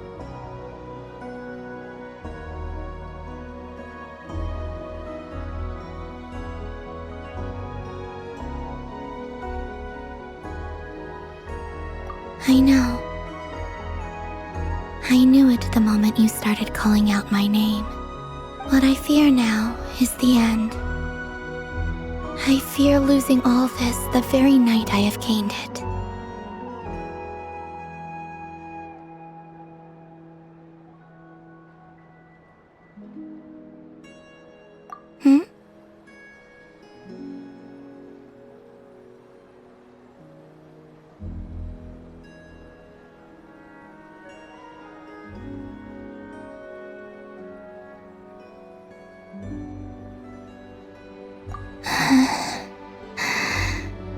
Thank you for this conversation.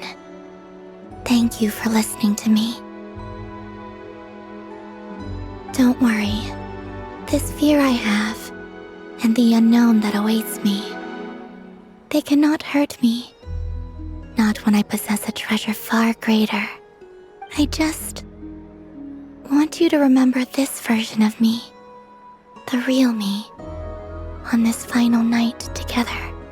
Dear passengers, Dodoko's awesome adventure has come to a close. Please leave in an orderly fashion, and we look forward to seeing you again in the future. Don't want the journey to end, huh? Don't worry, you two. There's always another adventure waiting just around the corner.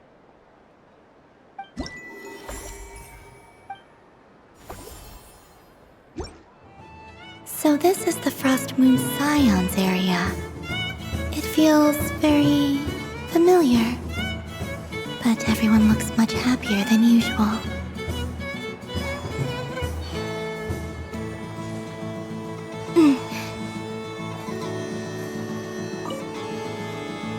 Fun ride, huh?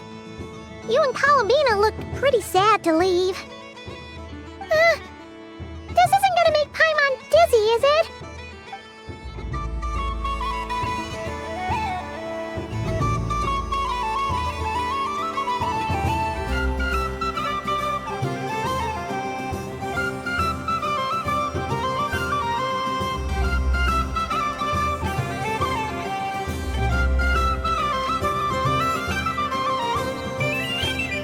Wow, the Frost Moon Scion star looks kind of plain, but it's pretty cool once you get into it.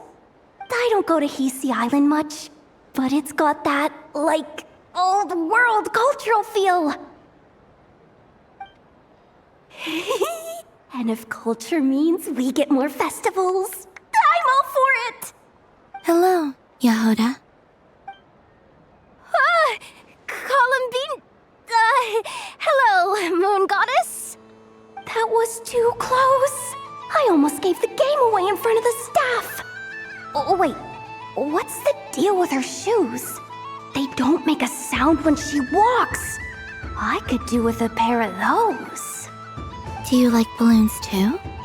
Balloons?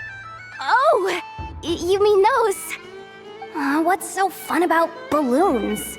I'm not a kid anymore. They're probably more up Aino's alley. Yes. The animals seem very curious about these strange flying objects. I was drawn here by their voices. I recently learned a fun new game you can play with balloons, so I decided to come and give it a try. A new game?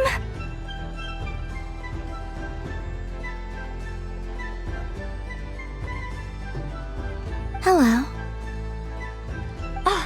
Welcome home, Moon Goddess. Here to buy some balloons? Yes. Could you give me a few that haven't been inflated yet? Are you sure? I guess it's not a problem, but... Yes, please. Thank you. Uninflated balloons? But those are just little rubber pouches. What does she want with those? Would you like to play the balloon game, Yehoda? Huh? Sure. I guess. How do you play it? Wait here a moment. Oh. This is so weird. What have I got myself into now? I thought I saw Columbina nearby. Uh-oh! That's the fourth Harbinger! Although she's helped us out quite a bit, she's good people, right? Is she looking for Columbina?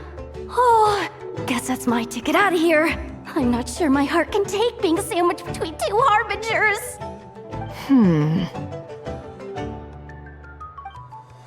Which stall is she checking out?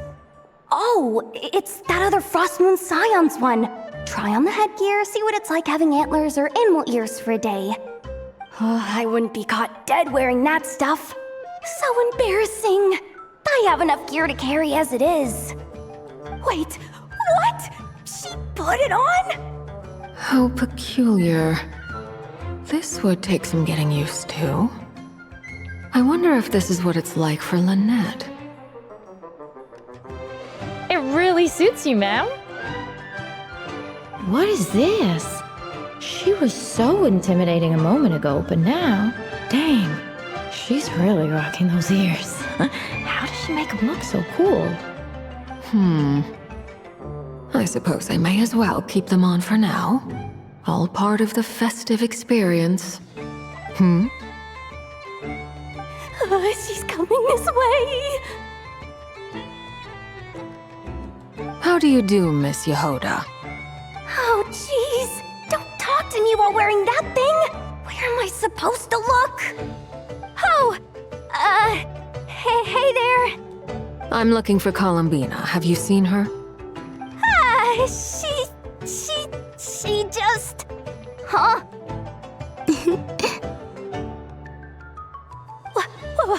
Wait, is that what she meant by balloon game?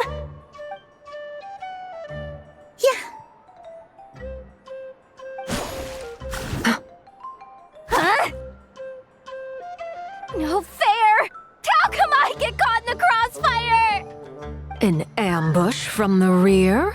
Is this a declaration of war, Columbina? Would you like to play too, Arlecchino? Seriously? Are they gonna start some beef right here, right now? Gladly. That said, I believe there is another who would like to join. Boss Nev! Thank goodness! You've gotta get me out of here! Things are kicking off big time! Hello there. I'd like 10... no, make that 20 balloons, please. Uninflated. What? Miss Moon Goddess, I hope you're prepared to pay the price for assaulting my employee. Welcome to the game, Nefer. Just to be clear, let's keep this a fair fight, okay? No strange powers, please and thank you. Naturally. Don't just stand there, Yehoda. Aren't you going to team up with me? Huh? Do I have to? Of course. Don't forget, the Curatorium has a reputation to uphold. I knew something like this was gonna happen.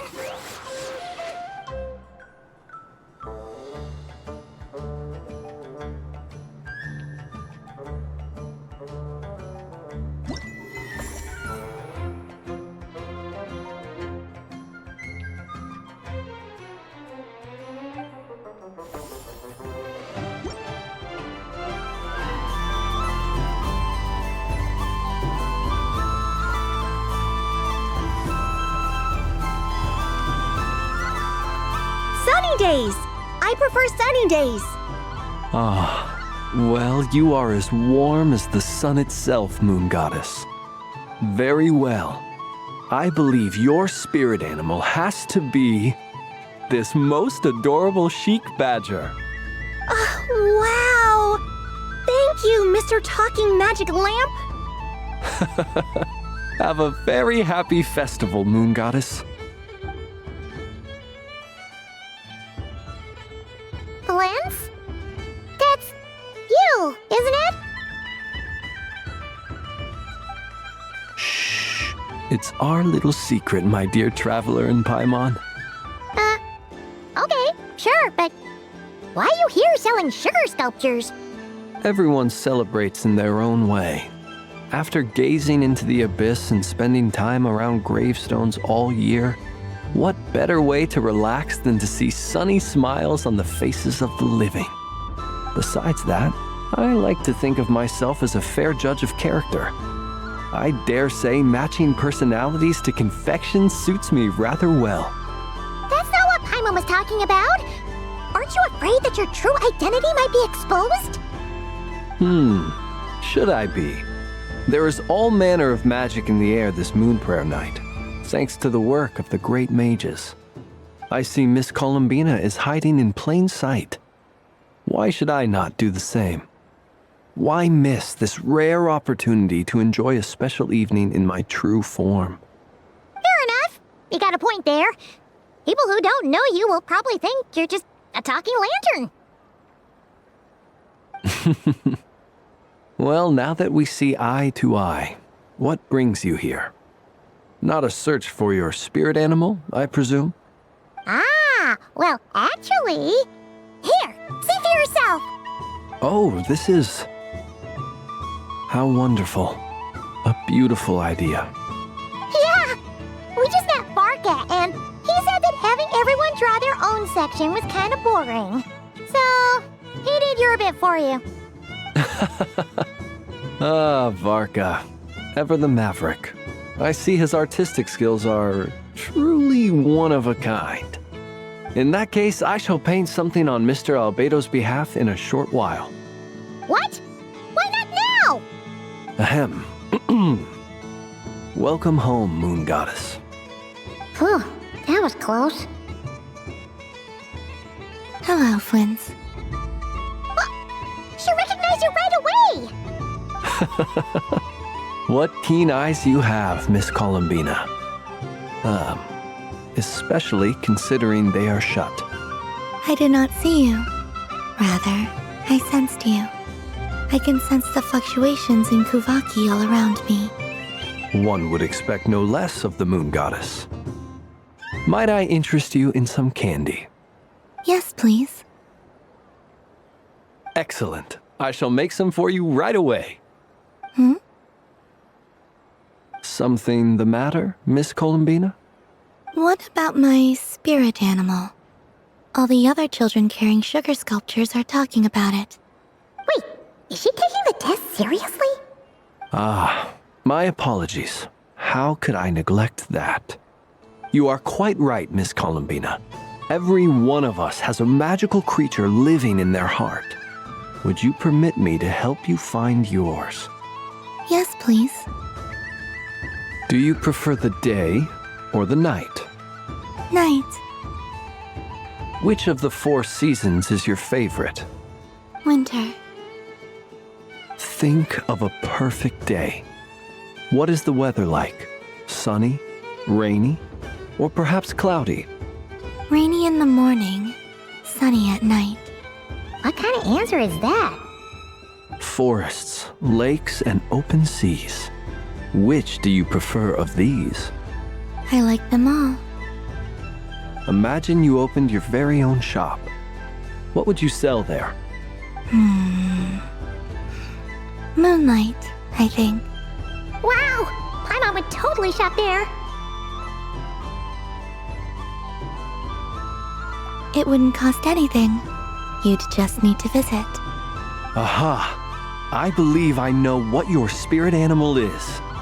Here, for you. Oh, it's a Kohenki! Indeed. A free-spirited being with a deep love for all things here in Nodcry, who selflessly lends her aid to as many people as she can reach. It is the perfect fit for you, Miss Columbina. Thank you.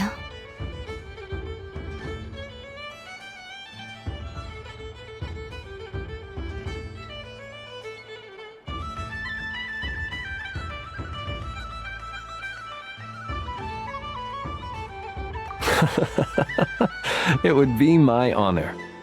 But you shall have to forgive me. We have known each other for quite some time. I doubt there is any answer I could give that would come as a surprise to you. So instead, would you accept this sugar sculpture as a token of our friendship? It's a lantern. Hey, why don't you two go enjoy your candy over there? Paimon wants to try out this spirit animal thing too. Right, Blintz? Come on, play ball. Gotta get this drawing done. But I want to hear Paimon's answers. But it'll probably take ages. Paimon's a complex soul. And we don't want your candy to melt while you wait, huh? Oh. Okay then.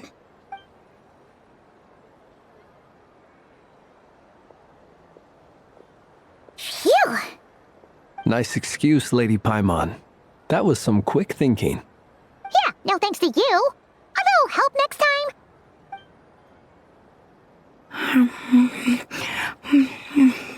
It's sweet. Is that Lockaberry? I wonder what flavor the traveler got. This way, this way! It's the candy-selling lantern! I'm coming!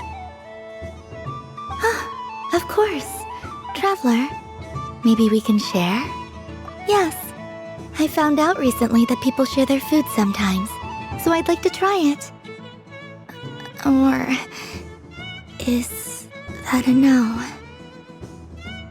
Thank you.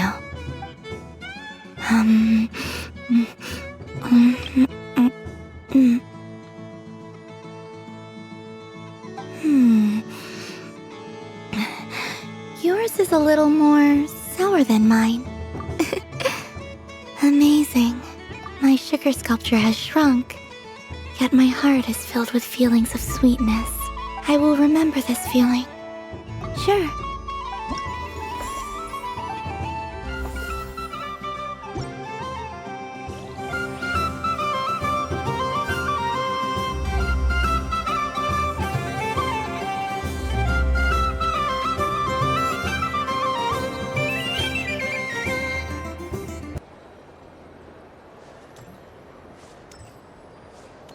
What's this? I just had a water fight with 2 Fatui Harbingers.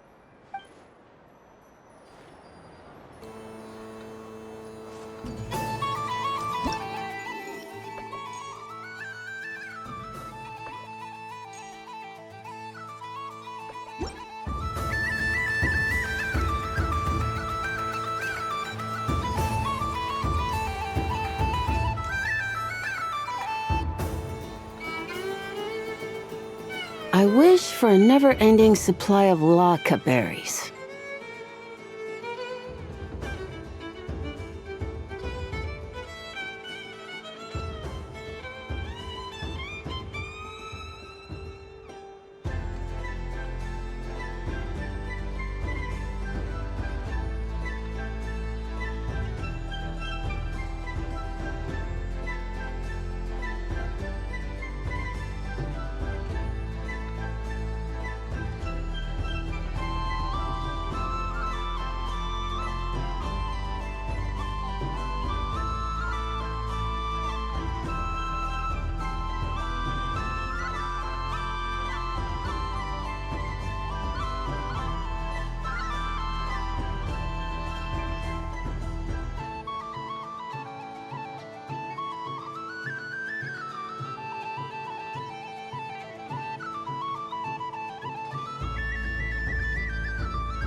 but a humble wish.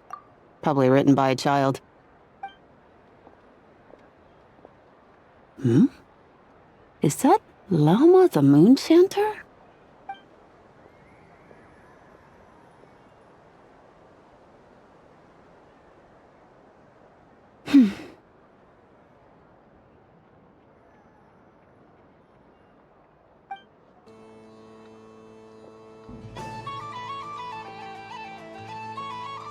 I wish that the long plume ibises would stop biting me. Oh dear, poor Lauma. All right, I'll write that one down for you. I got it. While everyone else is celebrating Moon Prayer Night, you're as busy as ever. I don't mind. It's rewarding work. A good kind of busy. My antlers are at their heaviest tonight, and the Kuvaki waves are especially strong. But as I help these dear friends hang their wishes up, I feel a great peace within myself that is hard to describe.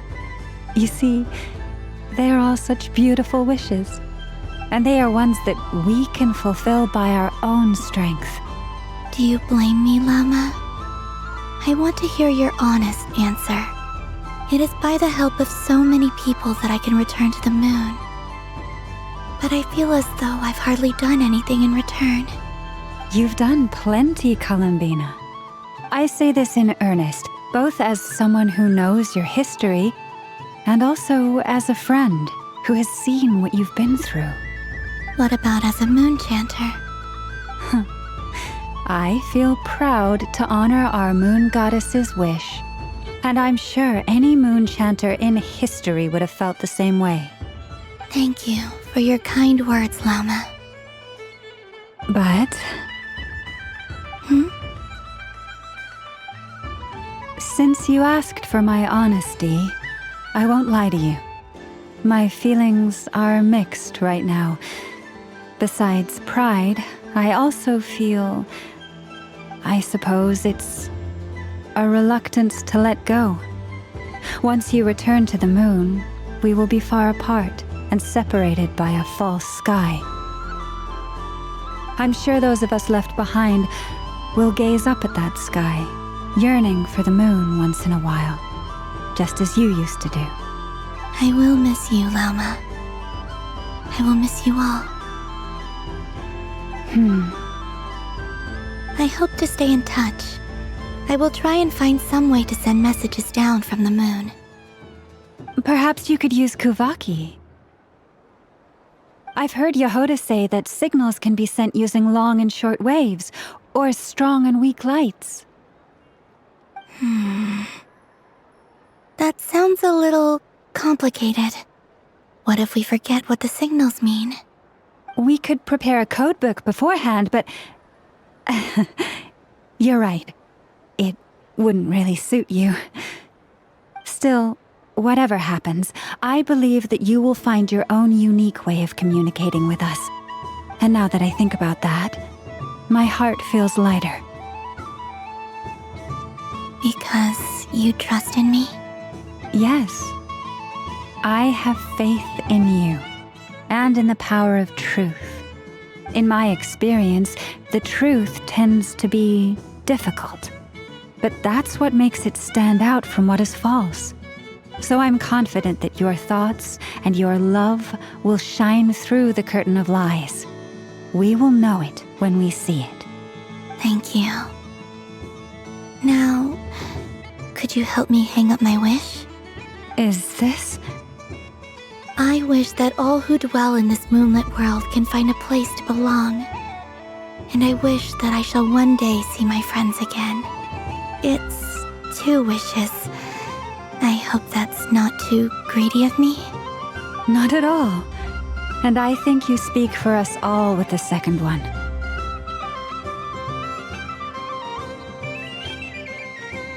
I shall continue to pray until the day that all of these wishes come true.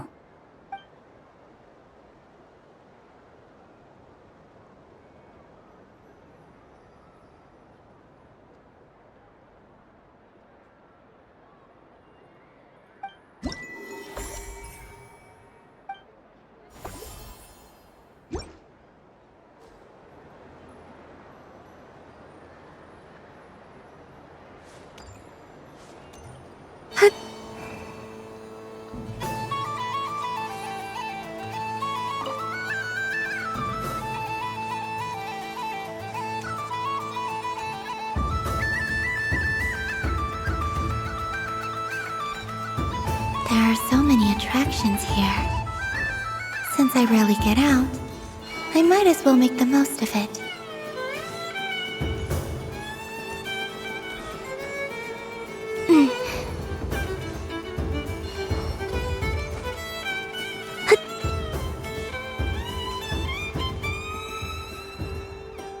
Moon Prayer Candy! Beautiful, tasty Moon Prayer Candy! Buy a whole box, share it with your friends and family! Candy? To share? I wonder what flavors everyone would like. Welcome home, Moon Goddess. Fancy a box of Moon Prayer Candy? Sure. I knew you would. Now, what flavor would you like? I'm not sure. What flavors do you have? Is this for yourself or as a gift? A gift for my friends. Ah, I see. In that case, I'd recommend apple, lockaberry, or midsummerberry. Those are the most popular. Do you have nocturnal blossom flavor? Huh. I've seen couples give those as gifts before, but I did not know they were edible. No? Okay then. Moonfall silver? You did say this was for friends, right?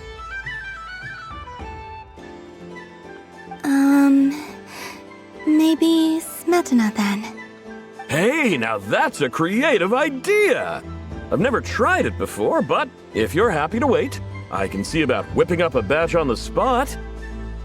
While we're at it, you got any other ideas?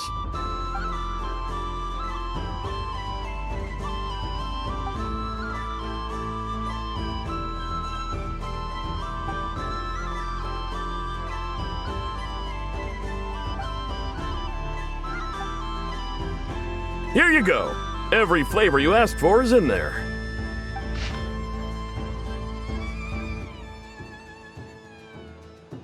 Thank you. I should be the one thanking you! You brought me a whole bunch of new business. It's like a genuine blessing from the Moon Goddess.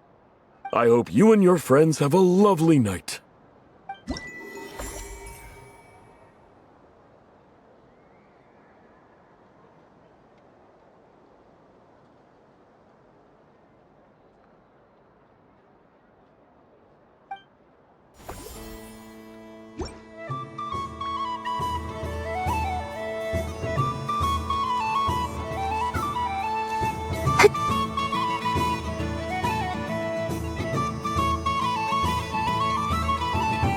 Well, well, look who it is.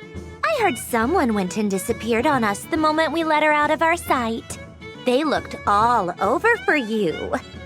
Frankly, I didn't think you'd be back for Moon Prayer Night. Were you worried about me, Sandrone? You would like that, wouldn't you? Do you even hear what you're saying? It seems to me like you disguised yourself with festive headgear, just so that you could come see me on Moon Prayer Night and make sure I'm okay. You didn't even bring Polonia with you. You? I thought you couldn't see! I cannot. But I sense the confusion of those around us rippling through the Kuvaki currents. Based on what I know about you, let me guess what you're wearing. Is it cat ears? Shut up! I'm only here to protect the Fatui's interest in this territory. Running into you was pure bad luck. Really? But you were the one who asked Arlecchino to help everyone find my name. Columbina! Ugh! Just one more word, and I'll unscrew your vocal cords. It's Columbina hyposelenia now. Tell someone who cares. I've missed you, Sandrone. The whole time I was gone, I was thinking.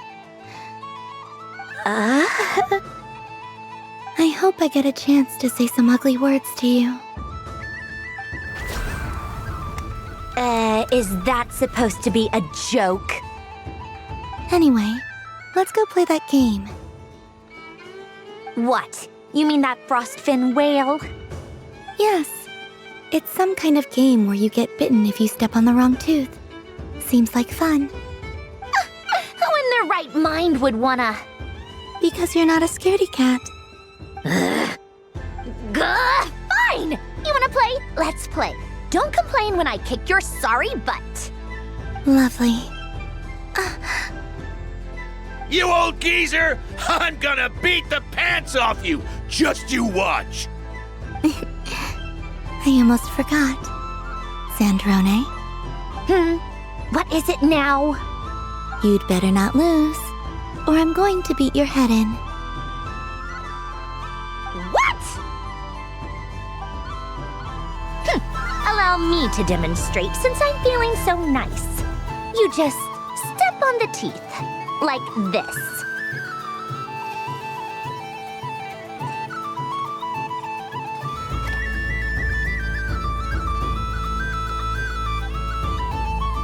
Which should I pick?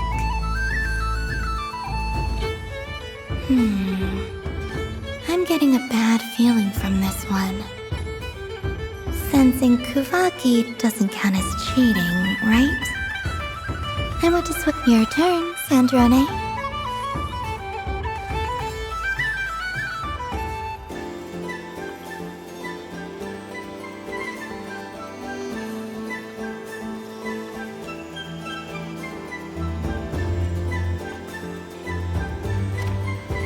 Don't come crying to me if you get bitten.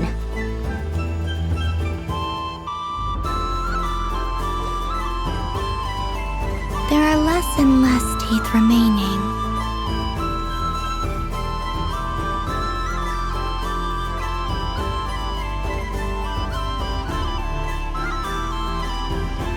Huh? What's that noise?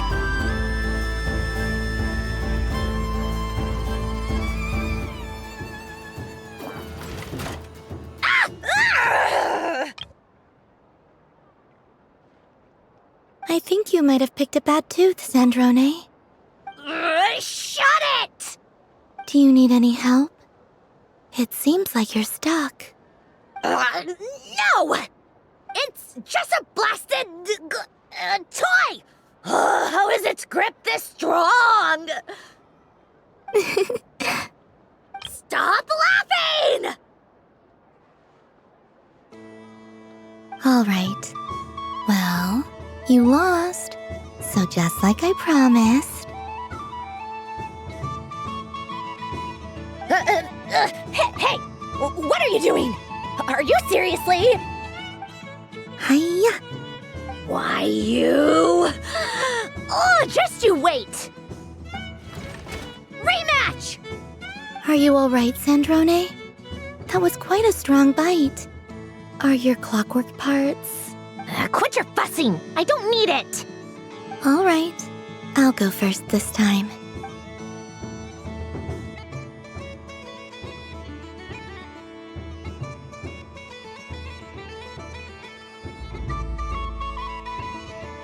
I see it now. She can sense which teeth are rigged. So I just need to avoid the same ones that she does.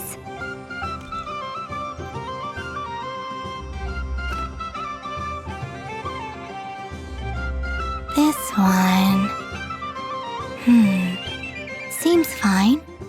She avoided that one then? Now I've got you. All right, my turn.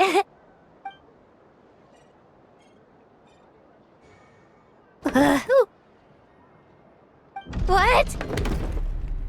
Looks like you lost again, Sandrone. Wait! There's more than one bad tooth! Bonk.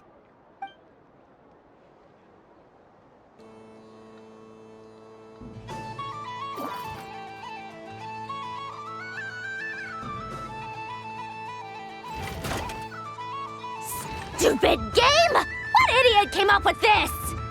Are you all right, Sandrone? You said some nasty things just now. Oh, I'm peachy.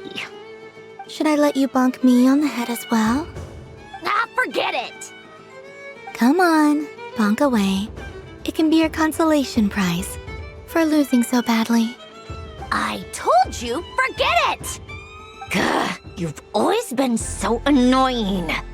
Singing right outside my door, inviting yourself to my tea parties, going AWOL. And now you're off to the moon or something. Of all my days with the Fatui, the times I spent with you, Arlecchino, and Rosaline, they were my favorite. I will not forget them. Just as I shall not forget this moment. We'll always be friends, no matter where we are, right? Who'd want to be your...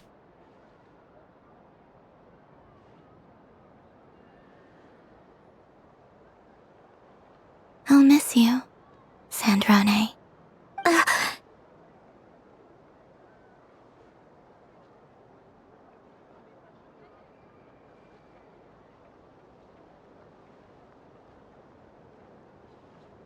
Goodbye, Sandrone.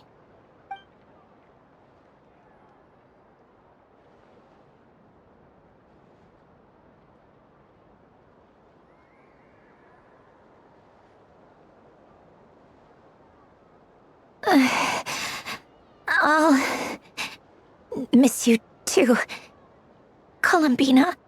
Sorry, what was that? Ah! Ah! Yeesh! No need to freak out. What's wrong? We've been looking everywhere for you. What do you want? Oh, nice ears.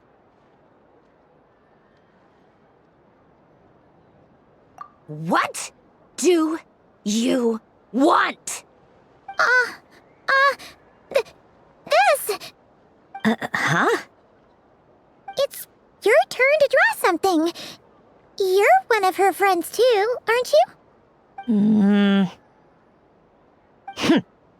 Doesn't know how lucky she is. Sorry? Nothing. I'm done. Take it.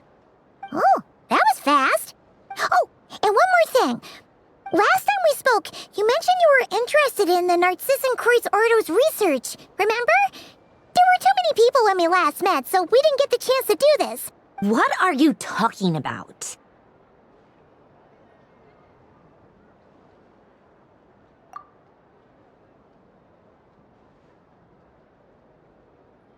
This is... Oh. Alain, Renee, and Marianne. Huh. The Holy Blade. A savior's plaything. It's not about whether I approve or not. These people, they would sacrifice themselves for the sake of the world. Especially Alain Guillotin and Renee. That is something I would never choose to do. Still, I didn't know they had any pictures left from that time. If I'd have thought to bring a camera, I'd have... What? Yeah, of you being bitten by the frostfin whale and Columbina bonking you on the head. Tear it up! Now!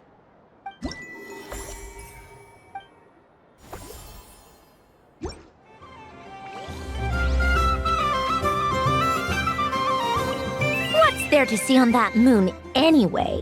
Let her go up there and cry alone. See if I care. You're giving me candy? That isn't like you. This had better not be some weird prank. Coffee flavor? I thought you hated coffee. It's extra strong too. You didn't do all this just for me, did you? Hey! Don't take it away! I never said I didn't want it. I mean, you can't unmake the candy now.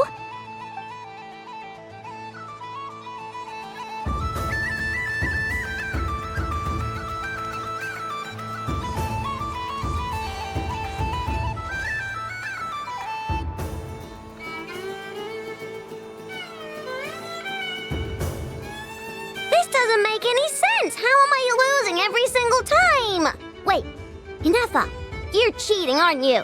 Yeah, that must be it. I am not cheating, I know.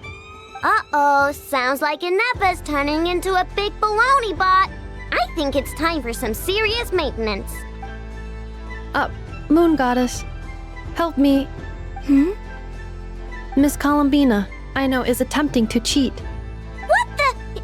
I'm not the cheater. You're the cheater. How dare you throw it back at me?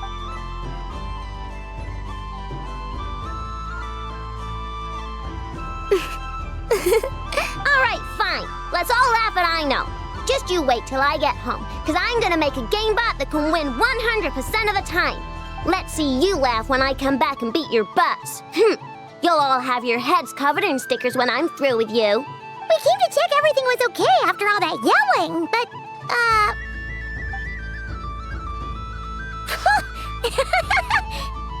Whatever it is, it sounds like cheating is allowed. Kuhenki concentration. Each player starts with differently colored Kuhenki. Each round, they draw one Kuhenki from their opponent. When a player has two Kuhenki of the same color, they make a pair and can be discarded.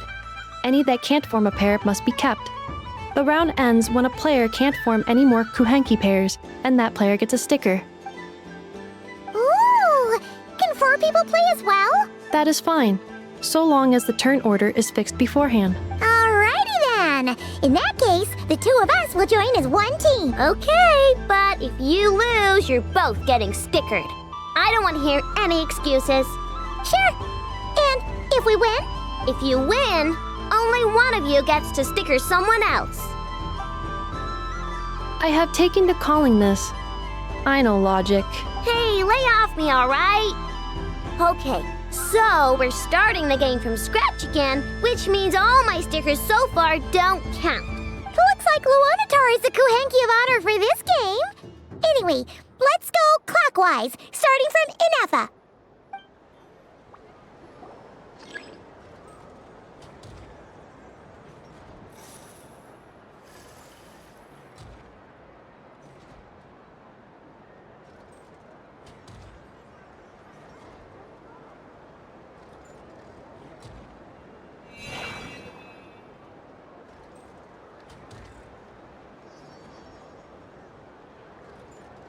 Nice! That's a pair!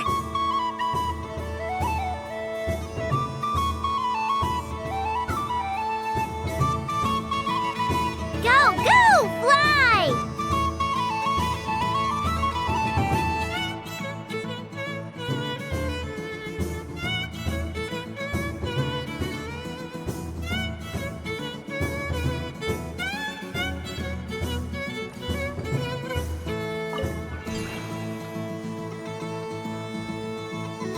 Go on.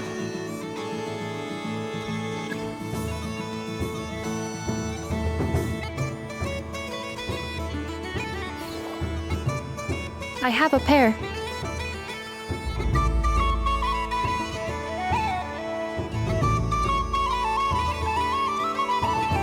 Uh-oh!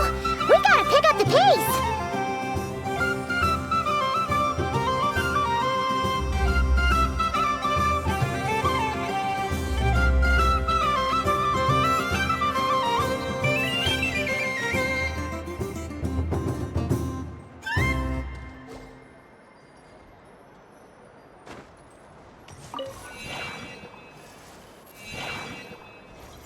I win.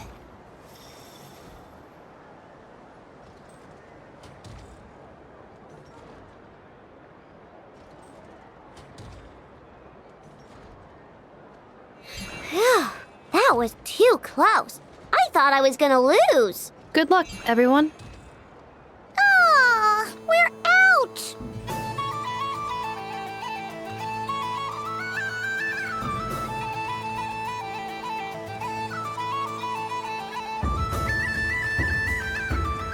Let me pick a good one. What's it gonna be? You're looking very pleased with yourself there. What happened to being a huge Grumposaurus? I won. Duh.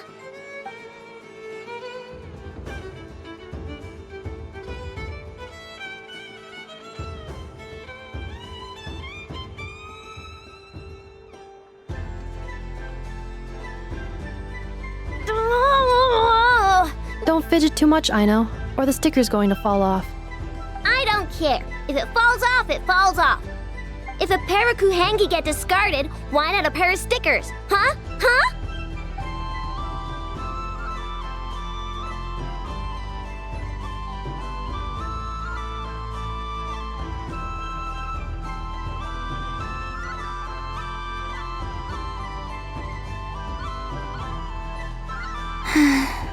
I've lost. Sticker, sticker, sticker!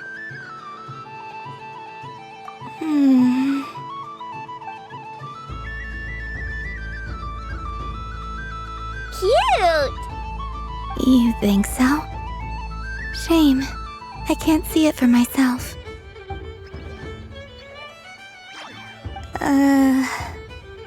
What did Luanatar say? She said it looks so cute that she wants me to lose a few more rounds.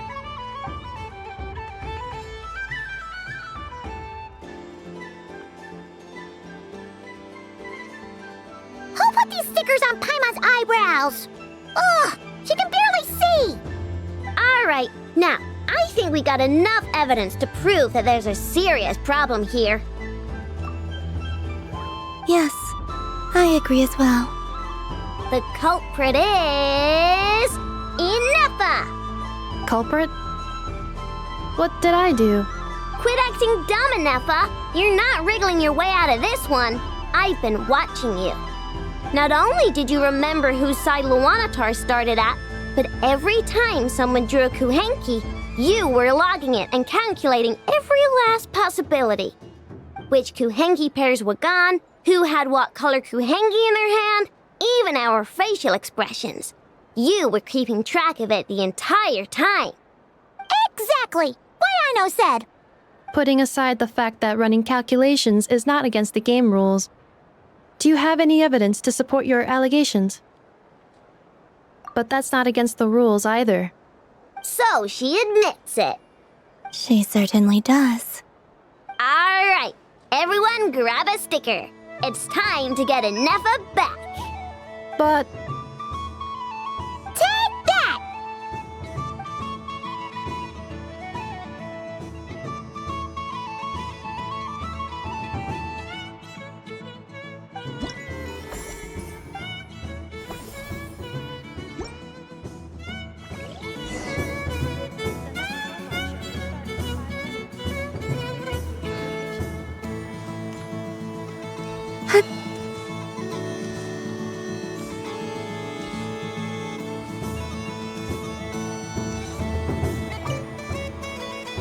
Traveler. Hey there, Columbina!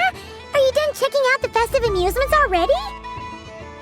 Are you sure you don't want to look around some more? You might not get another opportunity like this for a while.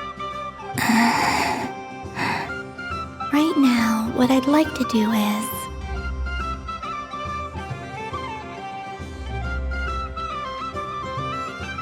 You're right. I'm not ready for this night to end just yet. Yeah, that's the spirit! Take your time, Columbina. The most important thing is to have no regrets. I'll be right here if you need us. Okay. Thank you.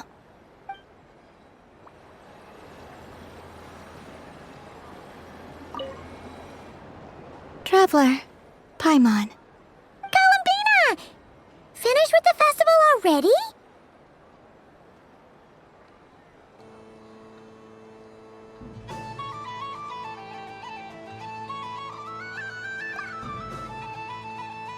Oh, candy for us? Thanks a bunch, Columbina. Don't mind if we do. Whoa, this one's intense. But it's so tasty.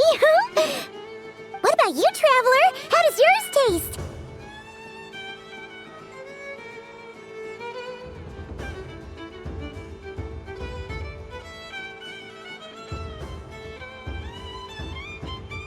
Oh, sounds good. Paimon's drooling now. Are there any more Smetna candies in the box? Yes, I believe so. Okay, gotcha. Let's see.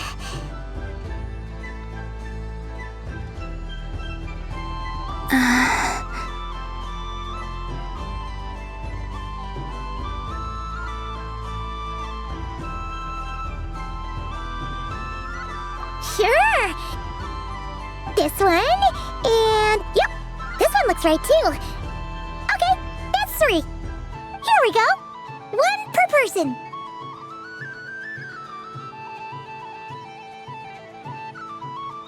It's so sweet.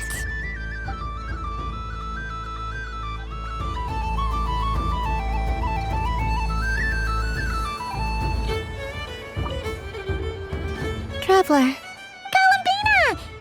Finished with the festival already? Really? You're sure you don't want to have a little more fun out there? yes, I am sure.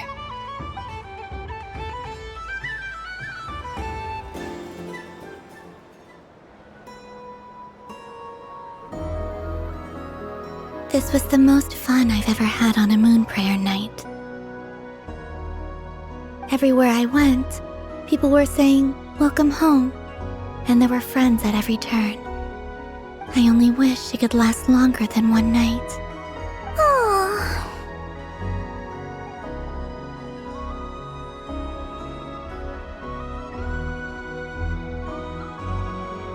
Yes, you're right.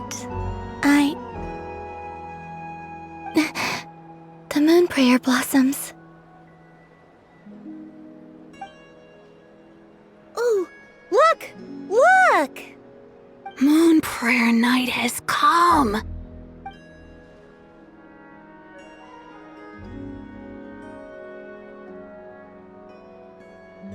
The moon. It's so beautiful. Happy Moon Prayer Night, dear.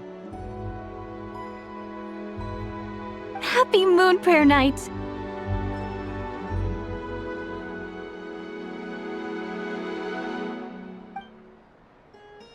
Happy Moon Prayer Night.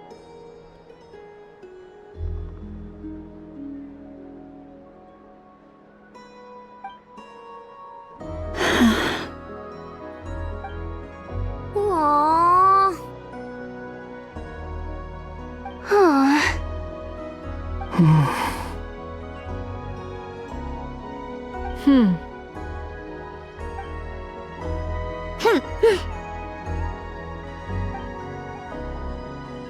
Time flies when you're having fun.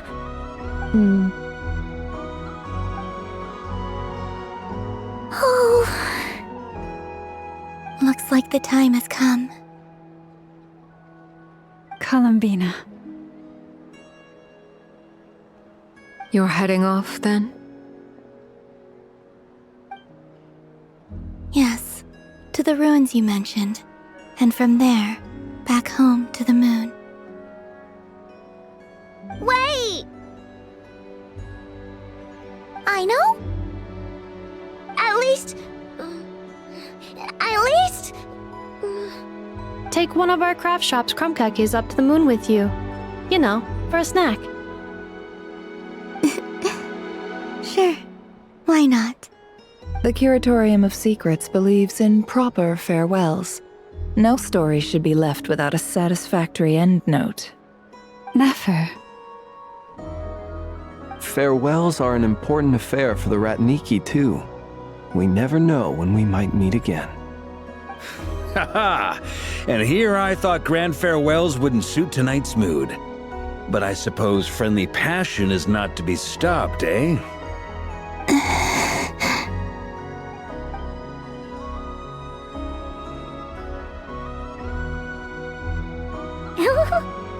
We made a little something for you, Columbina. Ta-da! What is it? A Moon Prayer Night greeting card with drawings by all of your friends. You did mention that you'd like a portrait done, so I took the liberty of creating one for you.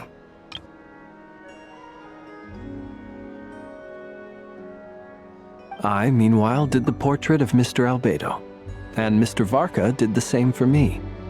I mean, I think my work was pretty true to life, don't you think? The picture of Ashru was my doing. The two of you seem to get along rather well. Wait, was I the only one who did a full-body picture? That's so embarrassing. I did pictures of me and Anefa. I did my own portrait and one for Hat Guy. Plus, there's the two mages, Arlecchino and Cendrone. So, if you ever miss us, just flip the card open and we'll all be right there with you. I don't know what to say. Thank you so much, everyone. This whole moon prayer night was more than I could have ever asked for. It is the greatest gift I have ever received. Llama, I figured it out. Figured what out? Remember how the Frost Moon Scions used to use milk as invisible ink to write hidden messages? That was a very long time ago. Oh, are you saying? Yes. When I miss you all, I shall use moonlight in the same way to write words that only you can see upon the moon itself. Wow, that sounds lovely. Quite. But how will we see them? Simply open your windows on nights when the moon shines bright, and the moonlight will naturally flow towards the words I have written. That sounds most fitting indeed. Very true to form. I'll try to write them in places that won't disturb your sleep. I, for one, would sleep all the better for having read one of your messages before settling down for the night. Exactly! So don't worry about disturbing anyone's sleep. Just promise you'll write to let us know you're okay, alright? All right. I promise.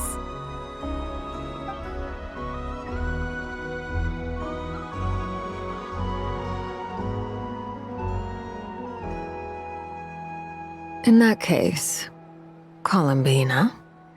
I'm ready. Very well. Let's go.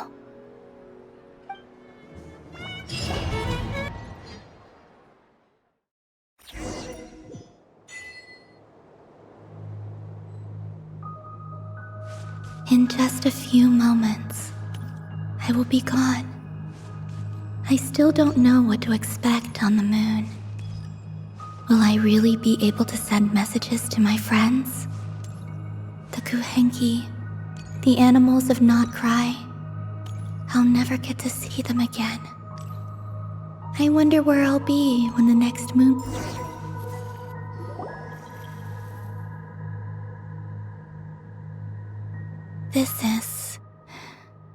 This is where the people of Hyperborea used to communicate with the moons.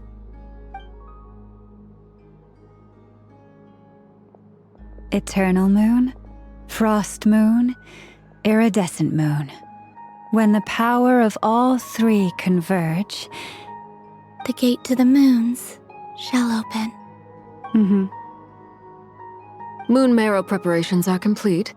Only the final step remains. I'm sure Nasha Town is livelier than ever at this moment. Yeah, it's a shame you couldn't be there for it, but it's now or never, right? It's fine. I'm more than happy with this. My last piece of luggage. My only piece of luggage.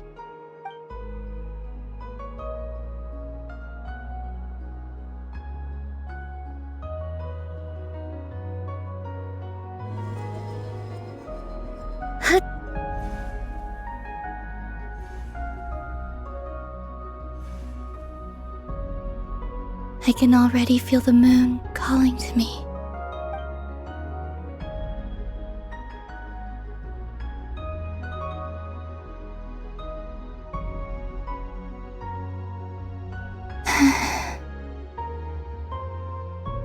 Your home lies on the far side of this light, Columbina.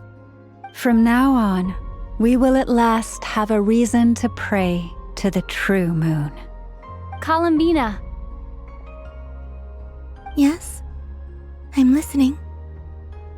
Be sure to come back and see us when you get the chance.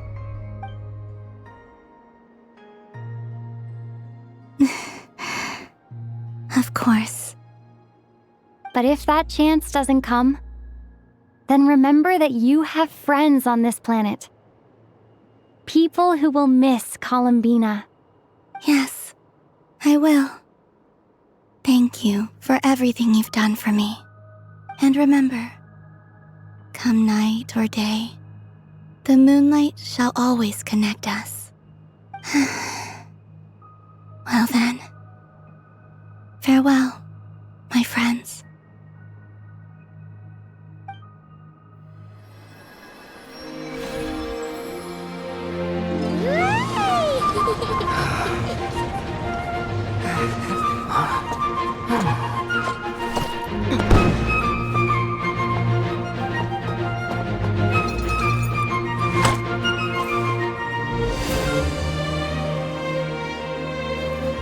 Thank you.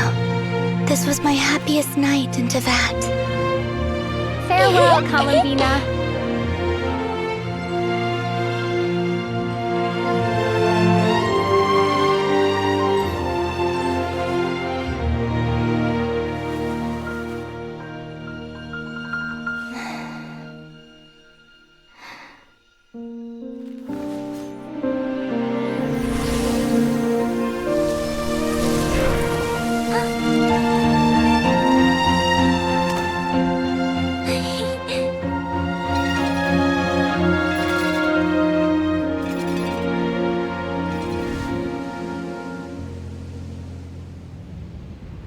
The moon really is closer than ever tonight.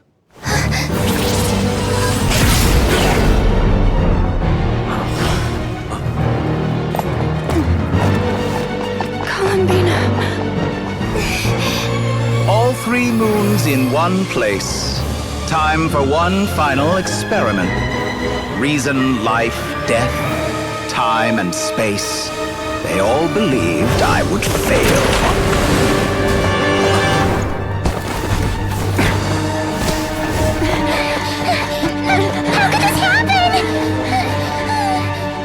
But Tevat's primordial power never did belong to the throne of heaven. And now, they are mine.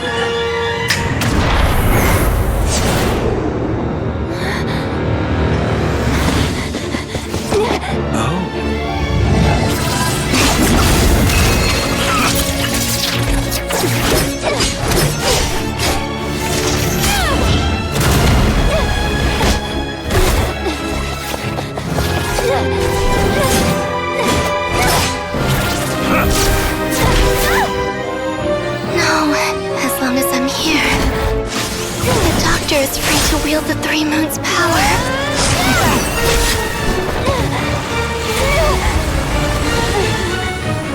It's the only way.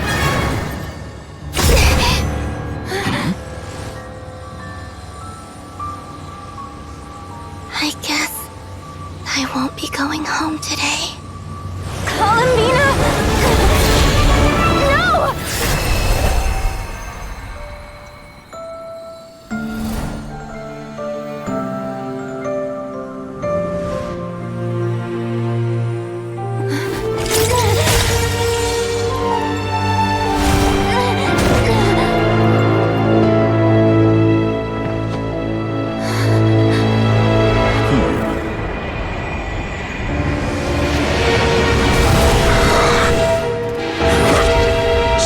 World, do not try to control me!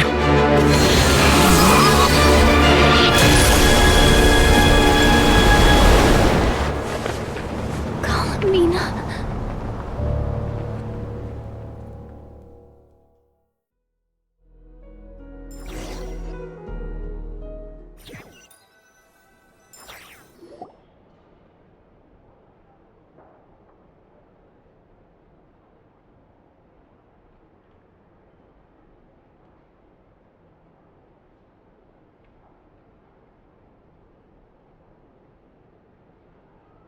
Are you all right? Do your wounds still hurt?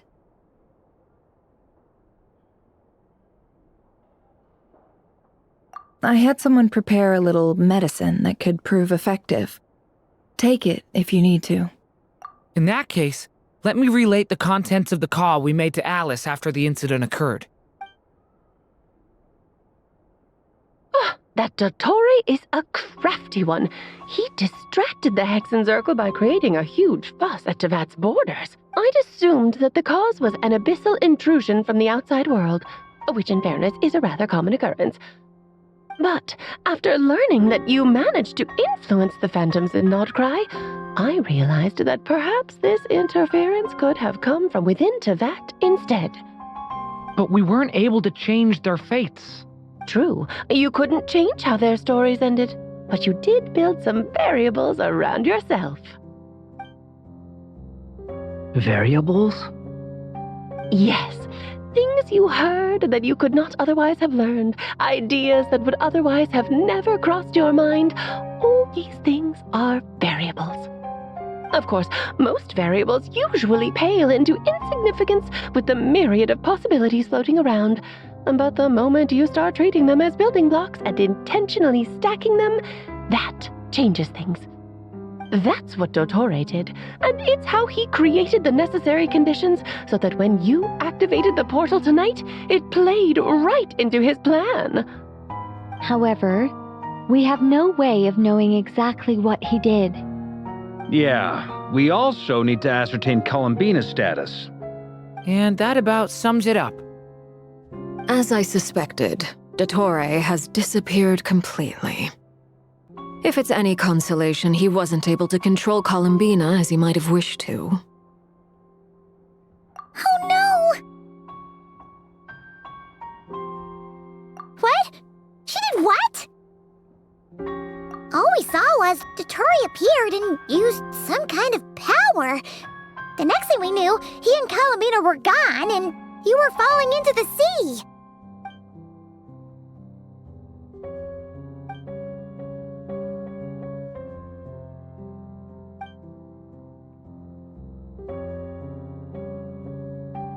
So, Columbina intentionally opened the moon gate and escaped into the same mysterious world as Rerir and Thalindis.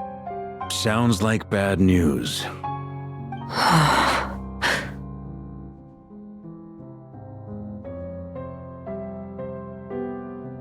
Seen in that way, the trilunar syzygy and Rerir's emergence, Dottore might have been pulling the strings in both cases. According to Miss Alice, he is attempting to transcend his destiny and finish an experiment that only a god might complete.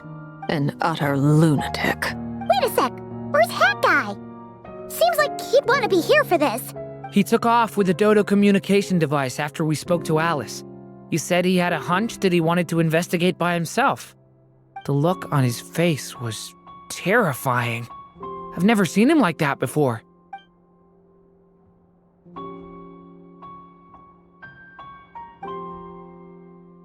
I'm back. Hat Guy! I went to look for the Hyperborean phantoms again. I think I've gotten to the bottom of it. I got them to talk to Nicole on the other end of the communications line. Turns out, the history they describe is different from how Nicole remembers it. Really? But how? Surely Nicole can't have been wrong. Because the phantoms are the ones who are deceived. They speak of a savior who appeared in their history. One who never should have existed. This savior promised to create a new moon within the false sky, and even bring back their moon goddesses. Foolishly, they believed in him, and told him everything he wanted to know about the moons. It's obvious that this was Dottore's doing. Now you mention it, the first time we entered the Hyperborean ruins, we heard the phantoms discussing their history, and I remember Nicole commenting that something sounded a little strange. But Dottore shouldn't have been able to get in there in the first place. He didn't. Nicole said that this was an anomalous state triggered by disruptions in the causal connections between phantoms from the same era. The variables that Dottore put in place were substantial enough that they even affected phantoms that he never met. So it's not that their memories were unclear. They'd been tampered with. That's exactly the possibility Dottore was trying to manufacture. He turned these variables into knowledge and engineered the situation so all that knowledge would fall into his hands. Then, he harnessed that knowledge on Moon Prayer Night to truly create a false moon. How is that even possible? To be precise, he exploited a weakness in the way the spell works. The spell senses Kuvaki to detect the moon's location. So, as long as the false moon more strongly resembled a moon than the frost moon beyond the skies, the gate would teleport Columbina to the false moon's location. In other words, to Dottoro's side. Once he had her under control, the teleportation spell remained active, and he manipulated her power to seize both moon marrows. At that moment, the moon marrows disappeared right before our eyes. It was already too late, even as we were leaving the ruins. By then, Dottore had already amassed the power of all 3 moons. So, where does that leave us? What do we do now? I'd certainly like to know what Her Majesty thinks, now that the concerns I expressed to her have come to pass. But we cannot simply sit and wait for her to decide the matter. And in any case, it is not the Fatui Harbinger Damselette who sees us as her friends, but rather Columbina Hyposelenia. If, even in such extreme circumstances, Her Majesty will not lift the prohibition on Harbingers drawing steel against one another, then I will do as my heart demands. I will fight as Peruware instead. Oh, Arlecchino! Time is short, so I'll make the first move.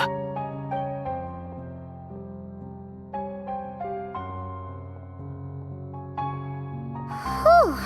Even Arlecchino seems to be losing her cool now.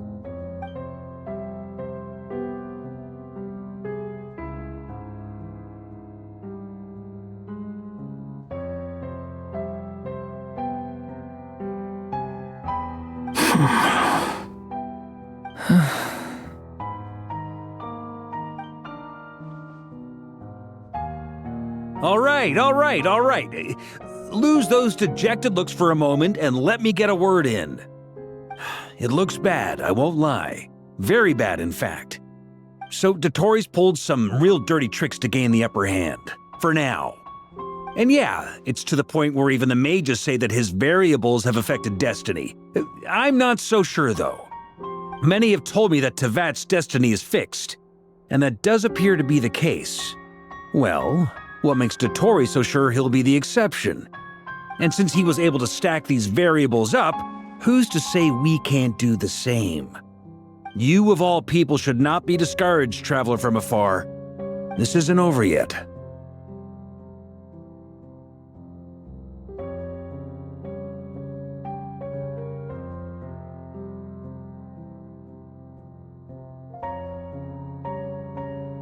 And you're not alone in that. Everyone here does, whether they've spoken thus far or not. But none of us are the type to sit back and wait for the sun to shine again. That's exactly how a knight should roll. If they knock you down, you get back up and get back in it. Don't forget, Honorary Knight, you're a legitimate member of Mondstadt too. Mark is right. This is far from over. Dottoro's already way overdue a butt-kicking given his past shenanigans. And after this, he's earned himself a double dose. That's what I'm talking about. How's everyone else feeling? I'll use Kuvaki to investigate Columbina's whereabouts. I am not ready to give up either. Leave the intel gathering to me. Whatever happens within Nodcry's borders, when the Curatorium of Secrets wants to be in the know, we always find a way. Aino and I will do all we can to support you. We will attempt to reverse engineer Dottoro's actions and seek a breakthrough that way. Alice and Nicole are busy dealing with an emergency at Tevat's borders, so they can't return just yet. But they're both very angry about this. They've asked Albedo and me to act on the Hexen Circle's behalf and do everything in our power to fight back against Dottore. Are you ready then?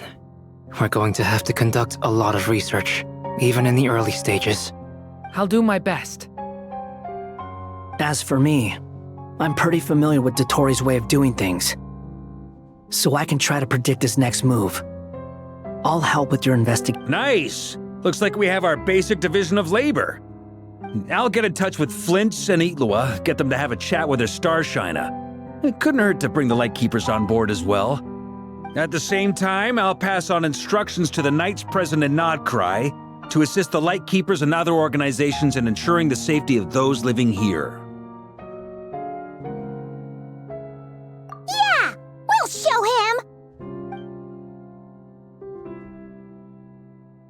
That's it then. Good luck, everyone.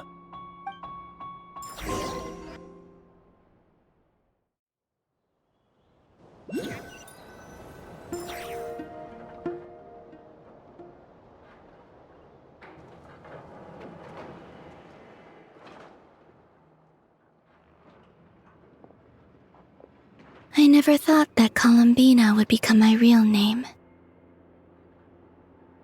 It went from being a Fatui code name to something my friends call me.